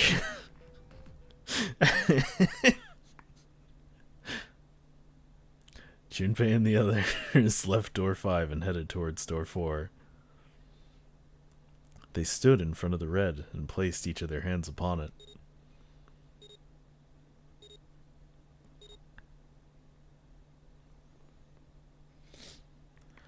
4 asterisks appeared on the screen. Junpei grabbed the lever and turned around. You guys ready? Yeah. Sure. Let's go. None of them looked particularly optimistic, but their faces were set. Junpei nodded to them and turned back toward the red.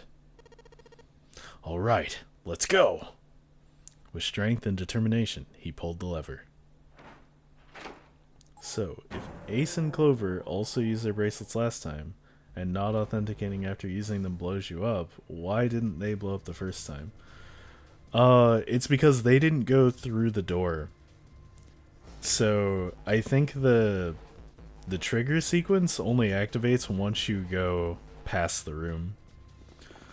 Run! The 4 of them leapt through the door together. The moment they had passed through it, each heard a cold electronic sound coming from their left wrist. In the center of each bracelet, a red skull appeared and began to flash. The detonator's countdown had begun. In the long moment that each of them spent staring at their wrists.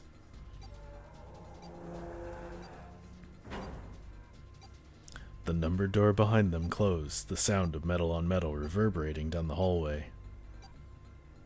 There was no way back now. They were committed if they could not find the device to deactivate their detonators. Where the hell is the dead? How would I know? Don't give me that crap. Start looking. I already am. They began to run, eyes looking frantically for the device that was the key to their salvation. The hallway they found themselves running down was a long one, easily 300 feet in length. On the right side of it stood a series of wooden doors, all nearly identical. If they had taken time to think, they would likely have discerned from the doors led to the cabins. That the doors led to cabins. Don't tell me the dead is in one of those rooms!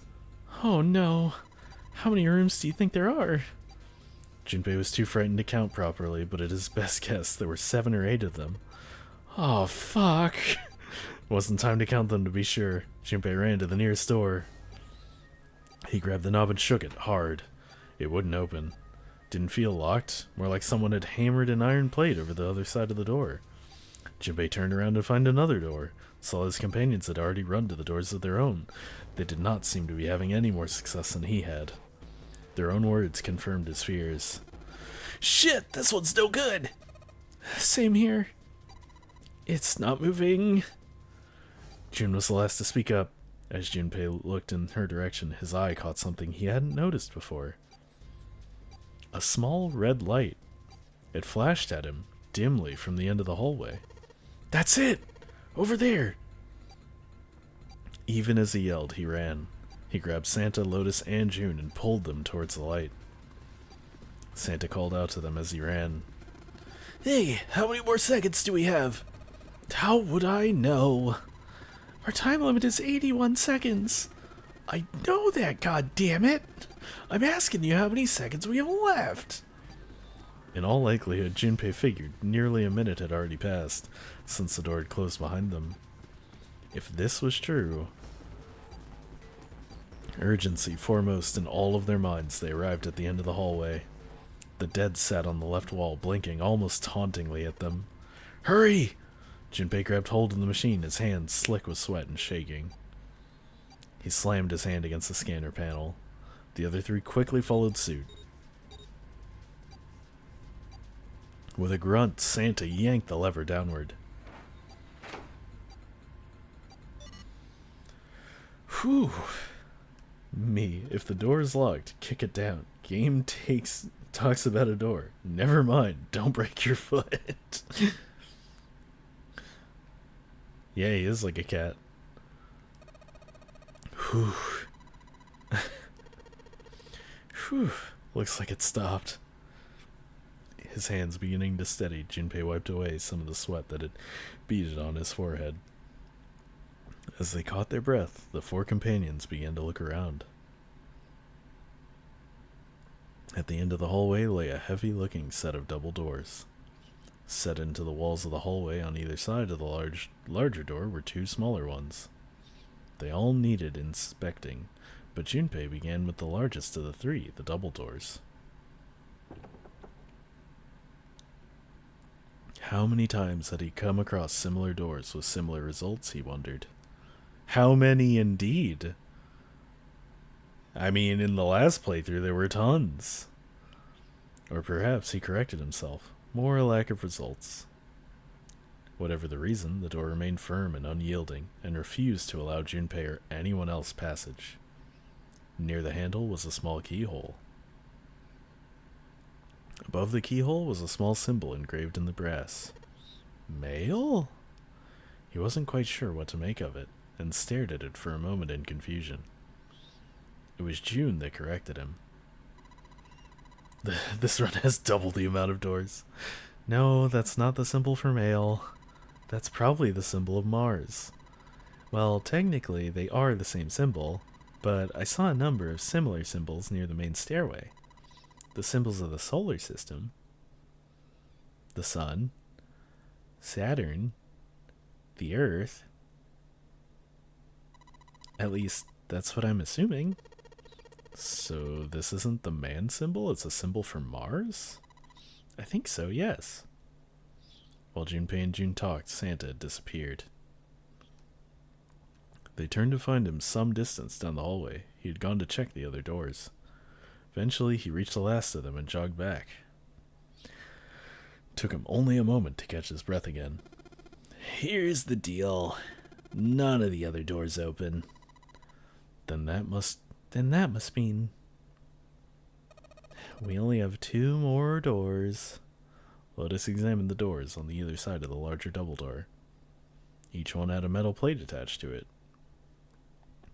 Junpei figured they were probably room numbers. The door on the left read B92, and the door on the right proclaimed that it led to B93. Alright, let's open them. Yeah! Junpei put his hand on the doorknob for the door that said room 92. Santa moved to the door to room 93. They'd made it through the numbered doors alive. There was nothing more to be afraid of. Junpei and Santa looked at each other and nodded. Going to have Mars, Jupiter, Uranus this run. Oh yeah, because we had Saturn, Mercury, and Venus last time, didn't we? Oh, we did have the Earth key, too. In unison, they pushed against their respective doors. 1, 2, 3! And promptly found themselves in a new room. June followed Junpei as he threw open his door. They turned around and saw that the door on the other side was open as well. What the fuck is that emote? Oh no! Through the door was another person, his mouth agape. Wait, what? It was Santa. What? Hey, it opened. Yeah, it did. Junpei and Santa looked at each other. They had not expected the doors to yield so easily. Lotus's calm voice broke into their thoughts. Maybe this is all part of Zero's plan. I can't say I enjoy being treated like someone's puppet. As she headed for room 93, Lotus continued. Well, now we have these 2 rooms. I'm sure there's something in there that will help us. Help us get out of here. Let's find it. Santa and I will search this room. Junpei and June search the other one. Alright. Okay.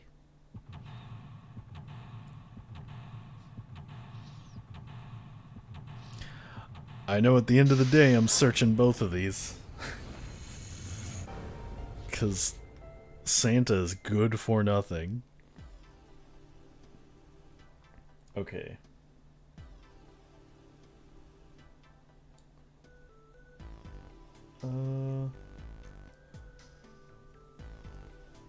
So there is a special item in here that apparently I need to find. So that is our first goal. Ooh, matches. Wait. In the fucking coal place, Santa said that I had matches. But they're the ones that had matches, because he went through the store. It's a box of matches. There are matches inside, obviously. What the fuck? So he had matches that whole time. Junpei looked down blankly at what he was holding, then up at June. Oh yeah, how's your fever? Are you feeling better now? Maybe they didn't grab the matches? Maybe. Yeah, I'm feeling fine. Jin certainly looked fine. Junpei held his hand on her forehead for a few seconds. It seemed her fever really had gone down. Are you worried about me?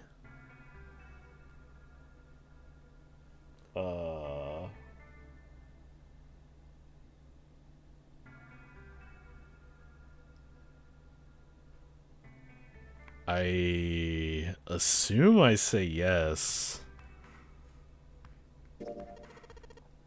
Yeah, I guess I am. Hehe. June blushed and giggled. By the way, Jumpy. How did you end up here? What do you mean? I told you earlier, didn't I? There was a man with a gas mask when you got home. There was a man with a gas mask when you got home at night. You inhaled some white smoke and passed out. When you woke up, you were on D-Deck. Yeah, that's it. But is that really the truth? What? Jumpy, are you hiding something from me? No? Why would I? Well, if you think about it, this is awfully suspicious. I mean, why would two childhood friends bump into each other in a place like this? That's a great question, June. Hey, I could ask you the same thing. Are you hiding something? What would I hide? Well, I don't know. Anything. I mean, you're hiding it. How would I know? You mean like the number of men I've dated? Junpei's heart stumbled over itself. Do you want to know? He had to admit he was a little curious. Don't worry. She smiled at him. Only 18. Huh? Times 0. Yeah, I guess I just haven't messed Mr. Right yet. June looked a little embarrassed and scratched the back of her head in a desperate attempt to seem nonchalant. Junpei coughed quietly in much the same way. Anyway, I'm not hiding anything. Just like you, Jumpy. When I woke up, I was on D-Deck.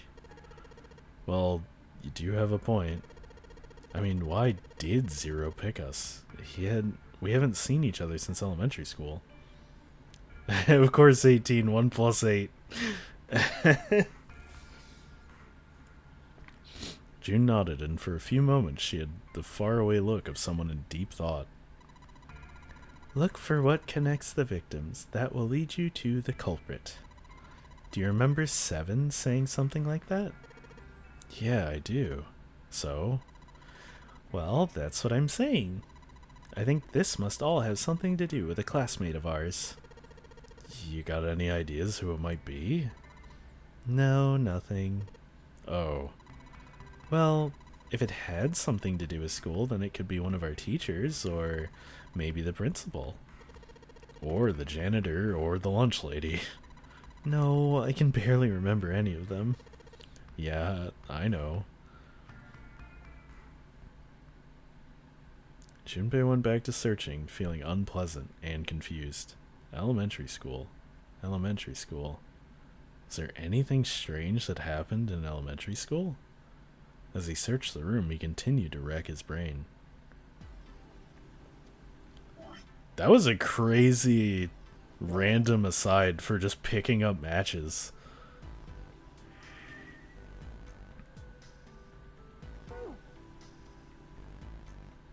Unpleasant and confused. Wow, mood. It's a display case, but there's nothing being displayed. How sad. Looks like the drawers are empty too. Somebody got all their amiibos. Ah! Jumpy, what are you doing? We don't have time to be relaxing on a sofa. Oh, that was him sitting down.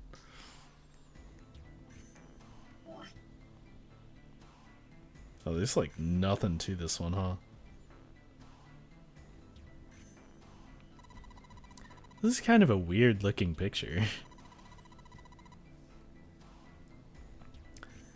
Do you think it's an abstract painting or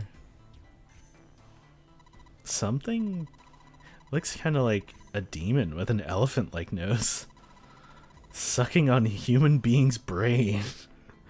What the hell did that come from? See two bears kissing? I see like, I don't know, a dolphin and like a Castlevania boomerang. And then kind of a witch. That's what I see. What's her brain made of? Can't say I'd mind finding out a little more about what goes on in there. Dude, she acts so much like Maya Fey. That vase looks expensive. I wonder how much we could get for it. Oh my god, she is Maya. Are you gonna steal it? Hee hee hee. That's the vibe you've been getting? I guess we check this door. Jumpy, where are you going? I was thinking of going over to Lotus's room. Do you think maybe you could look around here a little more before you go? It's a lot for me to do here all by myself. Whoa. This certainly is a wallpaper. There's a little blue platform protruding from the shower wall next to the knobs. This girl needs a burger, clearly. True. It's for putting soap on. I used a shower once, so I know. Great, Junpei. I'm so happy for you. That's the bathroom wall. There are square tiles all over it. Wait, what? Jumpy, do you think there might be something on the shower curtain? Huh? Well, maybe. You want to try closing it? Well, there sure wasn't.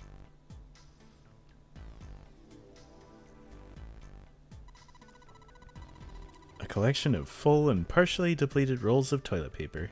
Someone was well prepared. There's nothing too suspicious about it. What about the toilet? Now let's check the toilet. There's nothing there. The tank's empty too. There isn't even any water in it. Well, that's kind of weird. Yeah. Why don't we go back to the living room? Okay, let's go back. Wait, really? Already?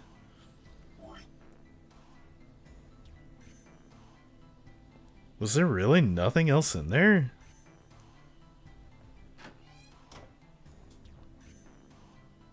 Just a shower head. There's nothing special about it.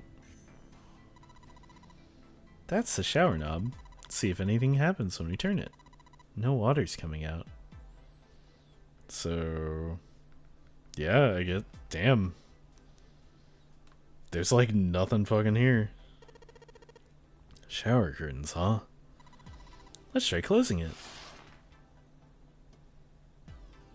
Yeah, and it doesn't really do anything. Means no one's used it in a long time. Okay.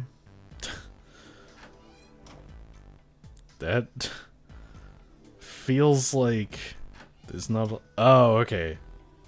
There's another room.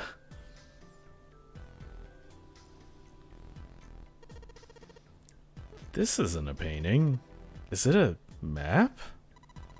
It looks like a map of the ship's interior. Oh, this is a great find. I think it'll be really useful. Let's take it with us. I got my map back. Pog. Junpei took one last look at the map, then folded it up and slid it back into his pocket. Jun looked up as he closed it. This ship is bigger than I thought. Yeah, it's probably about 900 feet long. Must be one of those fancy cruise ships. Of course, it doesn't really look like a cruise ship. Everything in here is really retro. Even if it's some sort of style choice, there's just too much. Do you remember what Zero said? On April 14th, 1912, the famous ocean liner Titanic crashed into an iceberg. After remaining afloat for 2 hours and 40 minutes, it sank beneath the waters of the North Atlantic. Have a good night, Ame. Do you think maybe this boat and the Titanic has something to do with each other? That's a good point. I bet it's the sister ship of the Titanic that one crazy guy bought. I doubt he would have mentioned it if there wasn't a reason. Junpei took a moment to look around the room. Do you think this boat is a replica of the Titanic? A replica? Yeah. You know, like a copy of the actual boat. Who on earth would make something like that? Fans. Crazy Titanic fans. No way! Do you even know how much money that would take? No idea. But all they've got to do is break even, you know? Break even? Yeah. They could use it as a cruise ship. Climb aboard, a piece of history, sail around the world in the resurrected Titanic. Hell, with marketing like that, they'd probably have more customers than they'd know what to do with. Do you really think people would want to ride on a ship with such an ominous past? It's the site of the worst accident in history. Over 1,500 people died. I wouldn't be surprised if you'd get cursed just for going. A curse, huh? So the stream is on. Oh no. Oh no. That's not good, Mlep. You're lucky stuff didn't burn down.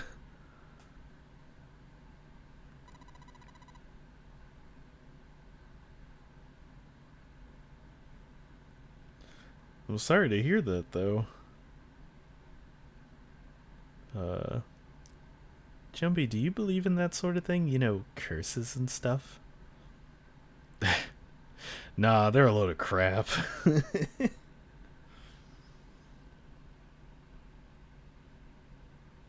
I mean, yeah, I want to be nice to her, so... Yeah, well, I guess so, to a certain extent. Junpei scratched his temple. What about you? No, I guess that's kind of a dumb question. Yes, I do believe in curses. In fact, I think it was a curse that sunk the Titanic. What? A curse sank the Titanic. The curse of the Egyptian mummy. Junpei couldn't understand how June had maintained such a straight face to say that. Oh, Mlev, don't get food poisoning, please. Supposedly, the Titanic carried the mummy of the priestess Amun-Ra. Wait, is that true? Which was stolen from a pyramid. And they say that the mummy had a history. Everyone involved with it died mysterious deaths. Come on, I'm sure you've heard of it before. Those who open the coffin will be forever cursed. Haven't you ever heard that one? So you're saying the Titanic sunk because of that curse? Kind of metal toxicity? Yeah, that's true. That's right. June's eyes had lit up with excitement like a child with a new toy. That mummy, the priestess, supposedly she was special. What do you mean? Well, supposedly she was really pretty. Pretty? Yes. But she was a mummy. That's right. She wasn't all shriveled up or rotten or anything. She looked just like she was alive. Oh, I get it. It's that thing, I don't remember the name, where your body turns into some kind of wax. If a dead body is put in the right sort of environment, the fat in it turns into something kind of like candle wax, right? And, yes, saponification. But that's not what it was. Are they trying to tell me that the body that's in the bottom of this ship, like, preserved itself or some shit? Huh? That's not it. She wasn't wax. Then what is it? They say that she was frozen. What? Frozen? That's right. The whole body was frozen solid. You know how a human body is more than 60% water? Well, all of that water was frozen. The story says that from the time of its discovery all the way through to when it got put on the Titanic, and even though it was carried through the desert, her body never melted. June and Junpei talked a little more and then went back to their investigation. But even as they did, his mind went back to what she told him. Ice that wouldn't melt, even in the desert. Could such a thing really exist? No, even if it did, it wouldn't really be ice anymore, would it? The more he thought about it, the more his head hurt. Like he'd eaten his ice cream too fast. Damn, all that from grabbing the fucking map. It's a bottle with water in it. This is a bedroom. They probably have it here because your throat always feels dry when you wake up, you know? My throat's dry, but I think that's because I'm a little nervous right now. Well, we did run a lot, so we're kind of sweaty. Hey, Jumpy, did you want to take a shower together? Whoa. Just kidding. Too late to take it back. My brain's already working out the picture. My throat was dry already. This sure isn't helping. Damn. Bro is thirsty. A wooden cupboard. There are cups inside, surprising no one. It's a light blue blanket with some designs on it. Horny bonk. Someone's made the bed, or at least never unmade it. There's only bed sheets under the blanket, nothing exciting. What about under the pillows? Look, there's two pillows right next to each other. Guess it's a double. Huh? What's up? You're turning red. Oh man, is her fever back? Hey, are you alright? Do you need to lay down for a minute? I'm fine. I think it's still a little early for that. Huh? Hey, seriously, are you really okay? God damn it, Junpei. A bed frame. Now we don't have to worry about falling off. I toss and turn when I sleep. She's blushing again. What the hell is she thinking about? Jeez. Y'all are some fucking horn dogs. This is the mirror for a dresser. And now she's playing with her hair. Does she even realize that she's doing that? Hey, we don't have time for that. Come on, it's not like there's anyone here you need to impress. Yes, there is. Ooh. What? Why are you so quiet all of a sudden? Ugh, forget it, Jumpy. He's kind of stupid, huh? Ooh. The dresser key. A key? Do you think it's the key to the dresser? I mean, that's interesting. Can I lock it? No, I can't. The chair that goes with the dresser. It's obvious. There's nothing particularly interesting about it. Oh. Wait, nope. That's not what I wanted. Now we go. Wait, really? What do you mean, why? I'm just gonna go check up on them. Is there something wrong with that? Well, no. Come back soon. Sure thing. I'll leave the rest to you. Sure. Leave it to me. Alright, off to the other room. Oh shit, ads are about to run.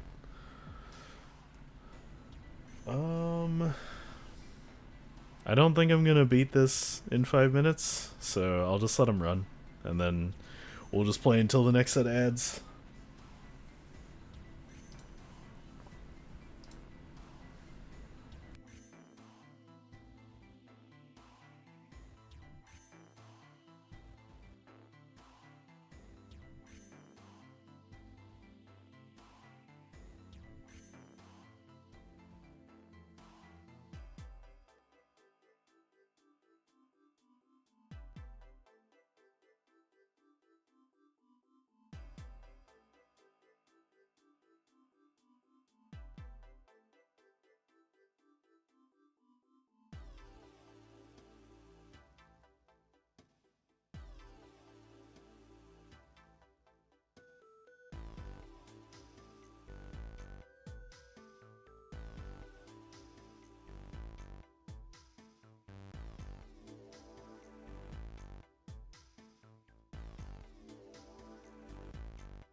The ads have once again been defeated. Welcome back. Alright, so now we're in the other room. And look, they've got the same stuff, kinda.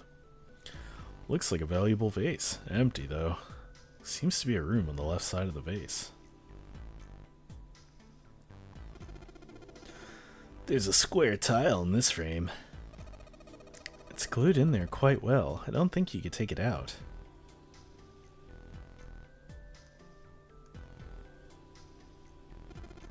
Hey, check this out. This is a pretty nice sofa.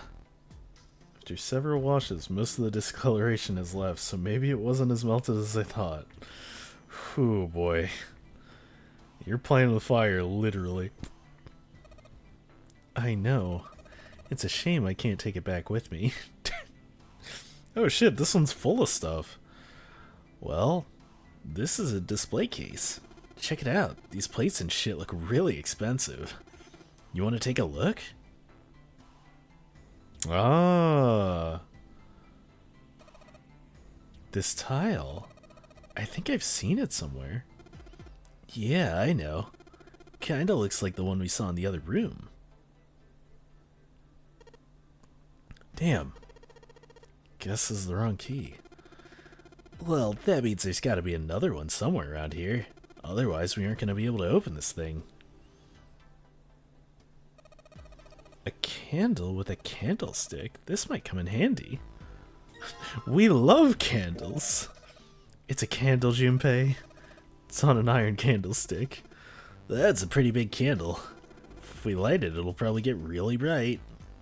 I mean, I do have matches. I know. If I use these matches to light the candle. Lit candle. So you lit the candle. I'm sure it'll be a light in dark places when all other lights go out. So he's just carrying around a lit candle. Funny. Awesome. With the light from the candle, maybe we can take a look around over there. But it gets so hot when I hold it. I want to put it down. Well, why don't you set it on top of the dresser? It's flat there, at least it won't fall over. Oh, yeah. Good idea.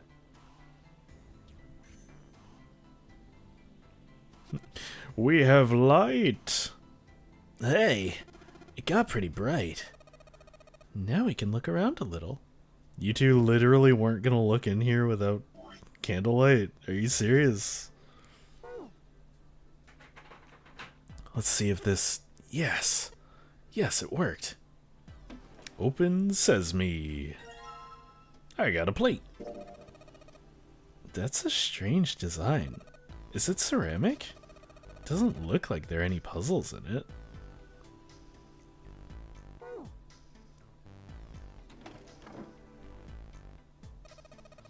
It's a chair for the dresser.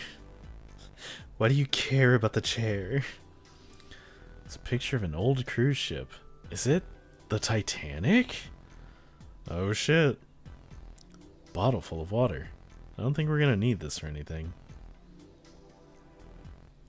This bed is slightly different. We've got a curtain. A curtain, huh? Well, it's got all those metal rings, probably so you could hang it from something, you know? Yes, but it doesn't look like a normal curtain. The way it feels, I think it's probably waterproof, which would make this a shower curtain. A shower curtain, huh? True. 2 pillows in a pile. Oh. A pile of pillows. Is that supposed to be some kind of joke? Hey, calm down. Anything under the blanket? Nope, nothing suspicious here. Alright, I think that's... Yeah. No, I'm just messing with you. There's nothing there. That's pretty good. Huh? Hey, what the hell? Just got dark all of a sudden.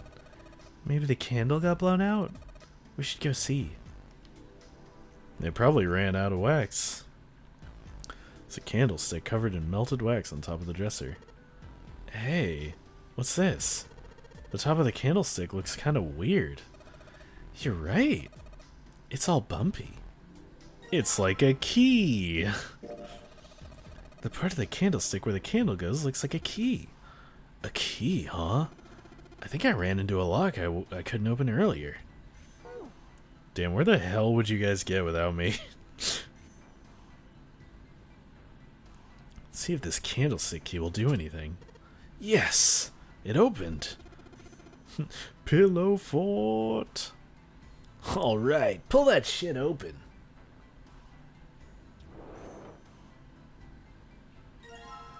Got another plate. Hey, don't you think that pattern on the tile looks like something? Yeah, I think I saw it somewhere. Is there anything else we can grab while we're here? Hey, Junpei, you got a minute?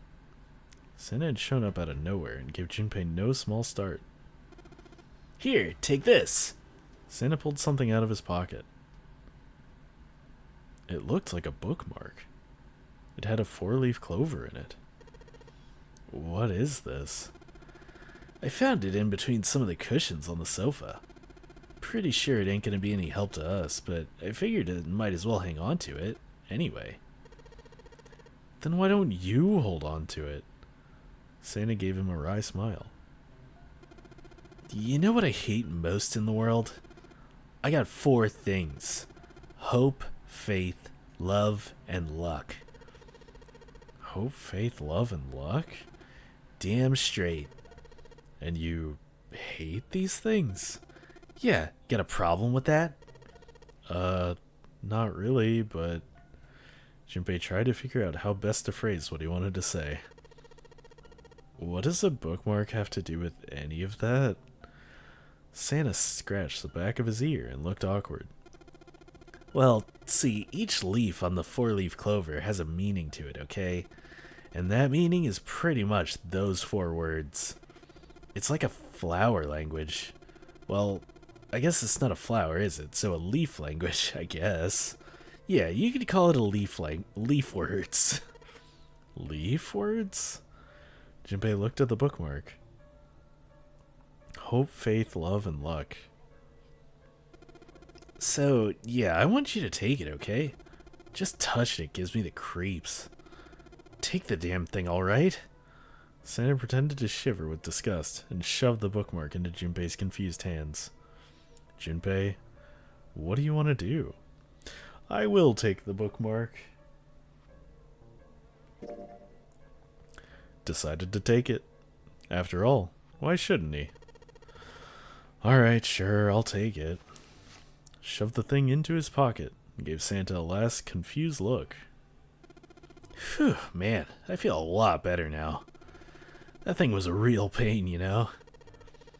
Do you really hate those 4 words that much?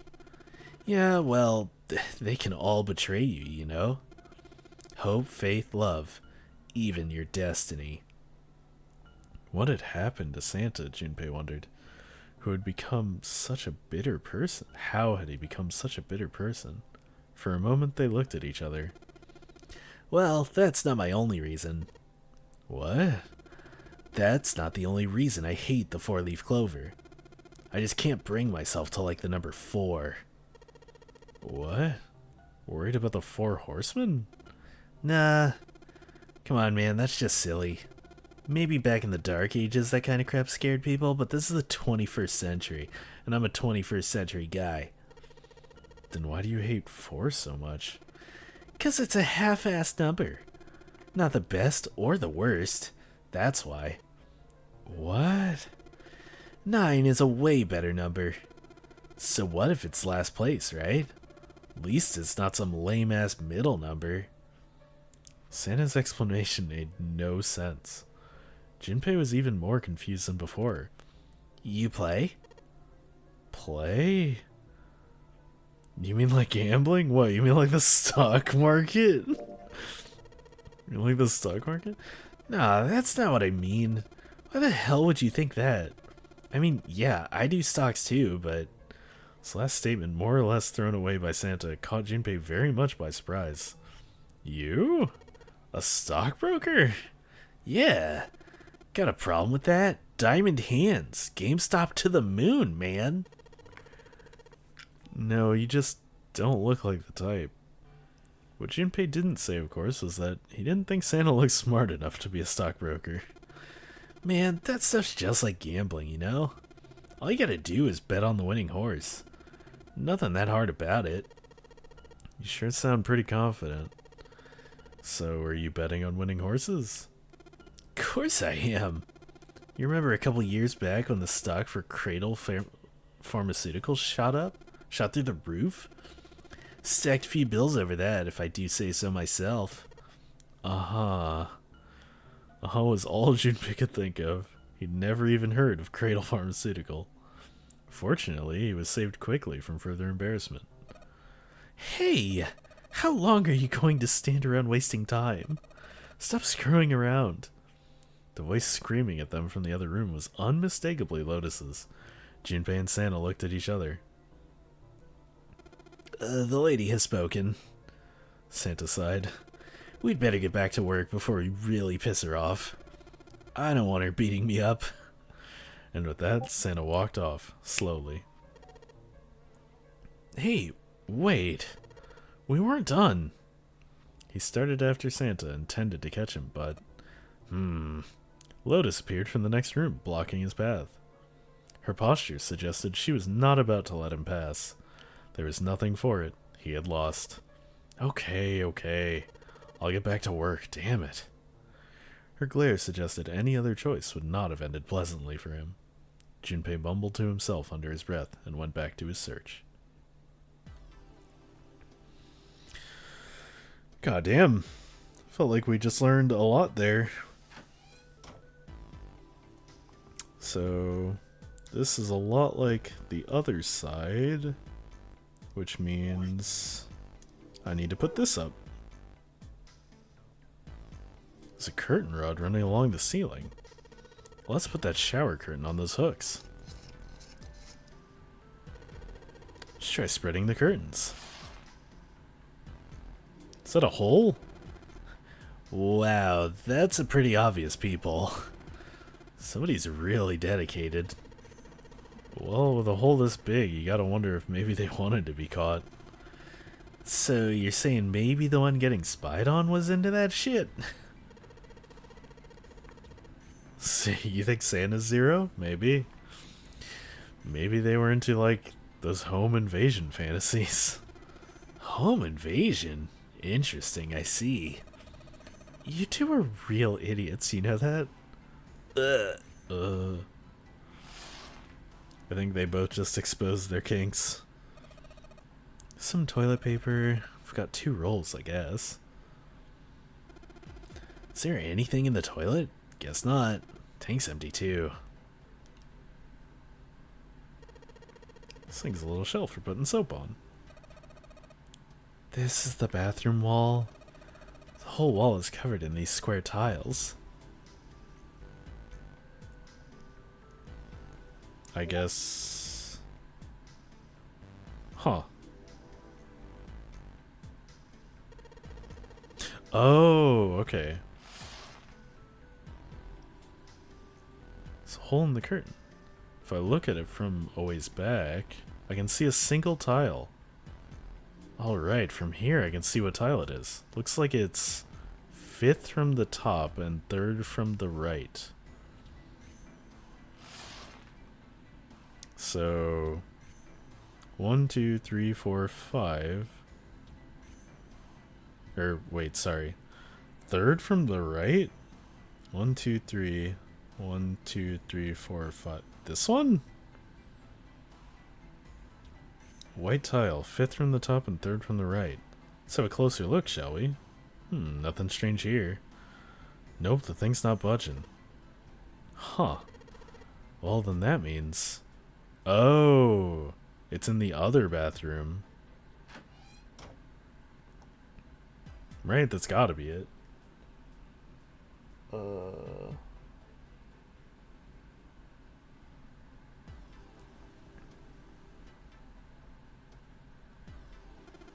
What's up?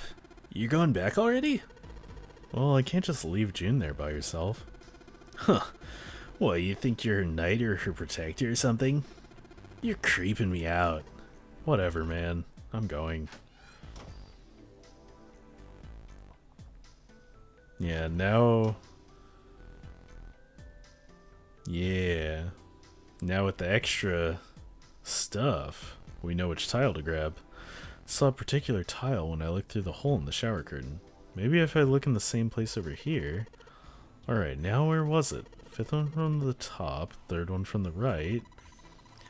What are you mumbling about, Jumpy? Oh, sorry. Could you be quiet for a minute? I don't want to forget this. Huh? Third from the right. 1, 2, 3, 4, 5. Okay, so the tile, fifth one from the top, third one from the right is... Bro, what?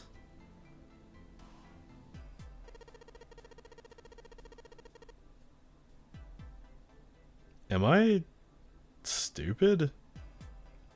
1, 2, 3, 4, 5. 1, 2, 3.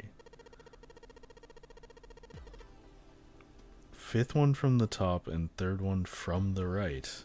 That has to be this one. Oh, I'm stupid.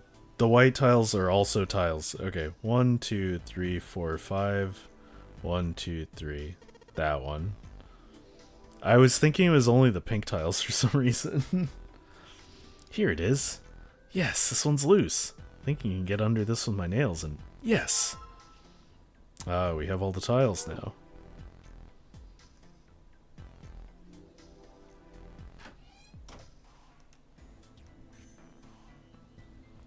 The exit.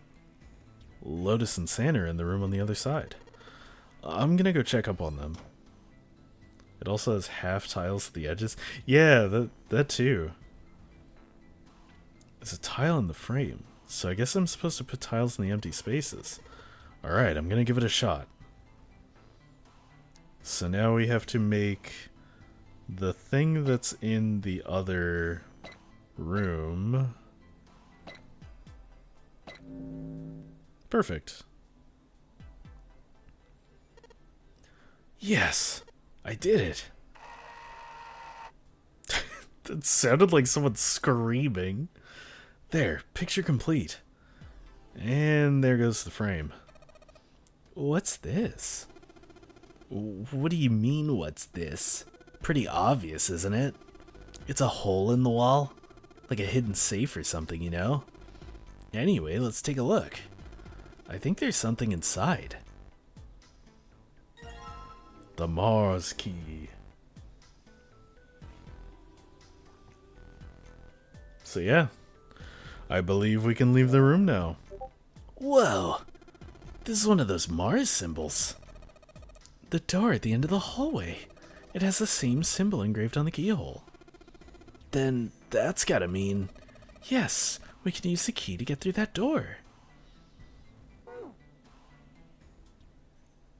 Junpei messed around a bit with the key he had and looked blankly at the picture that slid down. What's the deal with this picture anyway? Santa had only been mumbling to himself, but it drew Lotus's attention. She looked at the picture and paused. I think I've seen this picture before. Where? In a book. There's a British biochemist named Sheldrake. He has a rather interesting theory. I saw this picture in his book. What's this interesting theory? Morphogenic field, which relies on the theory of morphic resonance. Man, I can't deal with this. Just listening to you talk about it is giving me a headache. Santa put his hands on his head as though he were in great pain. Lotus merely arched an eyebrow in his direction and continued. It's not a difficult concept to grasp. In essence, he states that the shapes of living organisms and their behavioral patterns are transmitted through a field not visible to the eye. Is that how all the... I forget, it was like dihydrogen whatever change particles across the earth? Ugh, what part of that isn't difficult exactly? Lotus did not look pleased. Alright, how about this? Theory of the telepathic mechanism. Telepathy? Yes, telepathy. Well, perhaps not exactly telepathy, but it is close enough for a simple approximation. Santa suddenly burst into laughter. Are you serious? Telepathy? Who do you think we are? Kids from the 70s? I can't believe someone would actually do serious research on something like that. Yes, I agree. Lotus's response was surprisingly curt. Junpei had expected at least some conflict. I read the book, but I can hardly say I understood it. I'm in no position to defend or condemn anything it said. It was probably just someone latching on to a statistical outlier for some study and turning it into a ridiculous theory. There's no scientific merit to any of it, I'm sure. But even so, Huh? Anyway, I saw a picture like that one in his book. Lotus indicated the picture they'd all been looking at. After a moment, she walked up to the strange picture, examined it, and then spoke. Dihydrogen monoxide? Yeah. H2O, Mlat. No, it was like dimethylene something, like tritrate? I don't know. It was a very specific chemical, and I think they called it EDT. Hey, what do you think this picture looks like? Santa answered first. What do you mean? Isn't it just like abstract or something like that? It's just black and white scribbles. There's no meaning there. That's it. What about you, Junpei? Does it look like anything to you? I guess it looks like...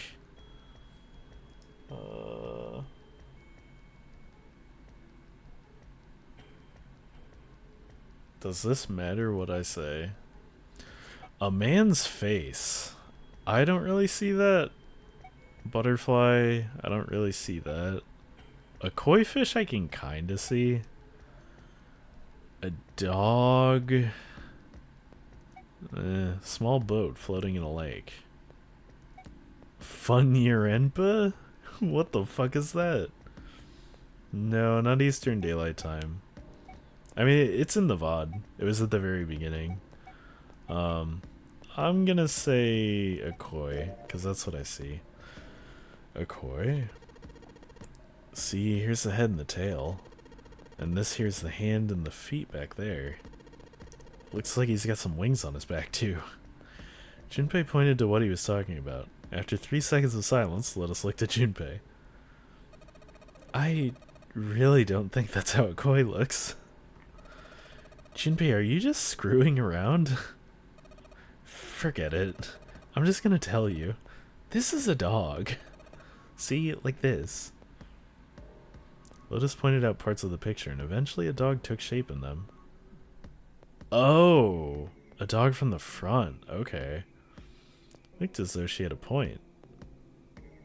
Yeah, I see it now. Holy shit. It was a dog. Santa also nodded in agreement. So, now we know what it's a picture of, but I don't see how that helps us. Lotus nodded and began to speak. A TV show from Great Britain did an experiment once. They took 2 similar pictures. Both of them were difficult to identify initially, but once you'd figured out the answer, you couldn't see it as anything else. It's definitely 2 ostriches. The first picture was a woman wearing a hat. The other one, well, to make it easier, was this dog. Let's just say it was this picture of a dog. So, their experiment... First, they sent the pictures to other parts of the world where British radio and television didn't reach. To Ireland, the US, Africa, Europe, etc. Then, in each country, they gathered a number of test subjects. All in all, there were roughly 1,000 people. Those 1,000 people were shown the 2 pictures and asked, what does this picture look like to you? The results in and of themselves were not terribly interesting. 9.2% of people saw the lady in the lady picture. 3.9% saw the dog in the dog picture. Then, 2 days later, they broadcast a new show. During the 30-minute show, they broadcast the dog picture and its solution. The audience was estimated to be 200,000 people. After the broadcast, it could be assumed that the number of people who knew the solution to the dog picture now totaled over 200,000 people. After another 2 days had passed, they'd gathered a number of research subjects from areas where British TV and radio did not exist. This time, they were only able to find a sample of roughly 850 people. Naturally, none of them were people who had participated in the first test.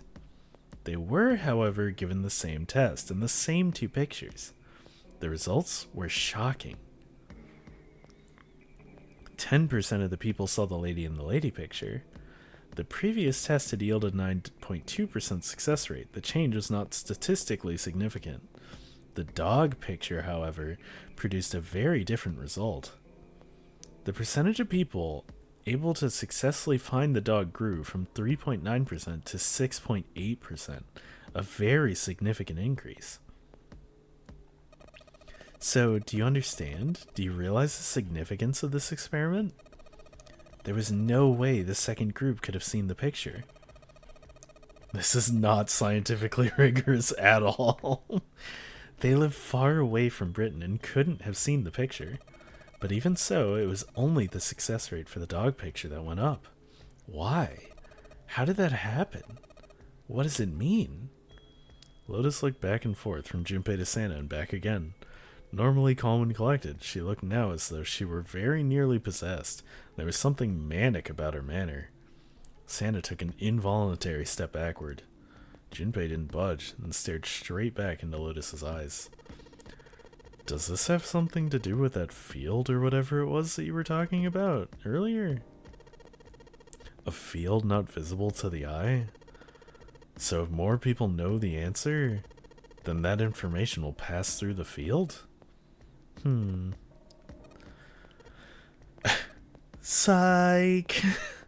Her manner suddenly shifted, and Lotus smiled broadly at Junpei and Santa. She waved her hand dismissively, doing her best to laugh the whole confrontation off. Oh, I was just kidding. You really shouldn't take me seriously. Well, I mean, the things I just told you about are true. They really did happen, but the results of the experiment really aren't anything to go by. They could have easily falsified them. In the end, I'm sure they were just in it for the ratings. They are a TV station, after all. At last, it seemed that Santa had gained control of his composure. Right. Man, I gotta admit, you had me there for a minute. I really thought you were serious. Of course not. Like I told you before, I'm sure it's all just pseudoscience. Oh, okay, right. Santa and Lotus laughed and gave one another jovial claps on the shoulder.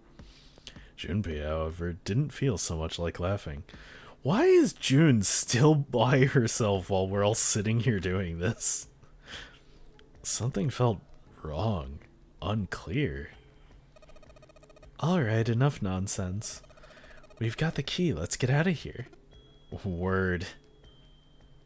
Lotus and Santa walked away from the picture, but Junpei stayed, staring at the picture of the dog. A field not visible to the naked eye. Morphogenetic field. The more he thought about it, the more his head hurt. Well, the ironic thing is, for the rest of this playthrough, I am only ever going to see that painting as a fucking dog now. Alright, let's go to the hallway. I'll go get June. You guys head to the door. Okay. Roger that.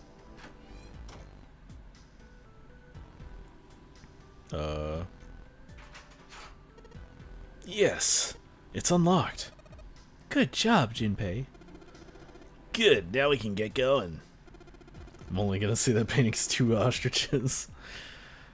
Come on, what are you guys standing around for? Let's get out of here. Come on, Jumpy, let's go. Alright, let's go.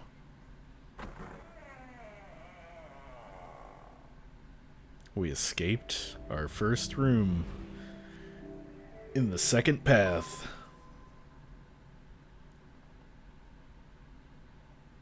So that's probably a good place to call it. Because it's almost 1 a.m.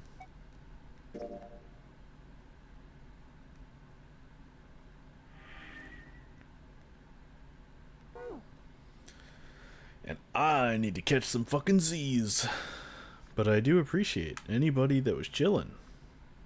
This game's a lot of fun. And I am very excited to see who killed me. Or I hope I learn who killed me.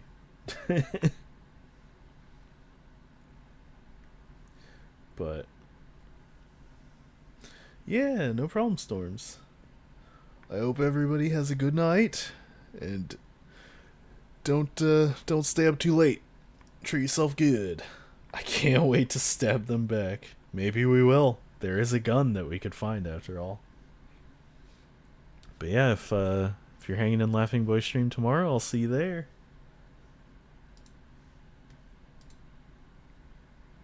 Everybody have a good one.